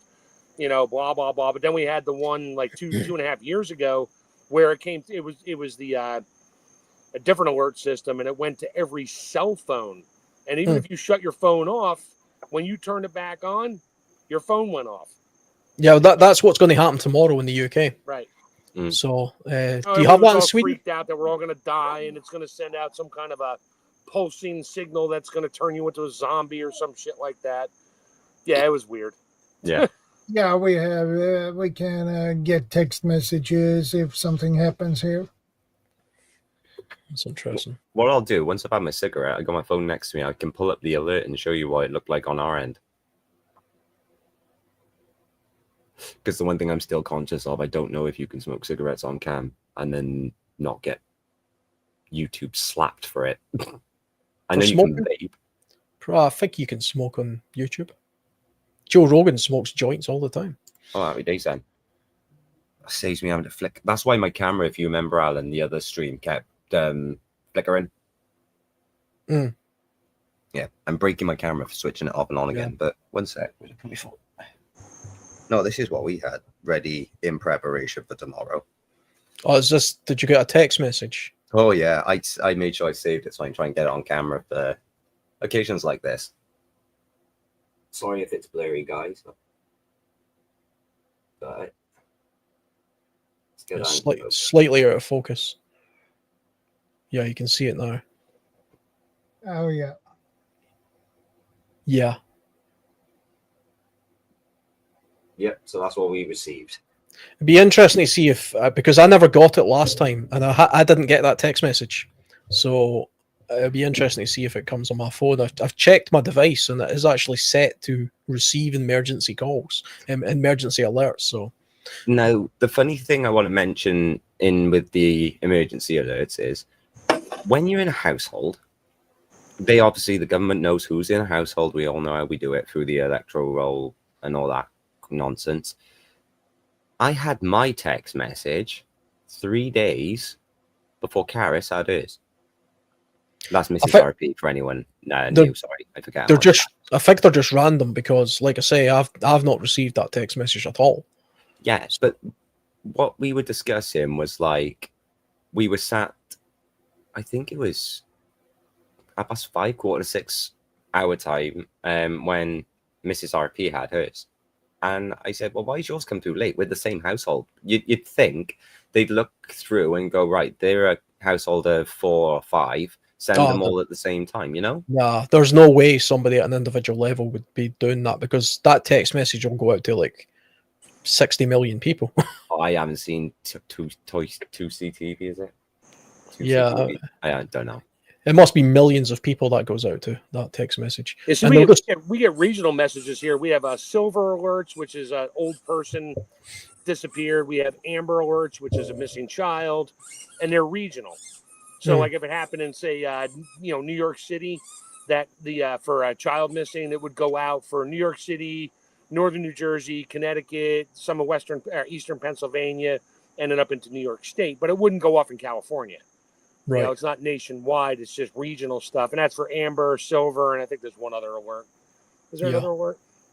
I suppose that makes sense for a country the size of the US. They have such regionally different. It means that your country's the same size as Rhode Island, so yeah, I get it. yeah, it's not quite as big here. I'm not sure what state the UK is actually the same size. I think Florida, maybe. Yeah, Florida or Alabama or something like that. I think from top to bottom we're about, I don't know, 9 or 1,000 miles maybe. So short of 1,000, maybe about 1,000 miles lengthwise. Oh, okay, well then it's a little bit bigger than that. Yeah. Yeah. Because it's 1,000 miles from the tip of Florida to the top of Maine up the East Coast. Yeah. That's about 1,000 miles. Yeah. Same as the population. The UK population is a little under 70 million, so not a massive country, but overpopulated for our landmass.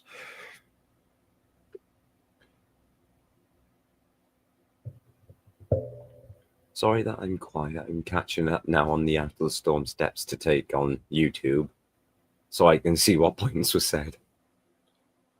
Much was said. Oh, yeah, a lot. Yeah, it's been a good episode actually. Quite enjoyed this one. There was we covered a lot of ground.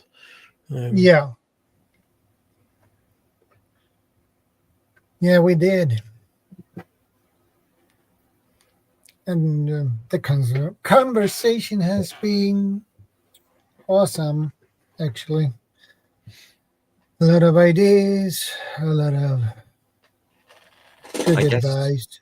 from what I've watched at the minute, a little bit I can kind of put sort of in on this is after a storm, the only steps I can say to take immediately if you want to go by like that exact second going forward is an LEW, which is to basically list everything you can see in either a mental checklist or what have you, or if you've got a note paper or a little note list of what you can see as your immediate dangers and what is, so like if for example your house took damage and a window is hanging off its pane, you know, Yeah, that's a risk of detaching from the property and being a falling hazard. So L, list, E, evaluate, and then W, work around.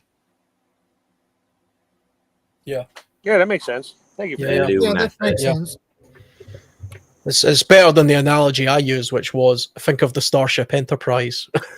Yeah, It's a damage report and casualty report. Yeah, You know, Yeah. Come on, Scotty. I need weapon systems now. But Captain, it's going to take 20 minutes. You got one. Okay, and it makes it happen. Yeah. yeah, makes it happen. Oh, I love it. What is it? Underestimate and over deliver. That's it. Wait, let's just hope then we don't have William Shatner in an emergency, because it's going to take 20 minutes just to hear him tell us how bad the situation is by going, my God, there's devastation all over the room. Son. And then he has to find a girl and make out with her for 20 minutes. And then everybody in red has to die first. Yeah. Yeah. Yes, I was a Trekkie, like big time. I know all the dumb scenarios. Yep.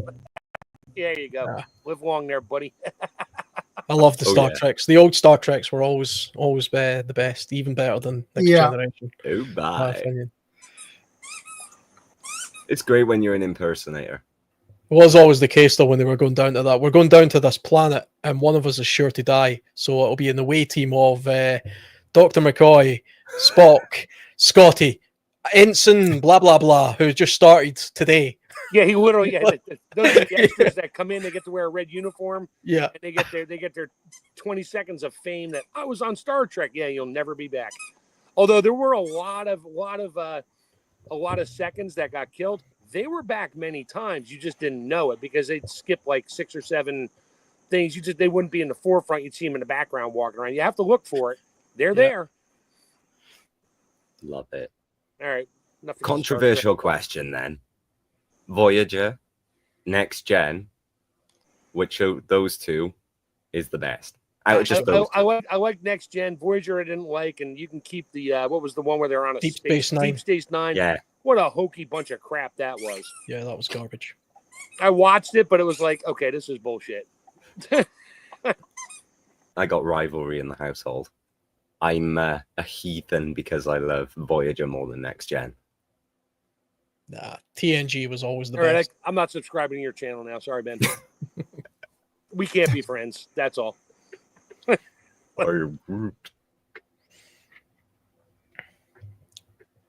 Oh dear. Yeah, well, I literally can't think of anything else to say on the subject.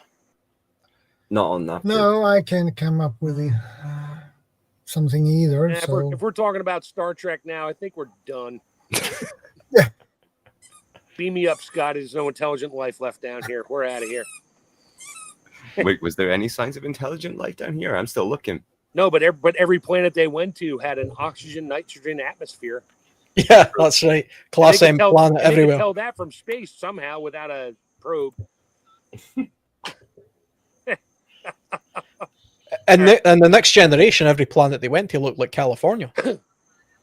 Yeah. Very true. They didn't even try to make it look like another planet with red skies and stuff. They just made it look like California because they couldn't be bothered. Didn't even have to filter that color out for the smog and all that. Hmm. So, all right, I'm going to bail here. I got potatoes and stuff to cook. You guys all have a great night. Shadow, I'll see you next week. Alan, I'll be looking forward to your what time you doing yeah, I will tomorrow? see you next week, Mark. My little live, if it goes to plan, will be at 1:45 UK time. No idea what time that is your time. 1:45. So what time is it there right now for you? It is 11:20 at night. Okay, so you're 5 hours ahead of me. So 2, that means I can have my coffee and watch. Yeah, the alert takes place at 3 p.m., so that's the time that it's scheduled. So Oh, okay, so 3, 5, yeah. So 10 o'clock in the morning, I'll still be drinking my coffee. See, that's the best prepper wake up, right? If you wanted to say a prepper, what would a prepper morning be? I've got my coffee, I've got World Survivalist on, and I'm about to watch an EAM go off. And an emergency alert going off, and oops, it's now going off by me too. Uh-oh. Yeah. So, all right, you guys. Catch Take you it later. easy, Mark. Have a good night. Catch you later, Mark. Later.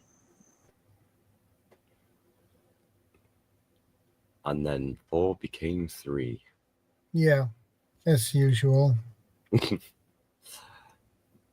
But the real question is, do we get the poker cards out now or later? Yeah, I don't think we play poker here. No. Alan, what about you, man? What are you doing for the rest of the evening? No, I won't be staying awake. So I'm trying to get back into day shift mode. So I'll be going to back sleep onto in the days, is next. it? Yeah. I'm off a few days, and then I'll be back on day shift mode. So I'll be trying to get to sleep after this. Once we finish here, probably I'll maybe watch something and go to sleep. Yeah. Yeah. I'm going to have a nice cup of coffee and another monster. And then I got to start doing some recording on the gaming channel. Yeah. Yes, I got to do some War Thunder stuff ready for a tournament upcoming. Okay. Hence the purchase. And I guess that is a big tournament. Not really. It's only a little sort of group tournament ready for the bigger leagues when it starts back up in 2026. Got to fund the kids somehow. They're Yeah. getting expensive now. Yeah, that happens. Oh, yeah. I've had that experience for the first time properly of our eldest daughter being the one who behaves the most. Actually going into the store today going, I want this, I want that, I want this, I want that, I want this, I want that. You can't have that, sweetheart. We haven't got the money yet, but I want it now. Yeah. And it was like, you're not normally like that. No.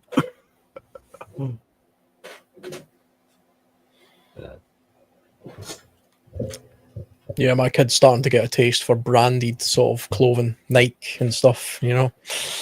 Can't really get away with the old, this stuff from Tesco will do. It just doesn't cut it anymore. No, I don't, mate, to be fair. I mean, even with what's going on in the world, with the war and everything, in a sense, if you want to word it that way, that's driving all expensive brands up even more as well. So what was once already expensive is now double.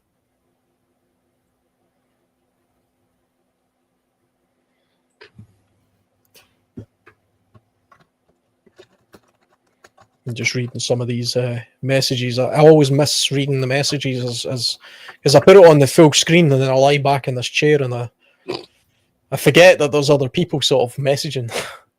It's all good. We all do it. I done it no end of times. It's like I said to you when we did our stream last. I'm still getting used to StreamYard, so I'm not used to pulling up the questions. Yeah. Well, I don't even have StreamYard, so the benefit I'll have for the very short live that I do tomorrow, it's purely just through YouTube. So yeah, you can't really do anything with it. I don't think. I think it's really just a case of literally a live video. But yeah. Well, I'll be up and about kicking anyway, so if you want, I'll drop by and I'll moderate the chat. Make sure no trolley trolls. To be honest, I don't expect there to be any chat because I don't really I've never done lives on my channel before, so it's none of my community sort of is aware of them. Apart from these, you know, Mike and Shadow allow me to stream these chats to my channel, which I do. Yeah, It puts a little bit of traffic towards this content and puts the watch hours up a little bit on mine by the looks of it. But other than that, nobody really participates at my end. Not yet, anyway. To be fair, Mrs. RP's got her new setup all the way up the top end of the room, and she's got most of you guys on YouTube getting the watch hours up because it helps her get off to sleep while I'm recording. Yeah, the watch hours are where the problem is on YouTube, especially for channels the size of mine. And in days like these that are so uncertain, gives us something to do at least and keeps our minds focused. Positive mind, positive outlook, positive attitude. Yeah. I'll do lives at some point. I'll introduce it at some point, I think, and then I'll think of different topics and then have you guys on. We'll chat about different stuff, and broaden the audience as much as possible.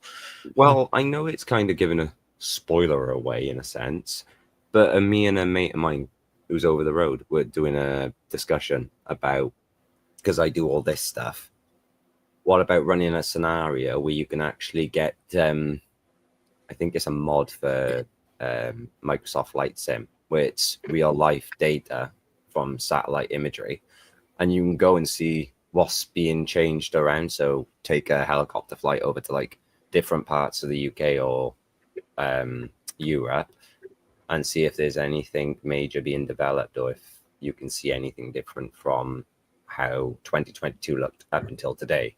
Do you know what I mean? And me and my mate was talking about it, and he said it sounds like a good idea, but what would the talking points be? And he'd be like, well, that's the thing. Those are the things that's got to be ironed out. But what do you think of that idea? Yeah, there's something in it.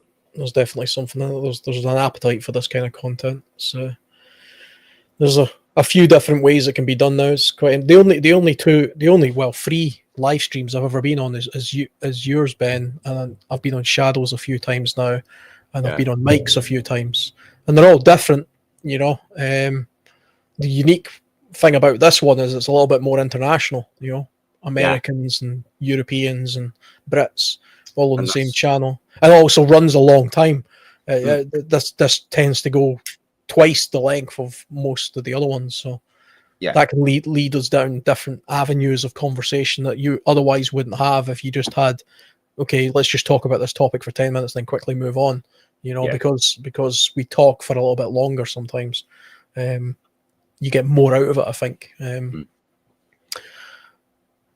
Keep Shadow awake a bit longer, though. Yeah, I usually around for 4 hours, sometimes 4.5. It depends on, but yeah. Well, to be fair, I'll be shooting out now in just under 3 minutes because I got to start setting up OBS again because this PC died this morning. Yeah, my bladder doesn't tend to last longer than 4 hours anyway, so. Oh, mate, you've got better control than me. Yeah. Too many monsters. Yeah. At least it'll be good if there's a fire around the street. I've got a bad habit of drinking a beer while I do these things as well, just to sort of get a little bit more in the mood, but a little bit of Dutch courage. 2.5 hours in, I'm bursting for the toilet. And I don't want to leave because I don't want to miss anything. Yeah, and if you break the seal, that's it. Then you're back and forward like a yo-yo, so they say. See, I don't get that issue when I drink alcohol, even though I can't drink lots of it because of my stomach issues. But the stuff I can tolerate, I don't get like that. I don't get like an hour or 2 hours in, and then it's like I need the toilet, and then break the seal, as they say, and it's back and forth. No, I do. I don't actually drink very much. It's kind of funny because I tend to have a beer, one beer while I'm doing these live streams, just because it's comfortable. It's just or a cup of tea.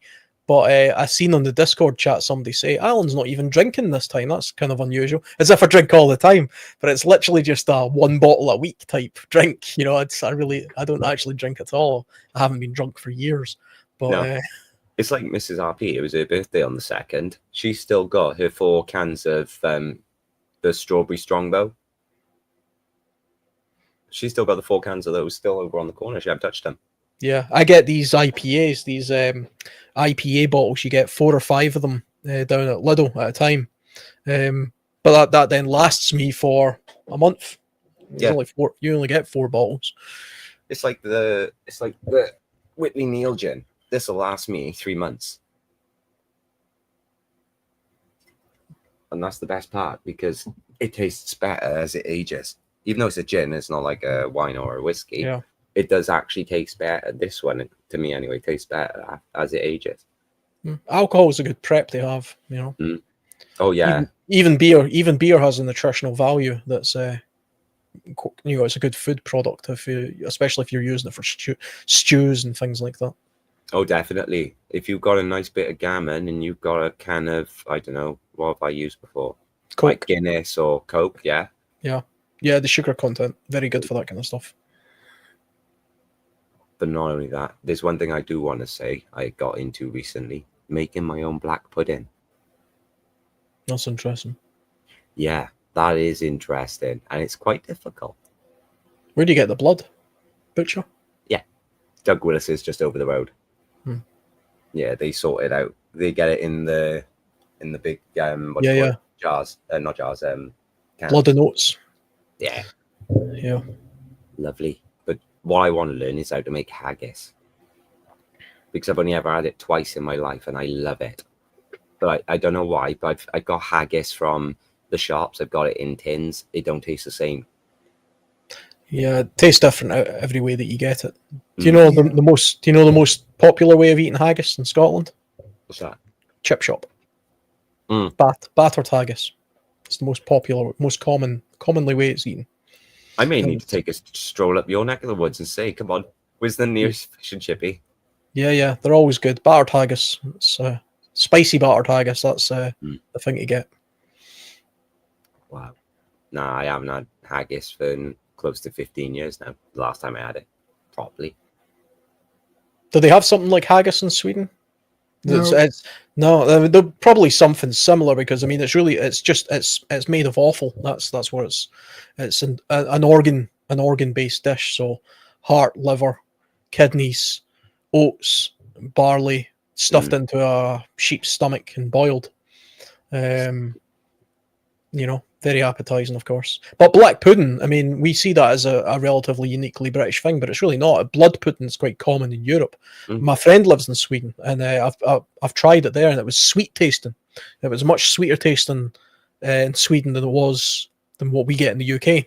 Yeah, I've noticed that. But then when I'm visiting people in England, in southern England, the black pudding there tastes different to the black pudding I get in Scotland. So there's definitely regional differences, Yeah, no, I understand that. Right then, lads, my timer is a little bit over now. I'm a minute over, so I'm going to skedaddle and get myself ready to do some War Thunder streaming. So, Shadow, thanks for having me on for the little time I've been on. It's a pleasure. Alan, nice to see you. You're again, always welcome. No, thanks, Shadow. I will make sure I pop back and forth every now and then when I can. I'll catch you guys later. Catch you later, mate. Catch you later. Yeah. Well, Alan, I think we wrap things up now. It's time for that. Thank you guys for stopping by. I appreciate it. And I will see you next Saturday. As usual, same time, same channel. Stay safe. And don't forget, be part of the solution, not the problem. God bless. Bye, everyone. Thanks.